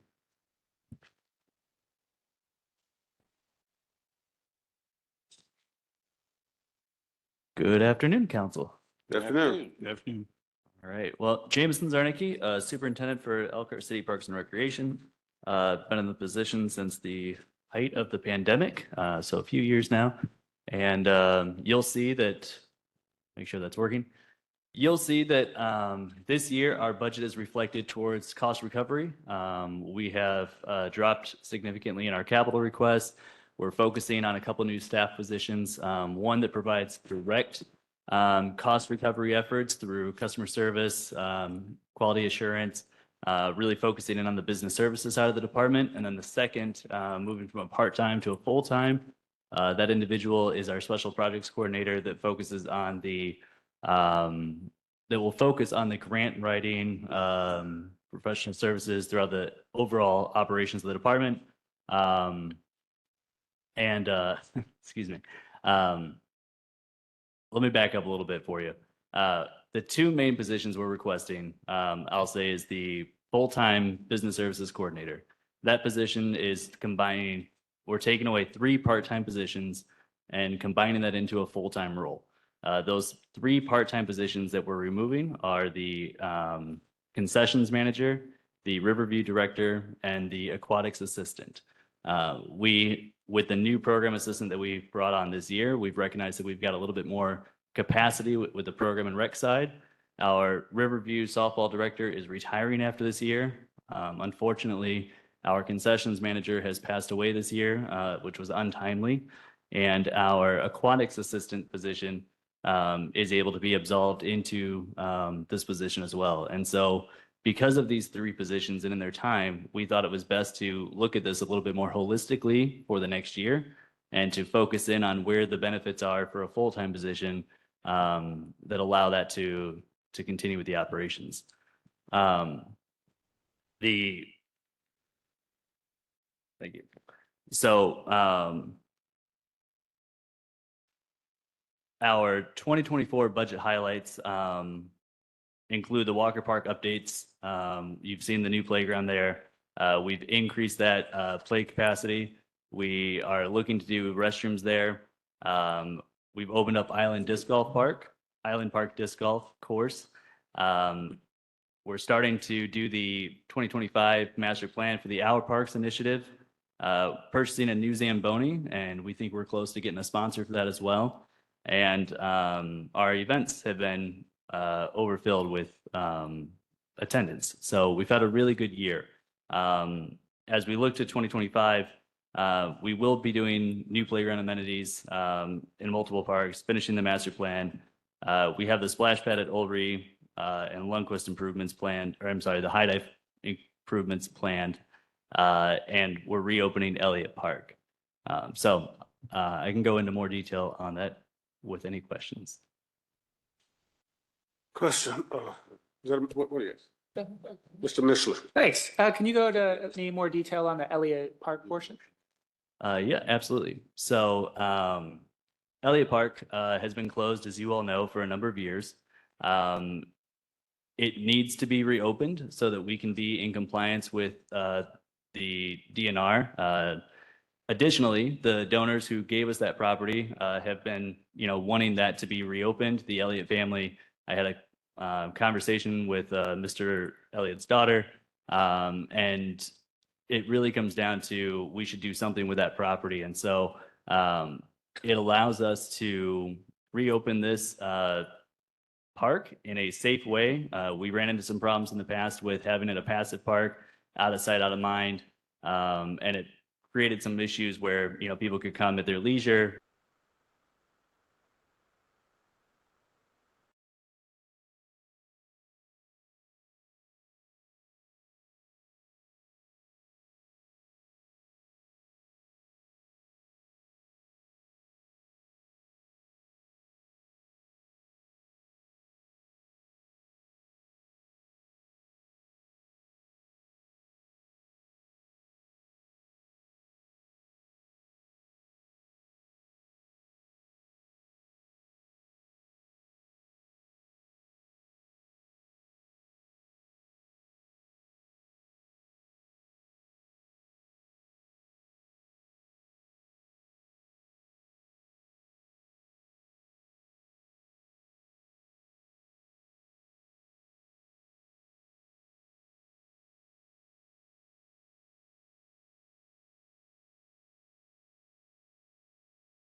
2.997. And I'm just suggesting that the current of that same is 4.649695. So it's a growing department. There's nothing wrong with that. It's quality of place. It is Aspire. It's all of those things. But to fully appreciate its ongoing increase of cost, I'm just suggesting for the healthiness of the growth, that its board would deep dive into the progressive growth of that department as it relates to its quality and cost to the public. Thank you. Mr. Fish. Move for approval. Second. Tentative approval. We got a motion from Mr. Fish, second from Mr. Who was it? I was louder. All right. Mr. Crabtree. Seems to be a. He was louder. All those in favor signify by saying aye. Aye. Opposed, same sign, motion carries. Okay, what page? 106, 112? For 112, Park Programming Fund.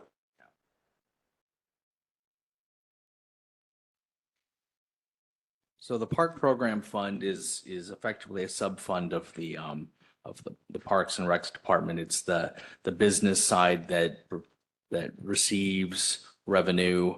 It includes the beach, other components, and we have taken a position of these specifically departmentalized components that are reflected in the various pages.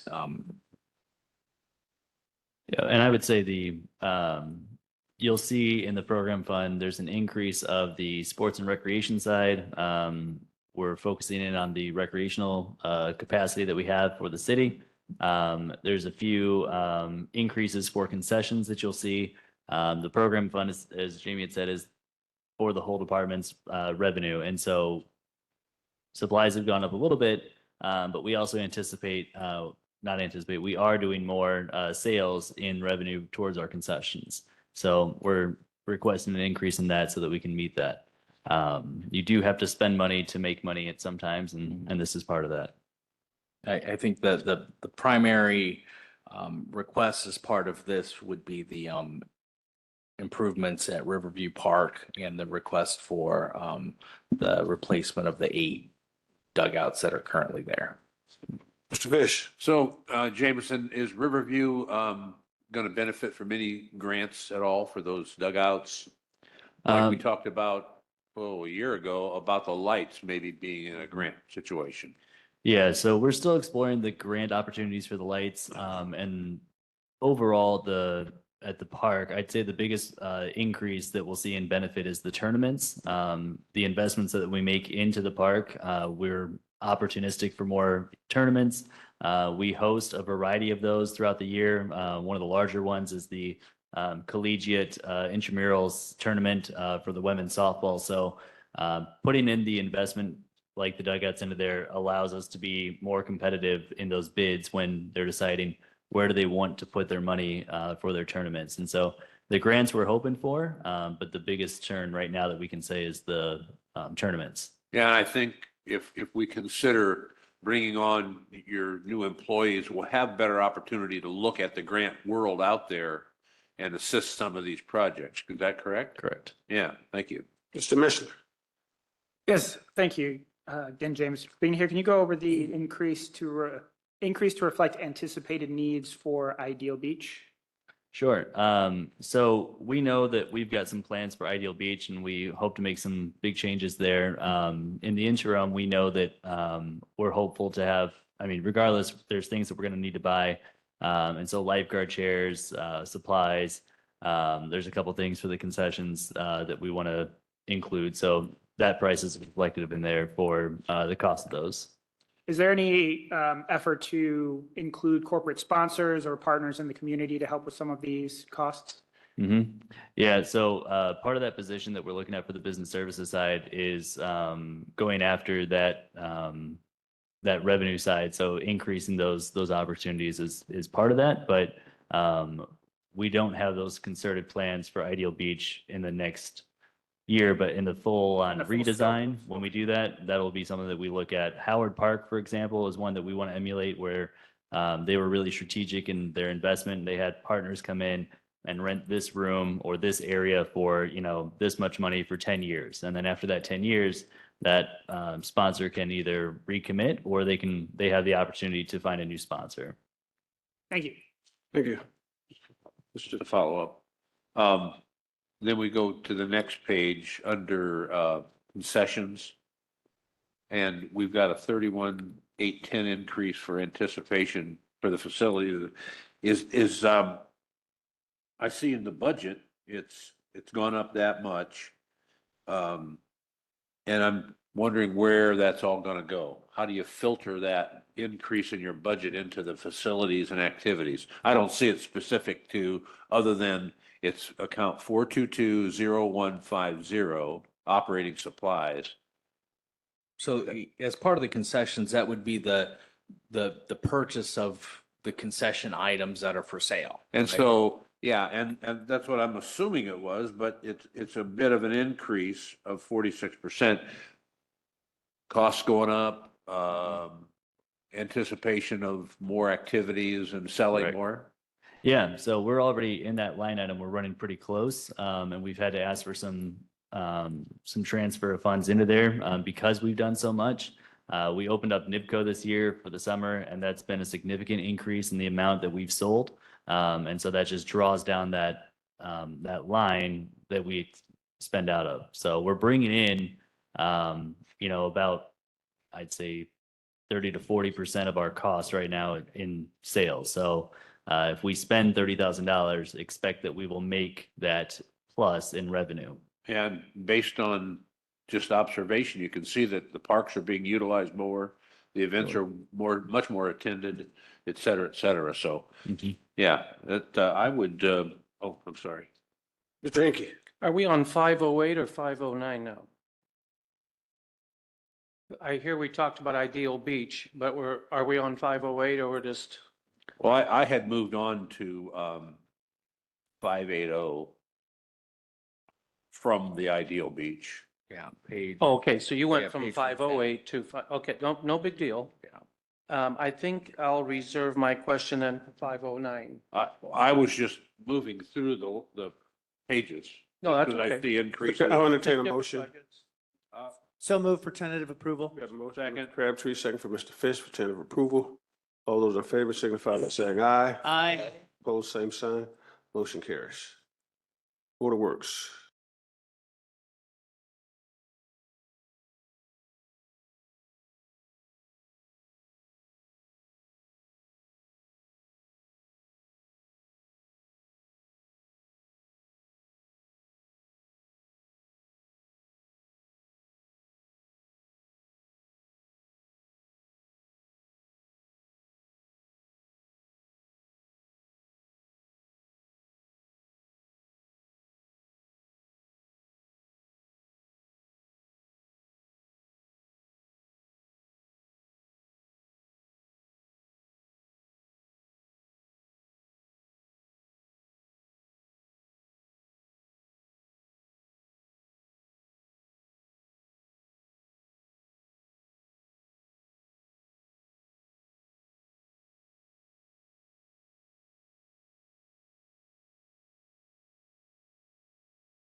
Page 16. As a lousy leader, you should recognize that. Point of order. David, I'm gonna give you one more chance, all right? When I ask you, When you cut me when I ask you to be in order, or I will ask that you be censored the question. for Are your we on inappropriate 508 or behavior of this 509? council. Because you can't follow along, it's not our fault.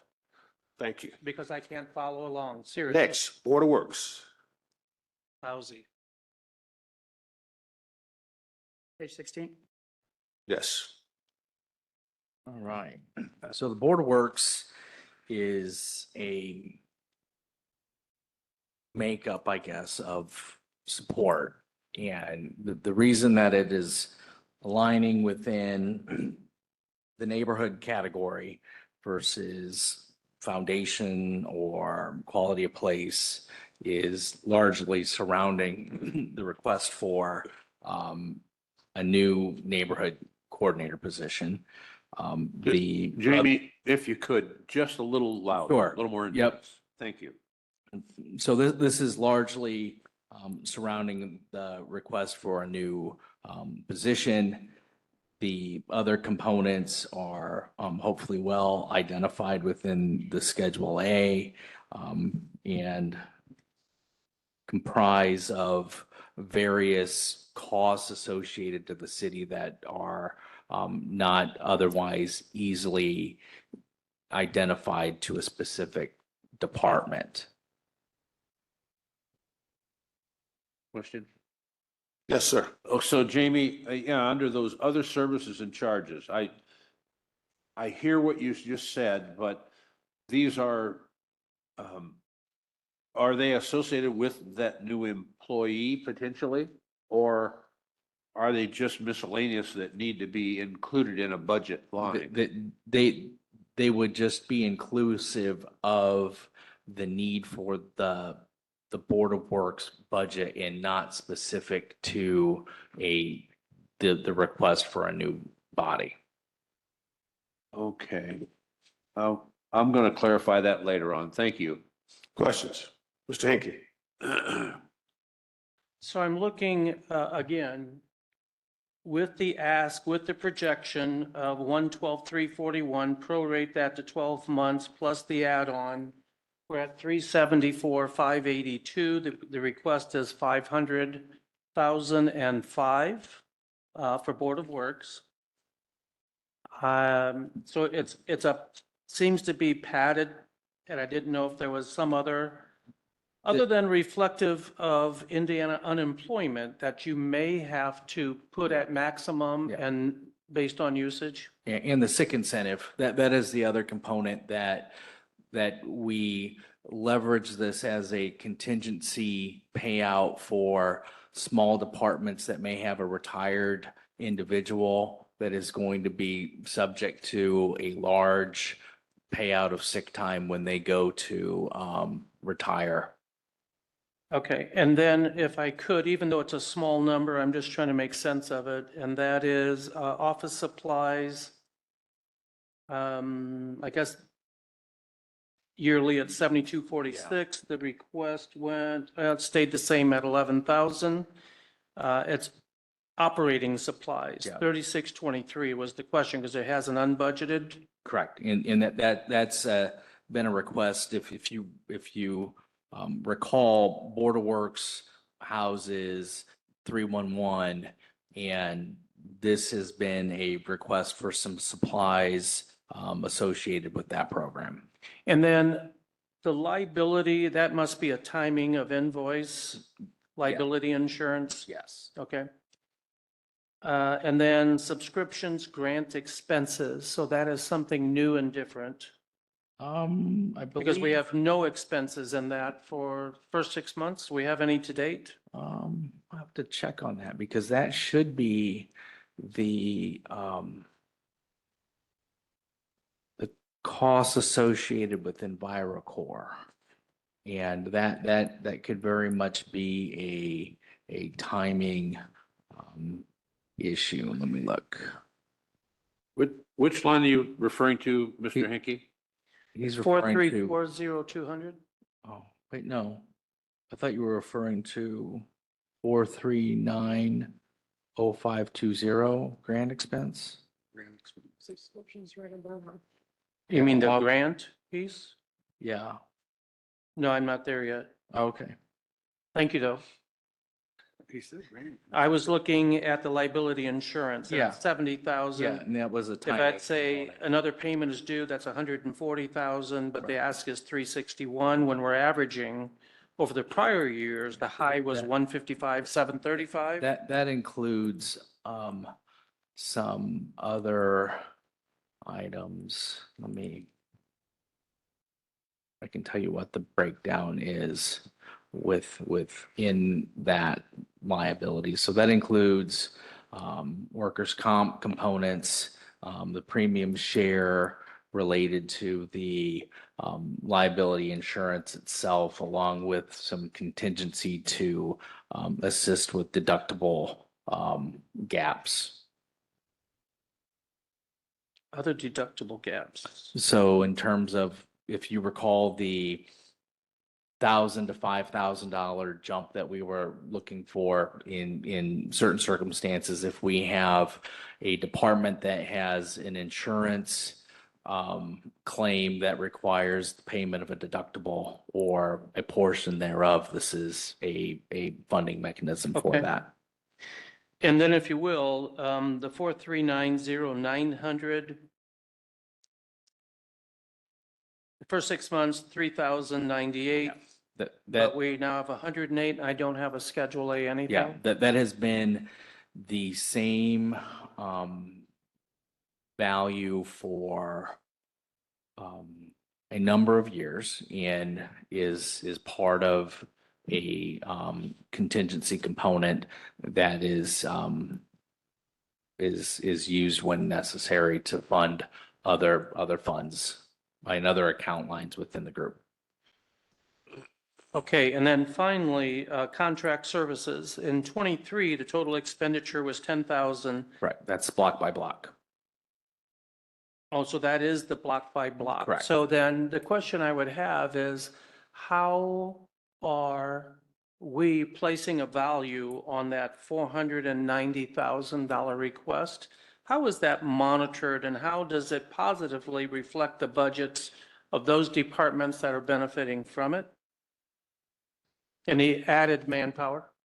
So there's not a direct correlation between changes that I can put on a chart, Councilman. You can't hear me? Okay. Great, good. So I can't sit here today and give you a chart that shows customer satisfaction, improvements in the parks, improvements on downtown. I can talk to the fact that at several meetings, including council meetings, we've had people make comments and as well as on social media. They're making a difference. They are doing things and allowing our teams to do other things. And in addition to that, they are helping with the events and will continue to do so. And as we do that, the goal is to reduce the overhead time, or at least not, I don't want to say reduce it, it's not to extend it. We're not trying to take away union jobs.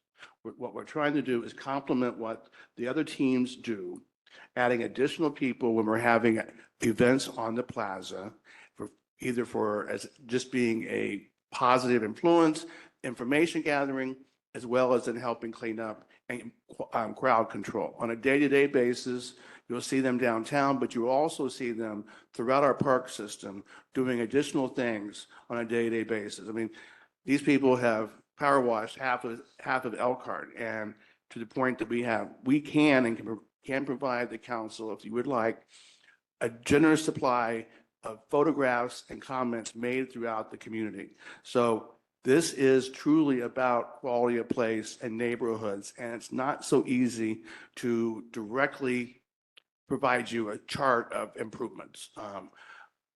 I just can't do that with quality of place that way, but I can assure you, I can show you the impact they've had. Is that clear? Is that clear? Mr. Fish? Not really, but that's correct. You can't really measure it. Mr. Fish? Well, so I just want to, Jamie, I'll have an offline question for you, but this sounds like there's some contingencies in this for that performance part of it, that quality of life. Is that what I'm understanding? And some of these, this isn't specifically for block by block, it's for other things. In contract services? Really the big question is, with this particular Board of Works account, and if we had an audit, we could show all the receipts and everything, but we're within the rails on where some of this money would go. Is that correct to say? That is correct. So if I recall, it was May of this year, the contract associated with block by block was entered into, and that was for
getting one new vehicle to replace the one that is in rotation because it's old.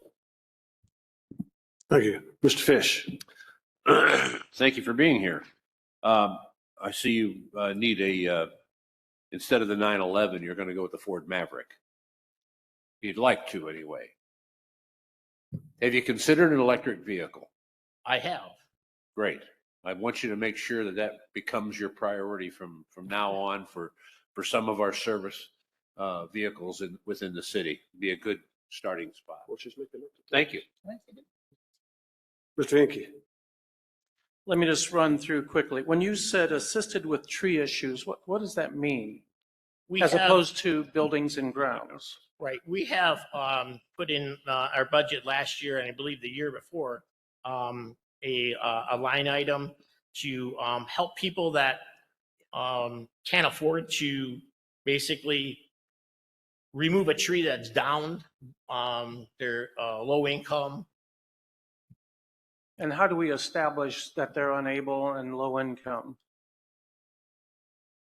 Demographically would be one of them. But I'm open to looking at anybody's, tree issue that they have. Because I think unless we have a specific, because we have people that want trees down, right? Mm-hmm. And I'm not sure that we have the mechanism legally to say this one, but not that one based on where you live. I caution us in that. You and I had a discussion at lunch in that regard. The assumption of, because if you're giving free tree service to someone else using my tax dollars, I'm going to demand free tree service back, just to let you know. Now, your professional services line, $40,000 budget, there was no expense in the first 6 months. Is that, and I don't have a reference on Schedule A, what is normal under the professional services line for you guys? 40,000 is the ask again. So I'm just saying, since there is zero expenditure in the first 6 months, is that a place setter or? I would answer that is part of just providing flexibility to the department. The actual amounts wouldn't suggest that would be the top end, but it's in general to, in the event that they have to call in a structural engineer to identify to make an assessment on a building, that would be a possible use for the funding and give them what they need to be able to act. All right, so we have some excesses built in, and I think that's a theme that we've been working on for years. Throughout the rest of this, it looks pretty small. Education, are we going to use it? Are there opportunities? What are we doing for that? The credit card processing fee was a little bit, it's twice budgeted. It's twice the amount of budget, I should say. So I'm not sure what the usage there and why the jump in cost. Is that just the frequency of use? Have fees gone up? We had a new permitting program. And so we had a new payment vendor, Global Payments, and that's why the fees skyrocketed. We're currently looking into a different payment vendor options. And we're also looking into maybe offsetting some of those costs by having the customers also pay for part of the credit card fees. Okay. Code enforcement has been a big thorn for me since the year 2001. I have many letters written in that regard. I would say that our brief conversation was one of the best conversations I've had with code enforcement in my time here. But I'm disappointed, quite honestly, that the questions I have asked at council, you have answered, but you've answered to administration and it never got back to me because you had the answers. And I'm just hopeful that that would be a full circle, that I would be included in those conversations so we can actually close out some of the issues that I've had with 311 and code. So thank you for that follow-up today. That was the most information and more gratifying that a lot of my concerns on Prairie Street, Benham. Now, if you would just fix Beardsley Street for me, that would be helpful too. communication note too, I wasn't aware of that, but I will now definitely look into that.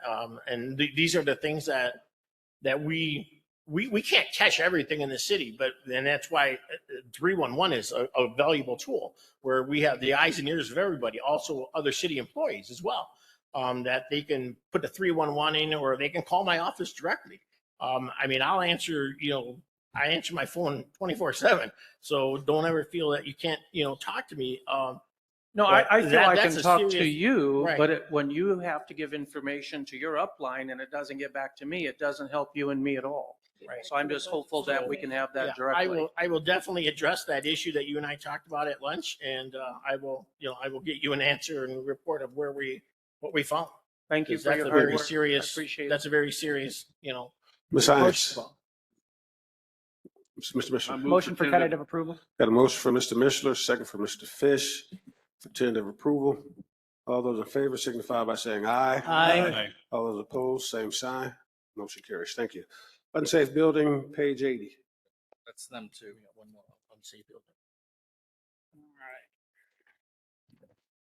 Yeah. Should be. Yeah, there were no requested changes to. Any questions on unsafe building? Move for tentative approval. Got a motion for Mr. Crabtree, second for Mr. Fish for tentative approval. All those in favor signify by saying aye. Aye. Any opposed, same sign. Motion carries. Thank you very much. All right, thank you, guys. Edit. Interfund transfers and economic development and grants. 128 through 130. I move for tentative approval. Second. Got a motion for Mr. Fish, second for Mr. Crabtree for tentative approval. Questions, discussion? Seeing none, all those in favor signify by saying aye. Aye. Those opposed, same sign. Motion carries. Community promotions, page 116. I'm sorry.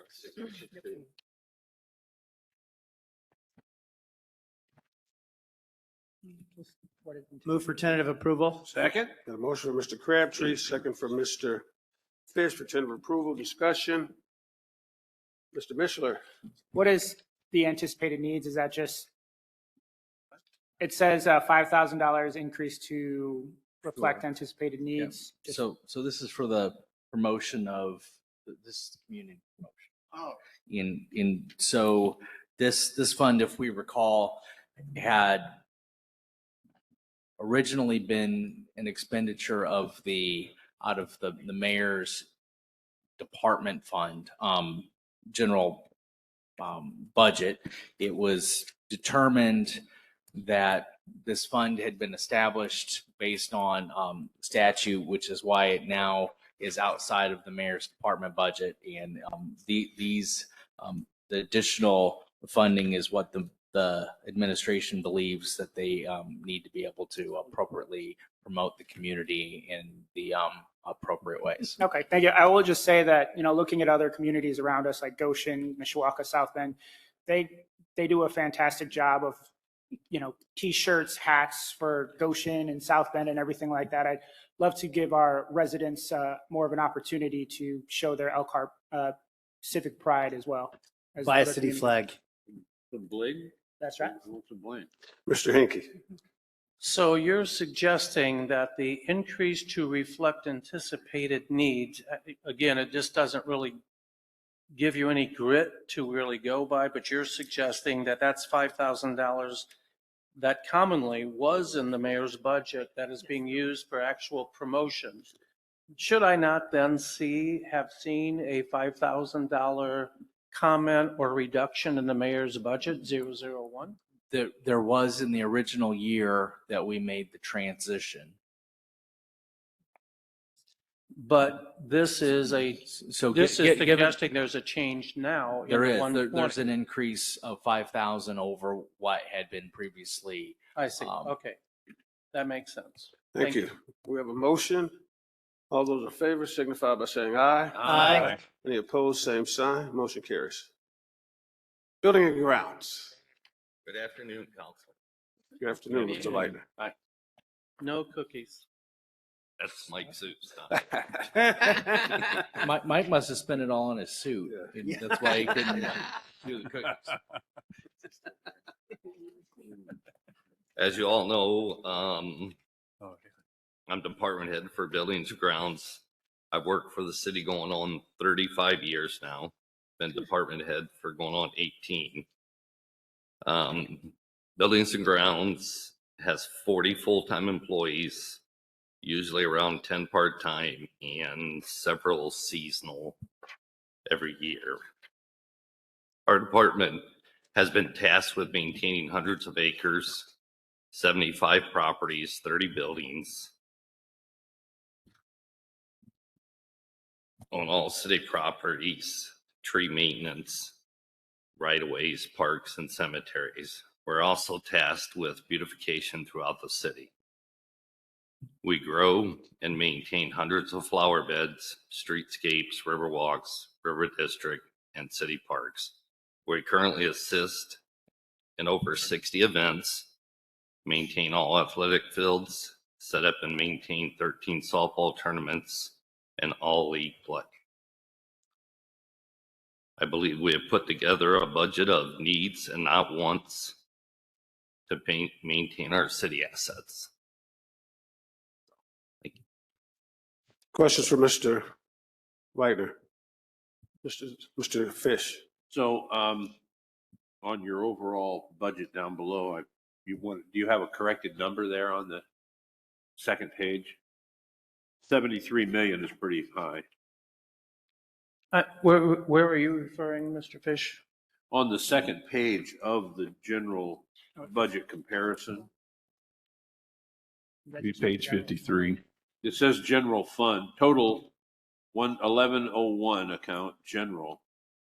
I'm not sure why you have all that on there when your budget should probably be closer to. I'm just confused about that. Yeah, that's not on my paperwork, so I'm Yeah. looking through Jamie's book here. All right. Is that a typo that we're saying? I think Well, we know it's a typo because he's not getting $73 million. Yeah.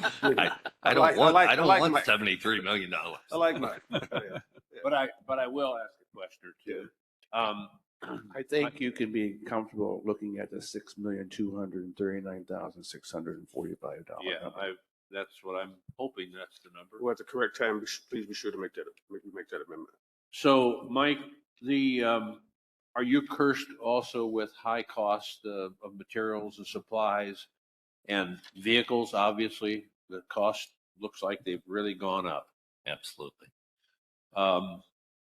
What are the options to get the service out of that, to get the transportation capability out of those vehicles? Are there other types of vehicles you can perhaps embrace? We have looked, we've talked to Josh about a lot of different things. It's more of taking care of and maintaining what you have. Don't be scared to talk up, but okay, so maintaining, and I think Josh does a great job of all that. Well, it's employees. They have to maintain what they have so that there's less for Central Garage to be doing. With all of these requests, we were talking about a van earlier, so that would be replacing one of those that Josh had mentioned. Is that correct? No, that's a transit van that would replace one of our construction vehicles. Okay. That I believe was hand-me-down from Public Works at one time. Oh, I see. All right, so we are squeezing out quite a bit of service out of it. Absolutely. Yeah. Well, it's amazing how much vehicles have gone up, and it really puts us in a spot, but we'll probably have to have a conversation later about things. I don't want to take up the time now. Thank you. Absolutely. Mr. Henke? Jamie, now that you're back, Mr. Fish had a question that I would like to follow up as well. On second page, there is a total funds 1101 general line at the bottom of their budget. That is the total of all of that's the general fund total. which is the sum of all of the departments that are part of the general fund. So buildings and grounds is the last Okay, department. So if you were to there was take- just no explanation of why that number just appeared. I think it's a fair question. It just is there. Yeah, so it's just to total all Yeah. of the departments as part of it. And that's what's reflected on the summary sheet on Okay. on page 2 where it says appropriations. Thank you for that. Now, Mr. Leitner, your temporary help just wasn't reflective in the first 6 months, I'm guessing. You had 14,627. Your budget is 140,500. So I'm assuming your temporary is primarily summer? Correct. Okay. And then part-time doesn't make sense to me either unless they're more specifically summer people as well, but they would be then temporary seasonal. Why is that 98,000, but the ask is 205? So 200% of actual on part-time?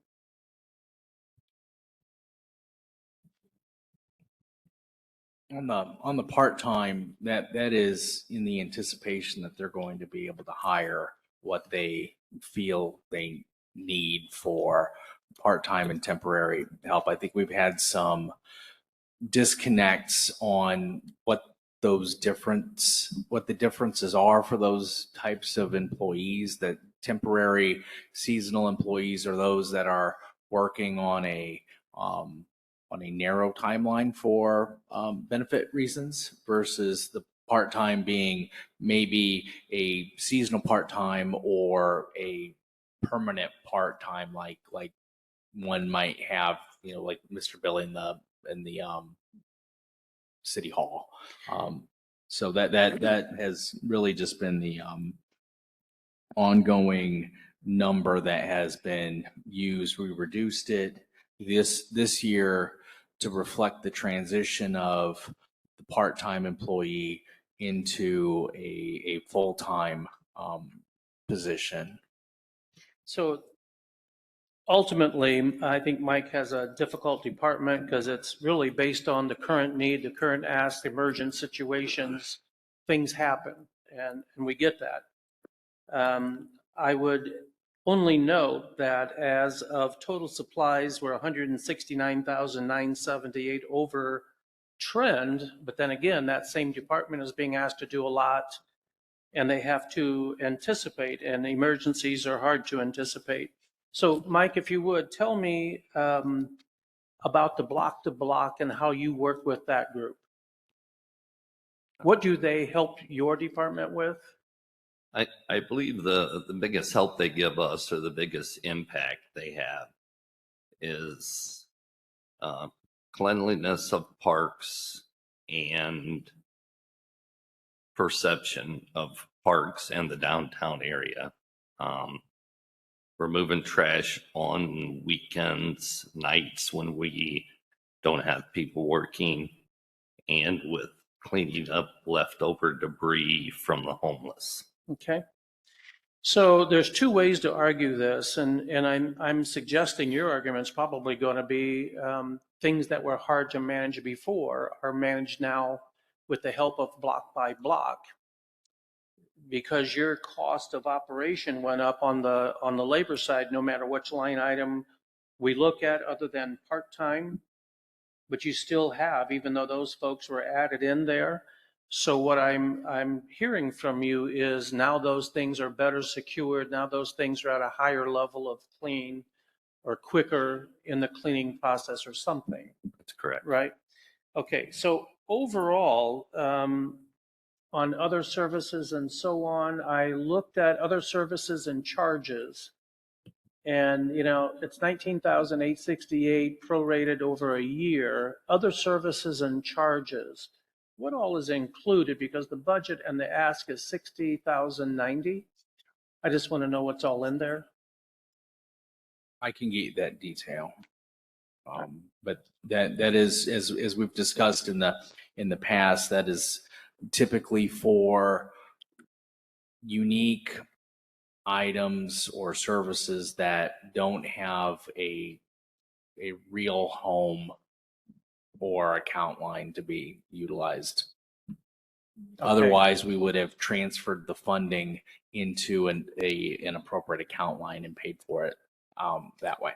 So essentially more of a contingency than Well, not anything else. necessarily contingency, but more for, in some respects, singular items that may not require their own account line specifically that would, I guess think of a miscellaneous expense account in a private enterprise. Contract services, 14,418 for 6 months. What is all under contract services? The ask went down from 196 to 163, but there's a pretty significant variance.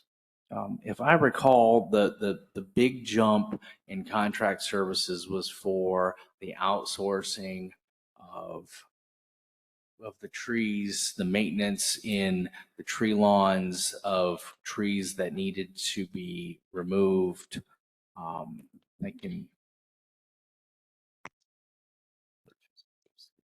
And along with Lou City. Yeah. For their work order system.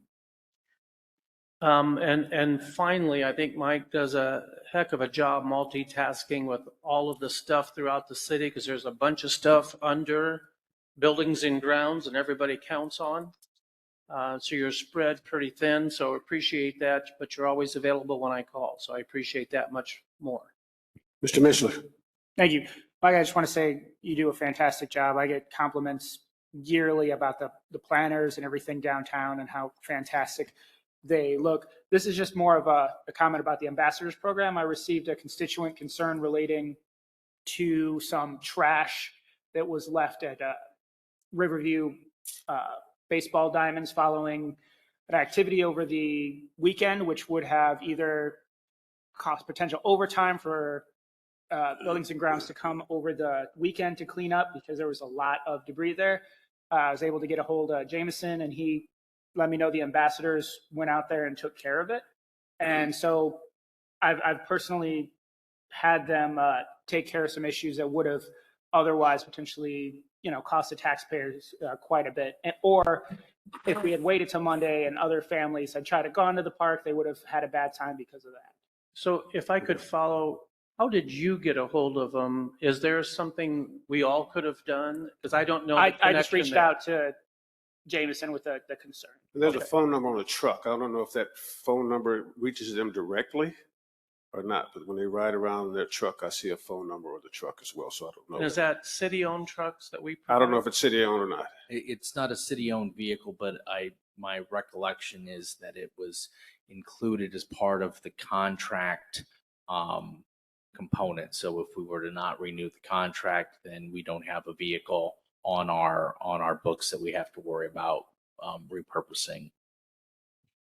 If I could follow, the ownership and liability, are you saying are not the city's, even though it has a city logo on it? Correct. Okay. Mr. Fish. Nope. Yeah, I would entertain a motion for. I'll entertain a motion. You make it. Tentative approval. Second. I got a motion for Mr. Fish, tentative approval, a second for Mr. Mishler. All those in favor signify by saying aye. Aye. Same sign. For those that oppose, thank you, Patrick. Thank you, Mike. Thank you, council. Thank you. Environmental Center. Page 94.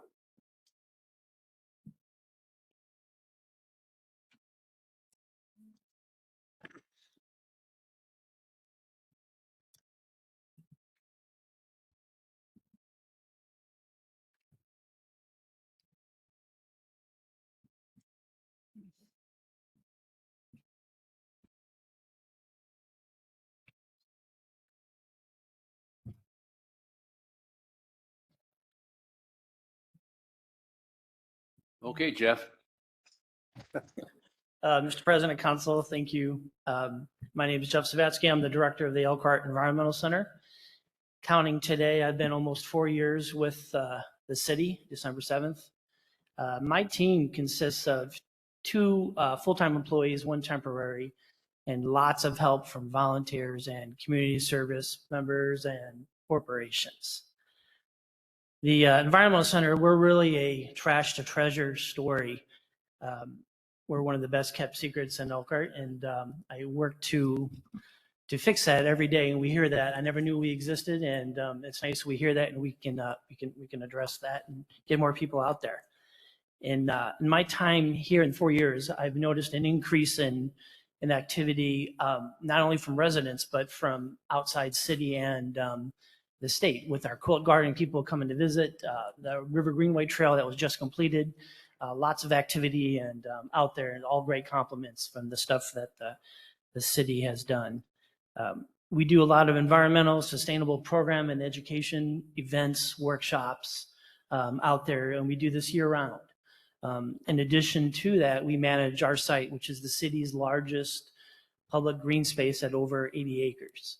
We have wetlands, ponds, forests, we're on the Elkhart River, so lots to do there. And we're also venturing out. We're helping with the Railroad Museum. We're going to be doing a prairie in between their track.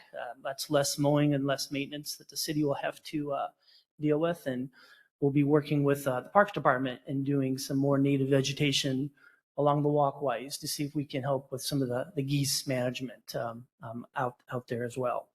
A couple of highlights I do want to bring to your attention that we've done under the leadership of Mayor Robertson and his administration. We've received several grants and projects that we've done. One was finished a year and a half ago, and I have some numbers for you. In fact, I just got the numbers today, so they are very accurate. We had a solar renewable project and wind turbine installed out there. So today we have generated over 21 megawatts of power. And I know some of you are electrical engineers, but just to give you an example, 1 megawatt can power 200 homes. It can charge an EV over 3,600 miles, and that is to date. We've reduced almost 9 tons of carbon dioxide by not burning fossil fuels. And to bring it back to the budget, and it reflects this year's budget, we have reduced our electric bill by over $5,000. And I know that when you look at the grand scheme of things, that's a small number, but solar panels last 30 years. So that's a significant savings that we were able to bring to the city. Another grant that we got this year is from the Energy Efficiency Conservation Block Grant. With those funds, we're working with Chief Dale, and we're going to install solar panels on Station 3. And an estimated savings will be $7,000 to $8,000 in savings, and I believe that's on Mishawaka Road. We're also going to be installing an EV charger at our location with these funds, and there's some funds left over that may help support a second EV vehicle for the city fleet or another EV utility vehicle for buildings and grounds or ourselves. And lastly, and probably the most important thing that I'm proud of, and really, and this reflects every one of you, is a grant that we got through USDA and the U.S. Forest Service. This was $1 million grant that we got to really focus on trees and help with our urban canopy, lack of urban canopy. And every district qualifies for trees, some more than others, but every district qualifies for that. So in the next 3.5 years, we're going to plant over 2,000 trees in the city. We're going to focus on the right of way, and you're going to start seeing that this fall, winter, as we start going into the different districts. I'll be happy to entertain any questions. Thank you. Comments, Ms. Hinkie? The only thing, I really appreciate the cost savings and thinking through and the grants. That's a big deal. So I appreciate that and want to say thank you for that. I wish all of us would look at the efficiencies that we can add and the cost savings for the constituents we all serve. The only area that was a little bit confusing to me was after the tornado, we had a controlled burn of trees and limbs and all of that stuff. Was there anything else that could have been done as another option, more clean? Is there something environmental could have Well, proposed? that really was a different department, but I could probably answer I on that. understand. Was just the sheer quantity of vegetation and brush that came through at this time, as far as trying to dispose of this. Yes, it could be made into mulching, yes, but just the sheer quantity that we got all at once. The city does do that with its existing program. The trees that go down, they're turned into mulch, and we're giving those to citizens for free of no charge. But just the mass quantities overall, they had to dispose of those and find a place for it. Yeah, just for those, we can talk about electric vehicles and all that good stuff. We go forward 2 feet and then we do a controlled burn and it sends us back how far, and we don't know that. It's just a philosophical change for that emergency. It was a little surprising. I know it's not your department, but you're the expert on the environmental side, so that's why I wanted to ask. Thank you. Are there any other questions? Just a statement. A motion, you say? Well, yeah, I'll, after my statement, I just want to say that the Environmental Center is setting a new standard that we need to embrace, both at the administration and down to the employee level, with the grant program, the amount of volunteers that are showing up and participating, the types of activities, the interaction that we have from people from out of state, as well as right down the street from the Environmental Center. It's showing that we have this hidden gem that's being sought out, and it's crossed through by a very important network of bike routes. And so it's almost like we're the center of a lot of environmental movement, if you will. And I just appreciate being a 32-year volunteer there. And I'm looking forward to continuing your support. Thank you. And I will make the motion for tentative approval. Second. We have a motion by Mr. Fish, second by Ms. Hines for tentative approval. All those in favor signify by saying aye. Aye. Any opposed, same sign. Motion carries. Thank you. Railroad Museum, page 100.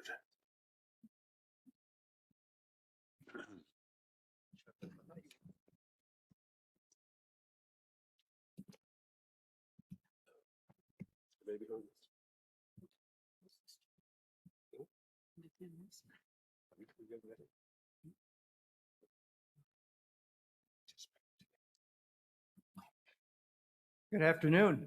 Good afternoon. My name is Brent Holloway. I'm the director of the National New York Central Railroad Museum. I have been associated with the museum now for around 25 years, mostly as a member and a volunteer. I was in the public school teaching capacity for many, many years. And in leaving that position, I eventually was hired 2.5 years ago as an assistant curator here at the museum, served in that position for 2 years, and then was appointed director in March of this year. So I'm still learning the ropes of this position. The museum, I guess I take a little issue with Jeff's statement. He claims that the Environmental Center is the best kept secret. We claim that we are, although we don't want to be either. And we are working, of course, to fix that as well. The museum in the past several years has grown by leaps and bounds as far as interest and foot traffic.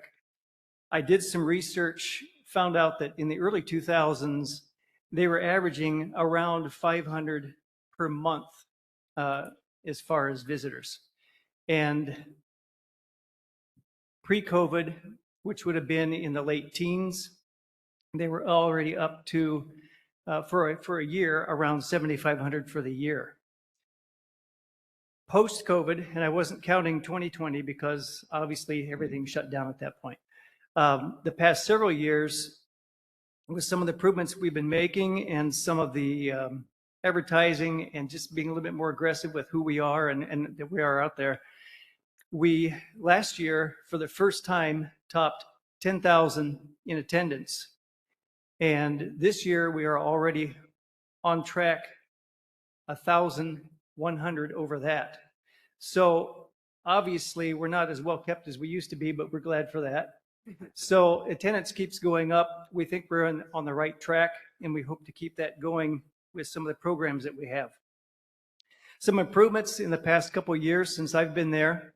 We established a new, what we call a kids play zone, which includes Lego tables, Thomas the Tank Engine Brio tables, a playhouse train that was built by a local construction company, complete with a bell and a whistle that kids just love to play on. We have a very large O-scale model train layout. We have outside a 1905 wood caboose that's open to the public. We have a E8 diesel locomotive that you can go into. You can sit in the cab, and yes, you can still raise your hand up and pull the rope and blow the whistle. I'm being alerted, Mr. President, that we're offline again. Okay. Okay. Okay.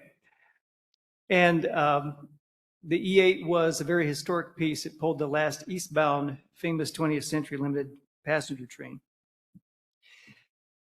One of the biggest projects in the past 2 years has been the renovation and expansion of the Nibco Century Flyer amusement train. We pulled out all of the old ties, put all new ones in, added 700 feet of track, added a station house, a working crossing bell, and lights, courtesy of Norfolk Southern. And all of that was funded by local grants and local business donations and private donations to the tune of almost $40,000, of which none of it had to come out of city funds. And So a really- lot of labor. And a lot of volunteer labor, exactly.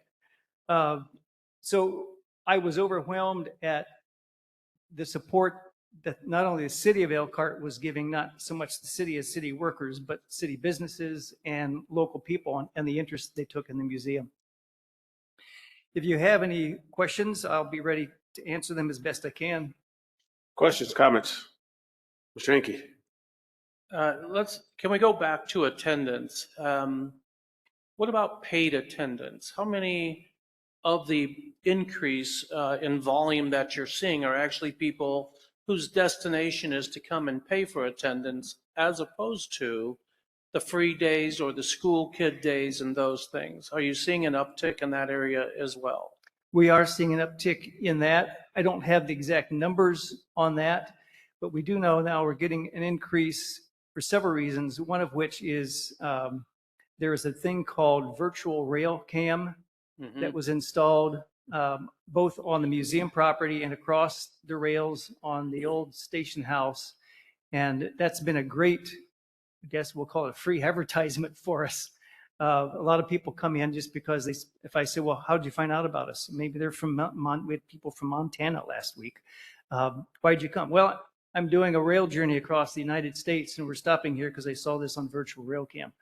So that's just one thing. The other would be, I think I hear a lot about people stopping in to get their RVs serviced. So they want to stop in at the museum, things to do, and they'll ask us, what else can we do? And we point them toward either Ruthmere or maybe the Botanical Gardens, or they ask, well, what's a good restaurant downtown? And so it's nice to see people coming in and of course spending money throughout the town as well. Do we have an update on the donated locomotive that was given to, I'm trying to look up the name of the thing. You would know it better than I do. You're talking about the 3001 The Mohawk, yeah. There's going to be on October the 9th, I believe it's a Wednesday, there'll be some type of a press conference announcing how that all works. I mean, we expect to see it again. It will come back to Elkhart at some point to visit. That's the understanding that I have. Okay. All right. Very good. Thank you. Any other questions? I got a motion from Mr. Mishler, second from Mr. Fish for tentative approval. All those in favor signify by saying aye. Aye. All those opposed, same sign. Motion carries. Thank you very much, sir. Park bond, page 118. No, we're Ms. Lerner. I'm sorry, Lerner, page 102. Yeah, don't snub the learner. We're at them.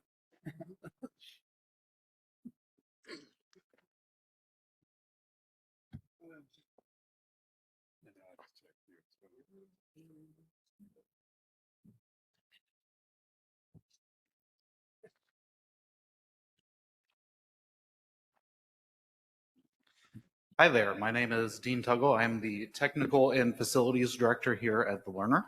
I have been here 6 years and then 2 years prior part-time. Currently, we have 13 full-time employees and about 35 part-time employees and a pool of about 100 or so volunteers. Some highlights from 2024, we have began planning our 100-year celebration. We have a full committee going, and that celebration will be a year-long celebration starting on November 24th, right here in the theater. We will be showcasing our Kimball organ, which will also celebrate its 100th year anniversary, with the show that opened the Learner back in 1924, The Navigator.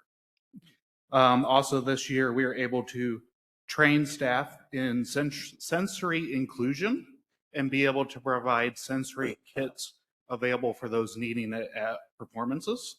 And then we also implemented a maintenance software to track all building assets, create preventative maintenance schedules, and reduce reactive maintenance costs. For our 2025 budget, we are asking to upgrade our security system to match the rest of the city's security systems.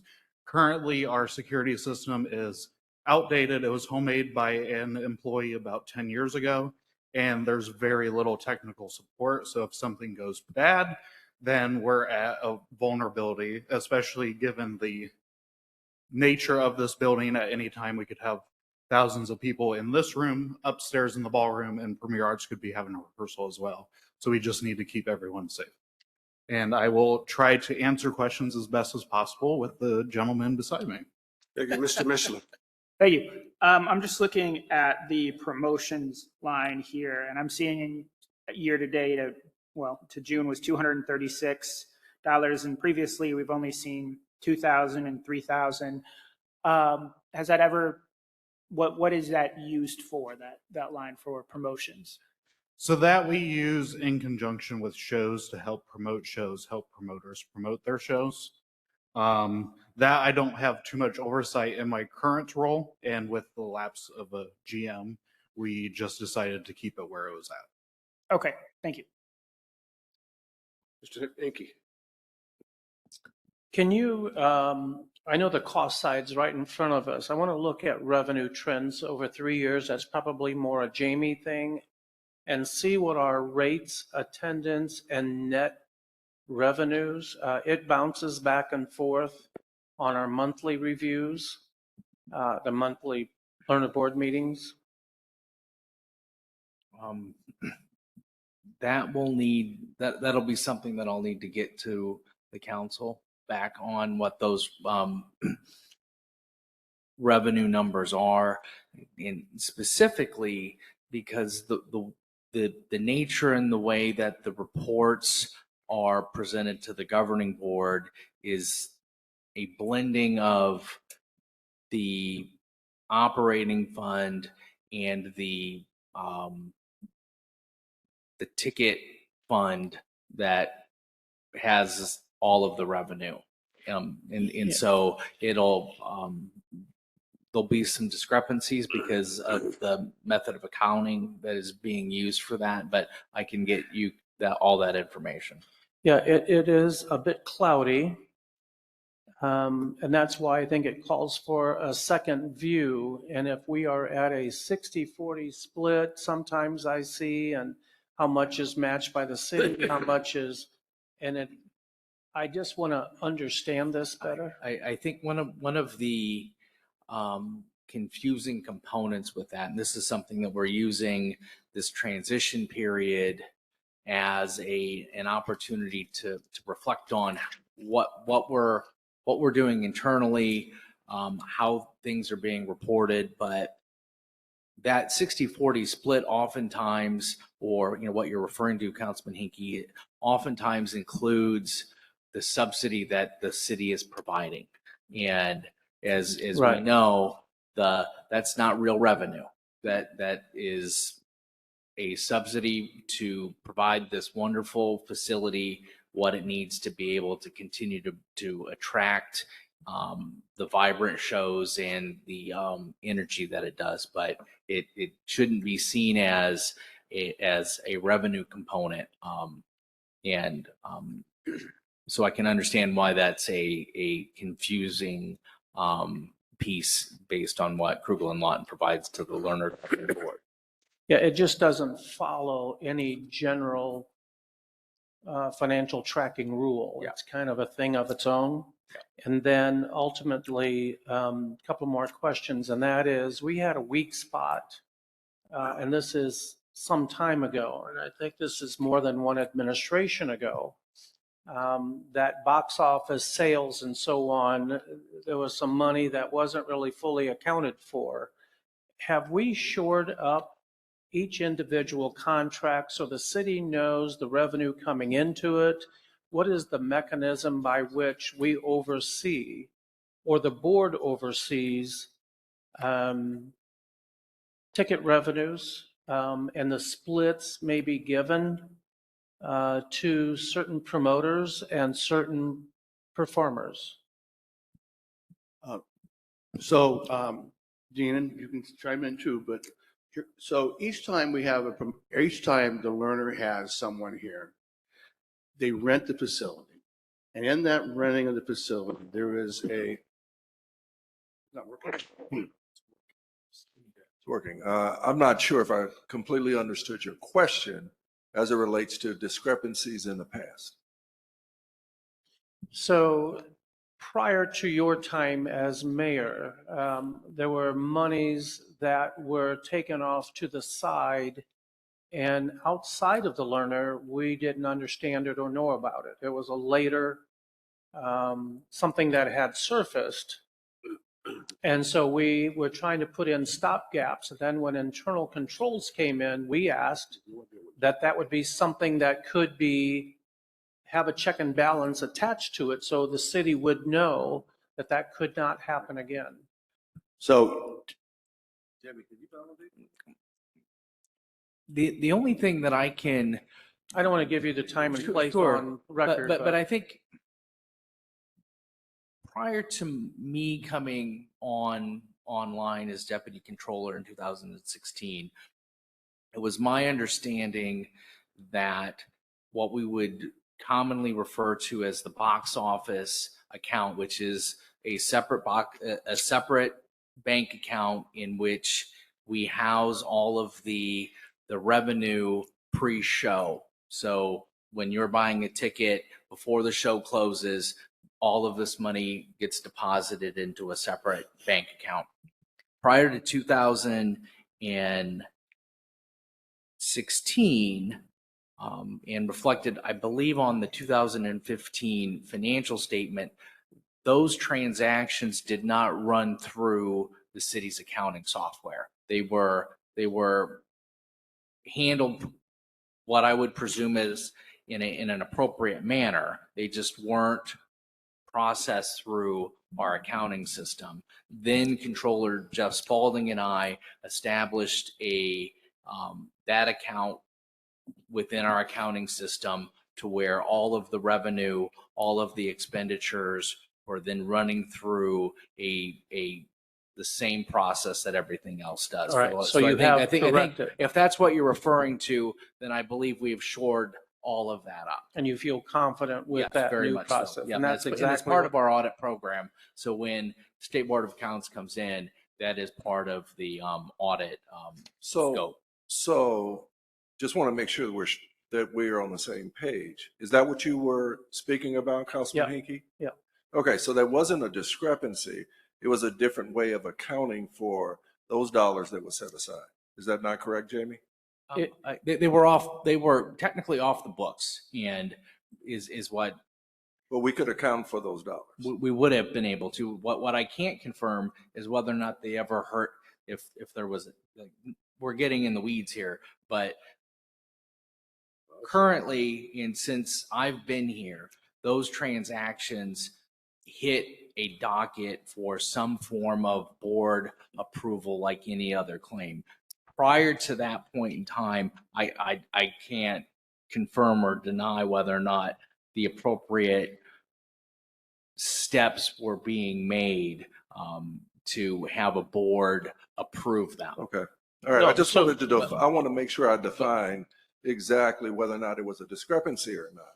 Yep. So the issue was, Mayor, there was a discrepancy that was alluded to, which brought into the internal controls, and through internal controls, a change of methodology of securing those funds were put into place. And Mike, 2015.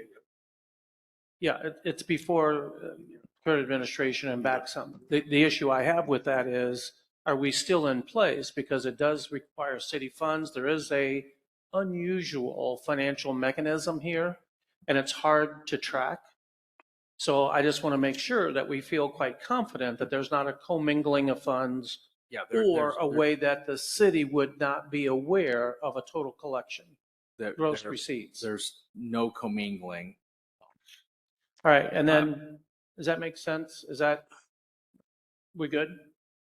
Yeah, it's back there. No, and regardless of whether it was back there or not, I just wanted to make sure that there wasn't a quote unquote discrepancy or lost money I see it was outside of the system. And now that the accounting measures have been changed, it literally has been brought into an accounting mechanism that we're all on the same page. Yeah, and that's what I wanted to make sure, is that we're still under that check and balance, so to speak, so we don't feel as though. And then as we go through this, and this is kind of the tough spot, I wanted the receipt of revenues because I can actually track the increase of cost of operation, the addition of additional staff, and all of those pieces. It would be nice to have the reflection. The revenues through June would have been present as part of the financial statements that were included, and that would be reflective of all of the cash, the net transfer as a result of any show closings and Yeah, so that would have been through June, but Correct. as I was told, there are big shows, small shows, and so it changes the net financial data.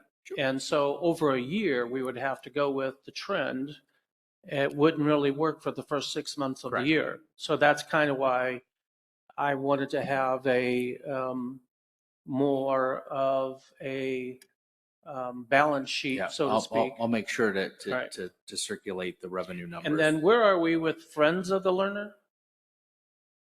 And the amount of money that was to be established through that group? The Friends is a separate organization that doesn't provide that. So we don't have any financial data on the amounts being collected, but they are listed as Friends of the Learner? Okay.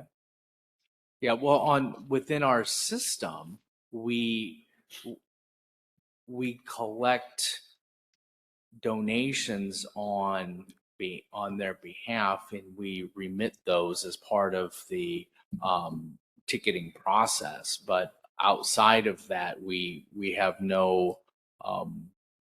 Yeah, and I think, because we had presentations to this group, and that was that there was going to be an endowment. Set up. And the question is, at what point did it reach its goal? And at what point does it look after some of the larger expense emergencies of this theater? Yes, Mr. Mishler. Just speaking of Friends of the Learner, I do remember, I believe it was in August or September of 2020, we did have an appropriation for the Friends of the Learner for an emergency repair fund. It would just be nice to know if that's been utilized by the learner, those funds. Which I believe was 500,000, correct? Yes. And they were to raise 5 million. I just wanted to know if what communication goes back and forth, so we would have an understanding. Yeah, as a member of the Learner Governing Board, there is a standing agenda item for the Friends of the Learner to share items. At the last meeting, Dallas Burgel had shared that there had not been a meeting in recent past to be able to comment, and I believe that has been an ongoing theme for the Friends. But other than that, Would you make a request to the board to get that information for the council? That we'd like to have that information. And do you know if any of that 500,000 has been appropriated? I believe that there has been some utilization of the funding. I'm not certain as to how much. Because that also impacts the budget. It was taxpayers' dollars that actually adds to their budget. On a side note, but it started with taxpayers 500,000. I don't doubt that. I just wanted to know if the plan of the endowment came to fruition. Just for the record, there is currently a brand new president of the Friends of the Learner. Rex Martin has stepped down and Ashley Martin has taken their place. And I know they're in the process of reviewing documents and making sure that they are accountable. So I feel comfortable we can get a report in a timely manner that will answer all your questions. Good, thank you. Mr. Fish. I would move for tentative approval. Second. Mr. Fish, second for Mrs. Hines. All those in favor signify by saying aye. Aye. Any opposed, same sign. Motion carries. Thank you, sir. Thank you. Park bond, page 118. I would move for tentative approval. Second. Got a motion by Mr. Fish, second by Mr. Crabtree for tentative approval. Discussion. Mr. Hinkie. When is the maturation of this bond or the? So the final payment is due 1/1/2030. We will make that in December of 29. So that will be part of the 2029 budget.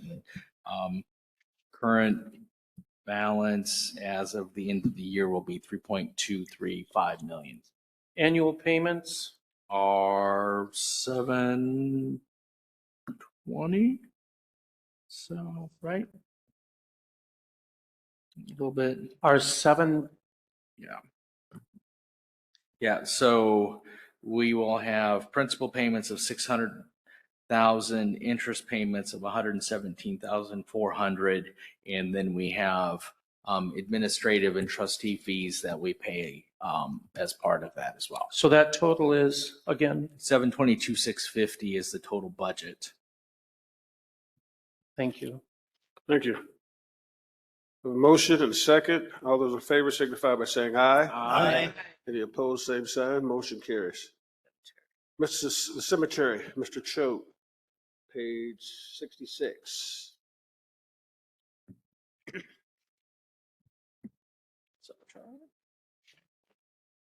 afternoon, folks. Good afternoon. Afternoon. Thank you for your time as well. I know you've been here all day. Some of us haven't had to be, so I appreciate what you do in your fiduciary role. I'll keep my remarks brief.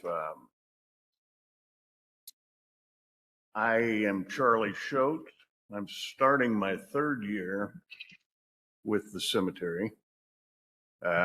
We employ 8 full-time staff members, 2 part-time staff members, and anywhere from 5 to 7 individuals seasonally throughout the spring and summer.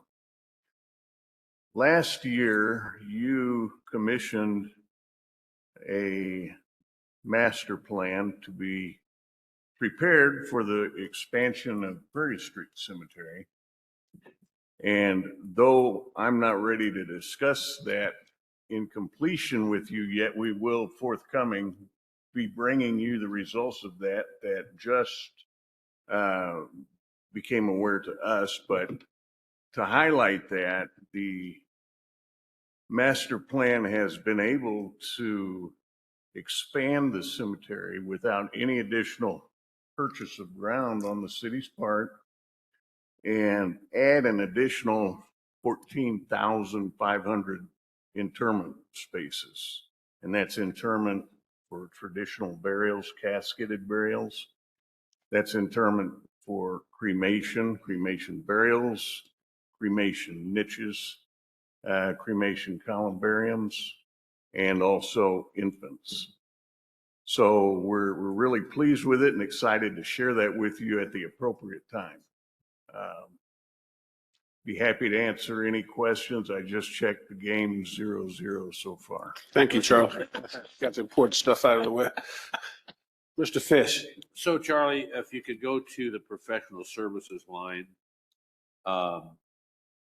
and that's quite a budget increase. Tell us what's going to happen there. What does that encompass? Is it the master plan?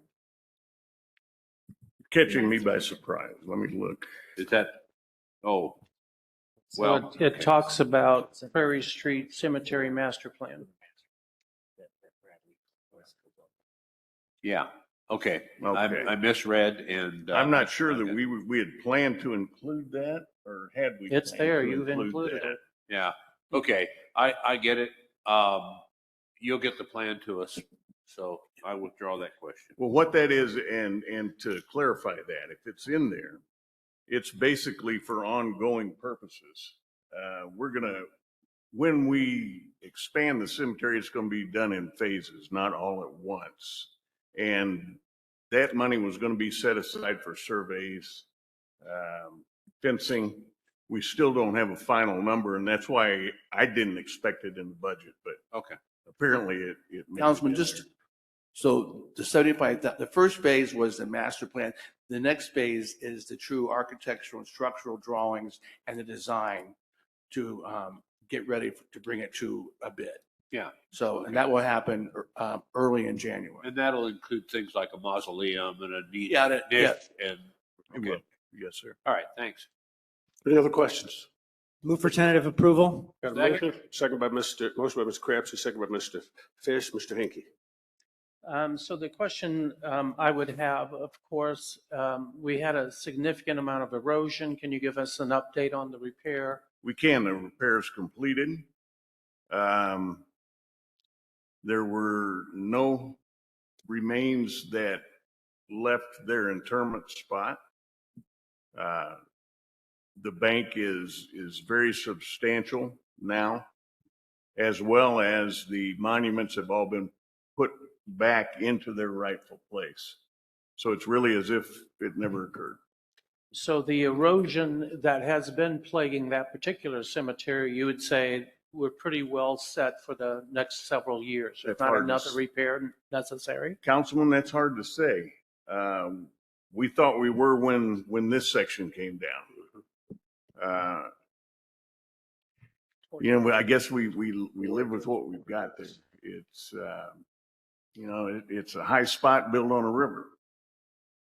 And it's going to erode, but more so what causes the difficulties are the large trees that are there along the edge of that bank pulling on the ground. The root system pulling on the ground. And, there's a bank line full of trees. So while you're trying to gain space, we're actually. Okay. exactly. So the gasoline, I'm assuming, and you can correct me, but the part-time folks are a lot of summer cleanup and like that? And Correct. then Yes, would sir. they really be part-time or should they be temporary? Yes, that's a discrepancy, and I believe it was also in buildings and grounds as well. Is that right, Jamie? With really the part-time should be a much smaller figure, and the temporary should be the larger of the figures. I have two part-time people, and their total annual salary would be probably $25,000, $26,000. And anything else should be actually over into temporary. All right, because there is quite a Yeah. discrepancy there, and Yeah. that's a legal thing as far as how they are identified. And I'm sure, Jamie and HR can manage that piece. Yeah, I think that's just moving some numbers around. Yeah. Yeah. And then we had talked about overtime these last few sessions. And have we ever been able to correct so that people are flex scheduled? It's not a bunch, I must say. It's not a huge amount of overtime. Let me address overtime with you. Yeah. First and foremost, I can cover 150% with revenue any overtime that we pay. We are demanded to pay the overtime via union contracts. Specifically, if the workers come in on a weekend or stay after hours, we're required, obviously, to pay the overtime. However, our charges for that overtime to the families that use our facility are such that it will cover Okay. 1.5 times any overtime that I spend. Good point. Well done. Professional services line, there was a $4,000 expenditure in months 1 through 6, but there was not a budget. And then obviously we have a master plan of 75,000. So I'm not sure what the 4,000 was because the prior year was 4,800. Yeah, and that was a carryover of a prior year encumbrance that balances. We've used 29,000 to date as part of the original planning that we were doing that is leading us to this where we're at currently. Okay, thank you. We have a motion and a second on the floor. Any more council discussion? Seeing none, all those in favor signify by saying aye. Aye. Any opposed? Same sign. Motion carries. Thank you, Charlie. Keep us updated on that score. For the operation. Okay. Yes, we got We got the the mausoleum mausoleum, operations, which is pretty cut and dry. Move for tentative approval. Second. Got a motion and a second for tentative approval for the mausoleum operations. All those in favor signify by saying aye. Aye. Any opposed? Same sign. Motion carries. Aviation Department. I was just looking at capacity, so at Point of some order. point. Did you have something to say? Did you have a question? Yeah, I was just looking at mausoleum capacity, where we're at comparison to what's available. We're at about 85% Okay. of used population. New, Is available. okay. Buy your spot now. I bought yours. Yes. 3-0. Miami? Irish? Oh my God. Aviation, they're 0-2. They haven't won a game. Aviation, page 70.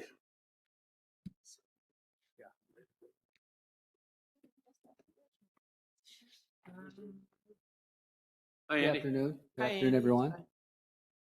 Just about saved the best for last. Yeah. Well, obviously, I'm Andy Jones. I'm the Elkhart Municipal Airport Director. Been kicking around the city serving on various boards and commissions for almost 41 years now. Served as the director of the airport for going on 17 years.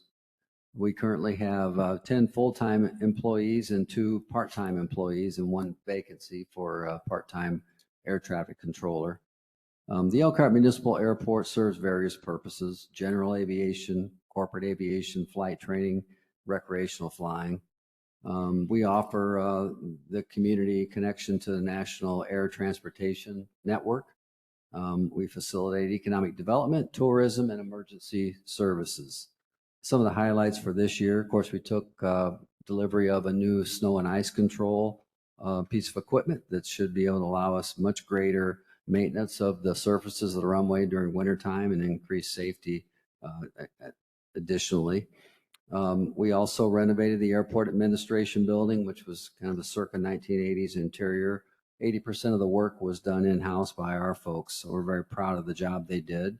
We bid successfully a new T-hangar construction, and that we received various grants over the years that are 90% federal, 5% state, and 5% local. Hopefully we can break ground on that project next year. And then also we're very proud of our educational outreach program. We've had more than 300 students come through the airport and field trips through various schools to learn about aviation and the airport in particular. As far as budget for next year, I don't have any capital required, but we are going to be doing some painting of the T-hangars on the field. I'm going to be, because we have new airfield maintenance technicians, employees, I'm going to be able to work on sending them to getting some more in detailed training, like airport safety and operations specialist schools that are offered through the AAAE, the American Association of Airport Executives. And then we're going to be continuing to convert all the airport buildings into LED lighting, as are most of the runways and taxiways.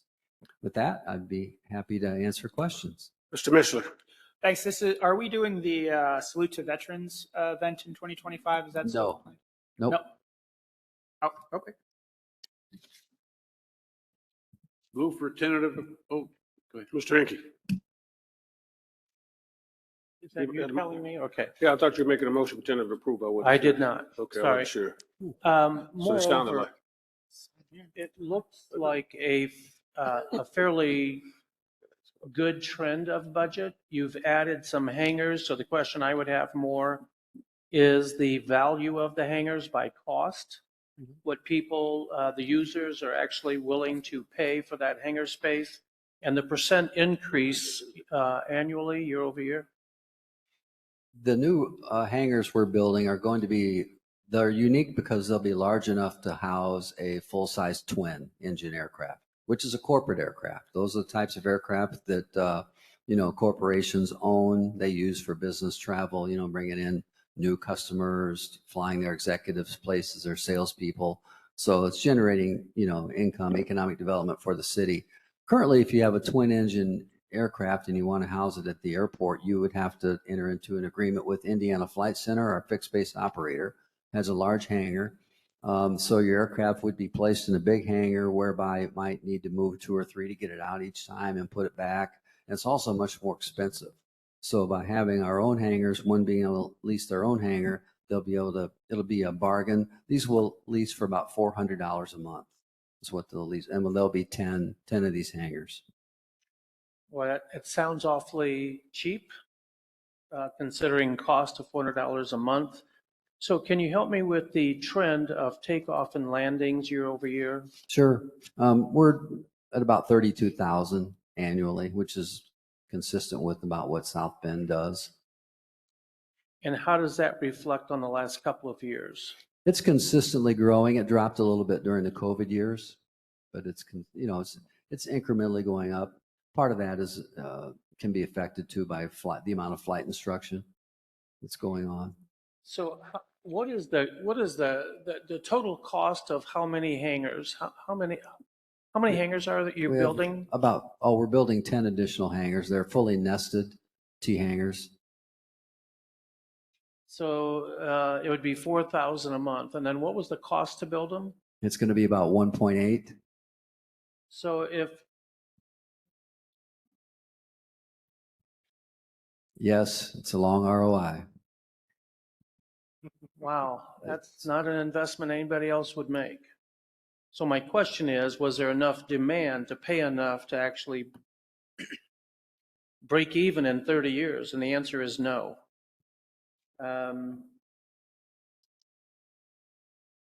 The break even is 37 and a half years, not including any additional cost of maintenance or any of those things. So, okay.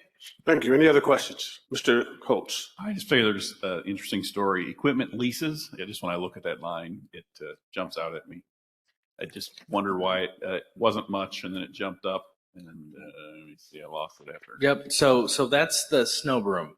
The snow broom, we had projected that at the time our lease cost was going to be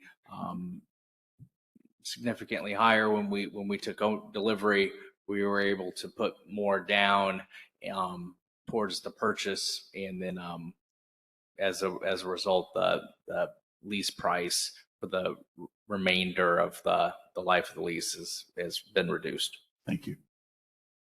Thank you. I will move for tentative approval. Got a motion for Mr. Fish, second for Ms. Hines for tentative approval. All those in favor signify by saying aye. Aye. Any opposed, same sign, motion carries. Thank you. Office of Development Services, Mr. Huber. 34. Page 34 and 36. So, Mikey. Good afternoon, Council. Good afternoon.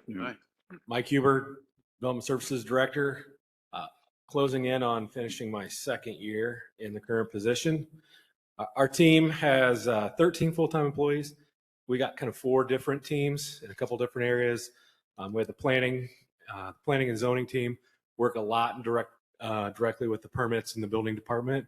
So kind of like a bridge between those, also with the Public Works department in terms of new building, tech review, pieces like that, doing the zoning plan reviews and the zoning compliance. And then we've got economic development, community development, and redevelopment staff. Just a couple highlights from last year. In 2024, it looks like we're going to close out the year bringing in just over $175 million new investment, creating 300 plus new housing units, 400 new jobs. Our team worked collaboratively on a number of projects. Highlight a couple of them. In terms of the Cassopolis Street area, it's under constant construction right now.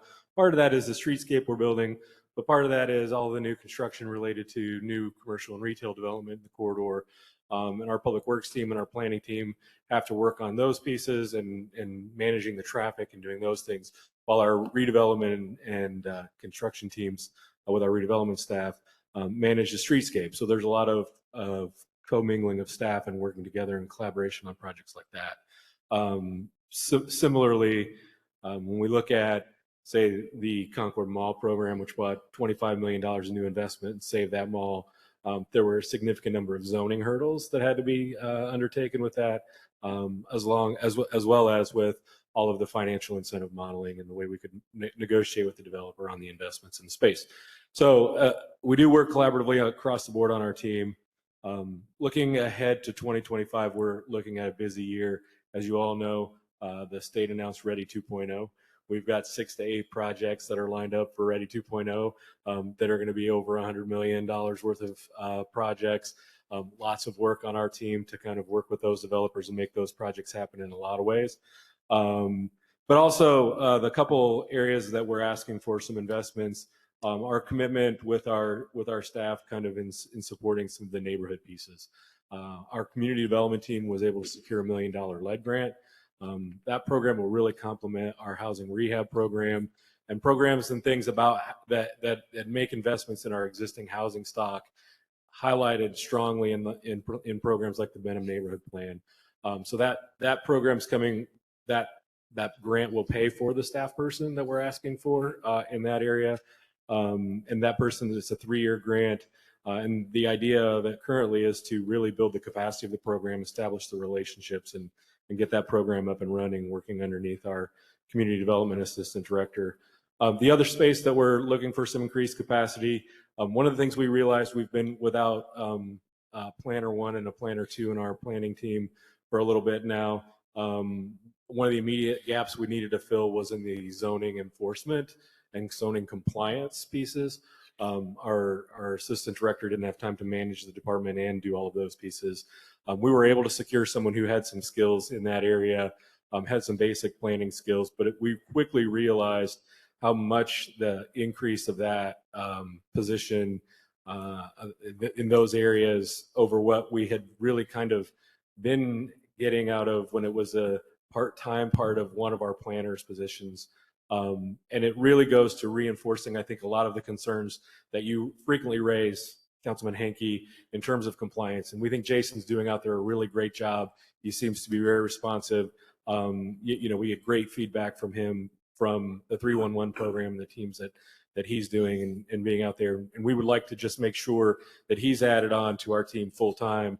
And then we can bring in the planner 1 and the planner 2 to really focus on doing all of the planning duties, managing the plan commission, managing the historic commission, managing the BZA meetings, interfacing, interacting with the customers and the public when they come in, needing to have some of those variances.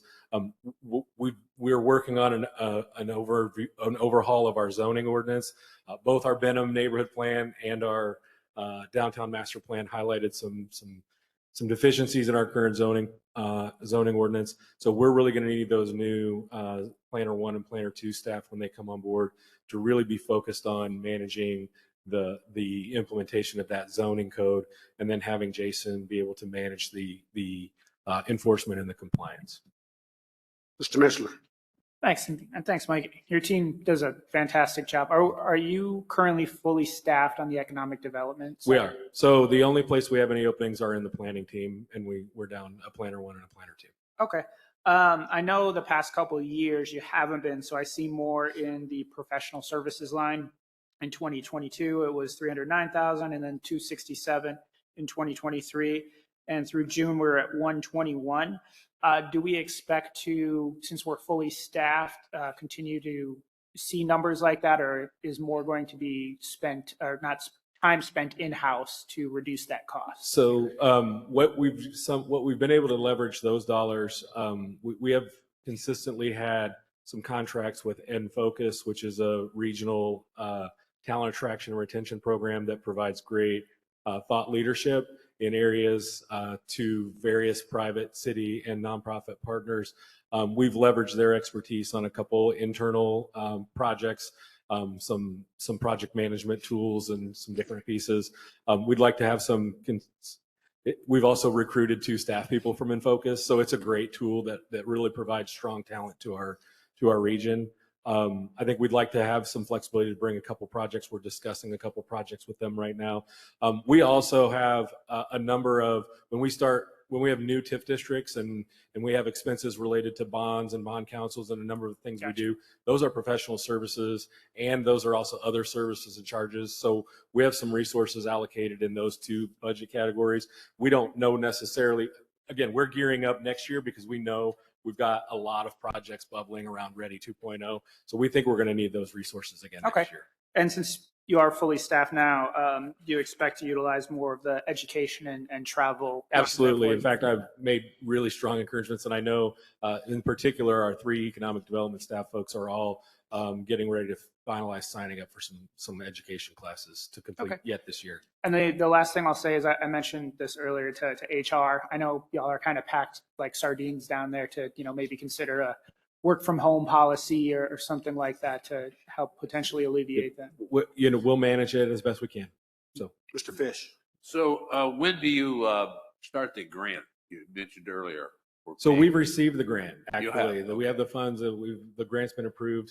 Yeah, I believe the grant was on the agenda this past meeting. And For will- first reading, For right. first reading will be approved and appropriated at the That's next that council. pass-through. That's that Yeah. pass-through. Yep. Okay, thank you. Ms. Hines. The grant position sounds a little similar, or would maybe probably be working with the, if approved, the neighborhood coordinator position. Will those 2, or maybe I really you see were this. talking really fast. So No, I'm sorry. I see this really complementing the work we're doing in the neighborhoods with our homeowner rehab program. And as we start working with other partners in implementation of housing strategies that result in investments and rehabbing of existing housing stock, there's a strong emphasis on that in the Benham neighborhood plan as well. So again, this is really about looking at those existing homes and our low-income homeowners and home buyers. So it'll really mesh really well with our CDBG program activities. You good, Ms. Hines? What do you think? Yeah. Mr. Hankey. And happy to catch up a little more. Mr. Hankey. First of all, I appreciate the control you have of your budget. You seem well informed and be on top of. I did note some other department heads had to reflect to Jamie or someone else in regards to numbers that they were representing. So I appreciate that. The second part, Mike, I would say you were critical of your own department and processes, and you recognized weak areas. I think that's most impressive, to improve and then take action steps to make it better than where we are. So that deep dive is really what we all should be doing. So thank you for that as well. Have you, like last year, provided, how many for your staff have you provided performance appraisals for? We do full staff performance evaluations. So last year, I had to do the assistant directors. I also, because we didn't have an assistant director of economic development at the time, I also did the 2 economic development specialists. Okay.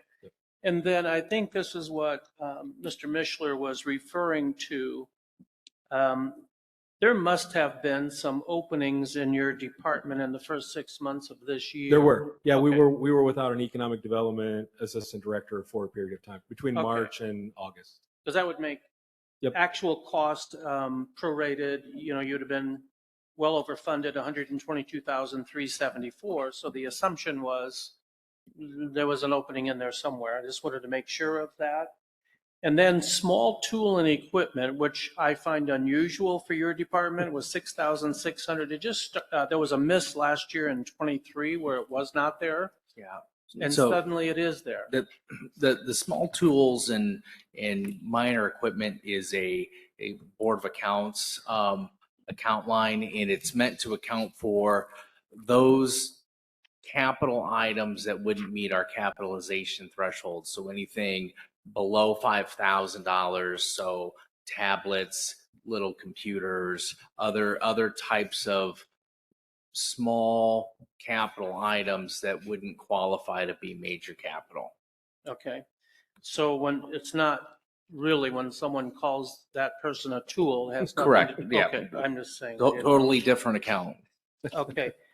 Short of that, I do see maybe some contingencies in there where you now are going to bump up some education because you're going to have these new people on board and you're building a stronger and more informed team.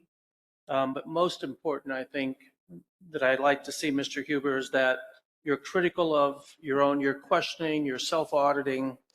I think that's a great feature. So thank you for that. Thank you. Mr. Fish. Move for tentative approval. Got a motion, Mr. Fish, second for Mr. Mishler for tentative approval for economic development. All those in favor signify by saying aye. Aye. Opposed, same sign. Motion carries. Planning Department, page 36. Motion for tentative approval? I got a Second. motion for Mr. Fish, second for Mr. Mish. Oh, is that backwards? Motion for Mr. Mishler, second for Mr. Fish for tentative approval. Discussion, Mr. Hinkie. Let me ask that same question because it looks like we're overfunded. So were there vacancies in this particular area? Yeah, we've gone almost the whole year without a planner 1 and a planner 2. That's all I needed. Thank you. Mr. President, can I ask Mike a question? Yes, you can, Mr. Curry. Since you Yeah, retired, Mike. you can do whatever you Since want. I'm retired. Yeah, Mike, I'm always get questions about what's being built in our neighborhoods around town. What's going on at Main and Lush? That we sold that property. The redevelopment commission sold that property to Burton's Laundromat. They're building a brand new laundromat. We worked with them to make sure the building was fronted up on the street, kind of, to fit the kind of more urban profile as opposed to pushing it back and having parking in the front. So yeah, we're really excited about that project, as a matter of fact. Okay, is that going to be an addition to the laundromats they have, or are they going to move one or close one? No, I think they don't have one kind of in that general area. They saw a gap there, and that's why they came and asked us. Okay, for that thanks. spot. Well, I want to tell you too, Brett, now that you retired, and I did this the other day, I got in the car with Eric Trotter, and he took me around the city because I, like you, see all these buildings popping up, and I want to know, people ask me what they are, so I need to know. So if you guys have time, Eric did a great job of taking me out. I'm 17 around the city, so where our possible new annexations and new bills will be. So it's a great opportunity. So This is the last one, correct? yes, we're done. Can you give No. me just a second? I Yeah, appreciate Well, we got to it. do tentative. I appreciate it. I know how everybody Wait. wants to. I know everybody. Oh, Did we sorry. give you 10 days? No, they didn't vote. I'm not yet. sure if No, we I don't voted. think so. Motion for tentative. Got a motion Second. from Mr. Mishler, second from Ms. Hines. No, that was the first one. All in favor, signify by saying aye. Aye. Opposed, same sign. Mayor. Thank you. I know how everyone wants to get out, but I want to make sure that I give the appropriate thank yous because this didn't just happen by turning on the lights. And I think we're the last one to turn off the lights as I turn around and see no one in the back there. But I want to thank you guys for all the council for their questions, their cooperation throughout this entire day. The public, both on and offline. Angie and Melody, thank you for your attentive relationship to this. The learner staff, because they actually helped us put this together and did all the audio in relationship to it. And volunteers that you saw when you came in. They were there to greet us, and quite frankly, they're at lunch as well. IT department for their help and coordination of the IT. All the other elected officials that were here, Jamie and his team, and Bradley. I want to say thank you to them as well. I really want to give a thank you to my department heads. This was the first year that I asked them to put together a narrative, to speak to you a little bit about the tenure that they had in their departments, as well as who was on their team. I wanted to make sure that they had an opportunity to really introduce themselves and their ability to manage their budgets. And with the assistance of Jamie and Bradley and some of the others, I think they did a wonderful job today speaking to you about what they felt was important to them and what some of the successes have been for this current year budget and the plans for the upcoming budget. And so those are the thank yous that I'd like to make sure that I make. And I'd like to make just one particular announcement because I won't get a chance to have a council meeting in between the time that this happens. AIM, which is the Advancing Indiana Municipality. No, I'm sorry, it's late. Accelerator. Accelerating Indiana Municipalities. That's what AIM stands for. They have what they call a Program Innovation Award. And on October 9th, Tosin will be presented with that award for the state. And it will be given to them in an awards banquet, which will be held in Fort Wayne at the IDEA Summit, which I hope that all of you would like to attend. I hope you guys are already scheduled to attend. But that day, on the 9th, there's a luncheon that goes from 11:30 to 1:30, and Tosin will be given an award. And normally at that banquet, the governor is in attendance, as well as some of the folk from IDEA. Yeah, the housing. Those are the folk that really are responsible for the Ready 2.0 and the Lilly Grant Award as well.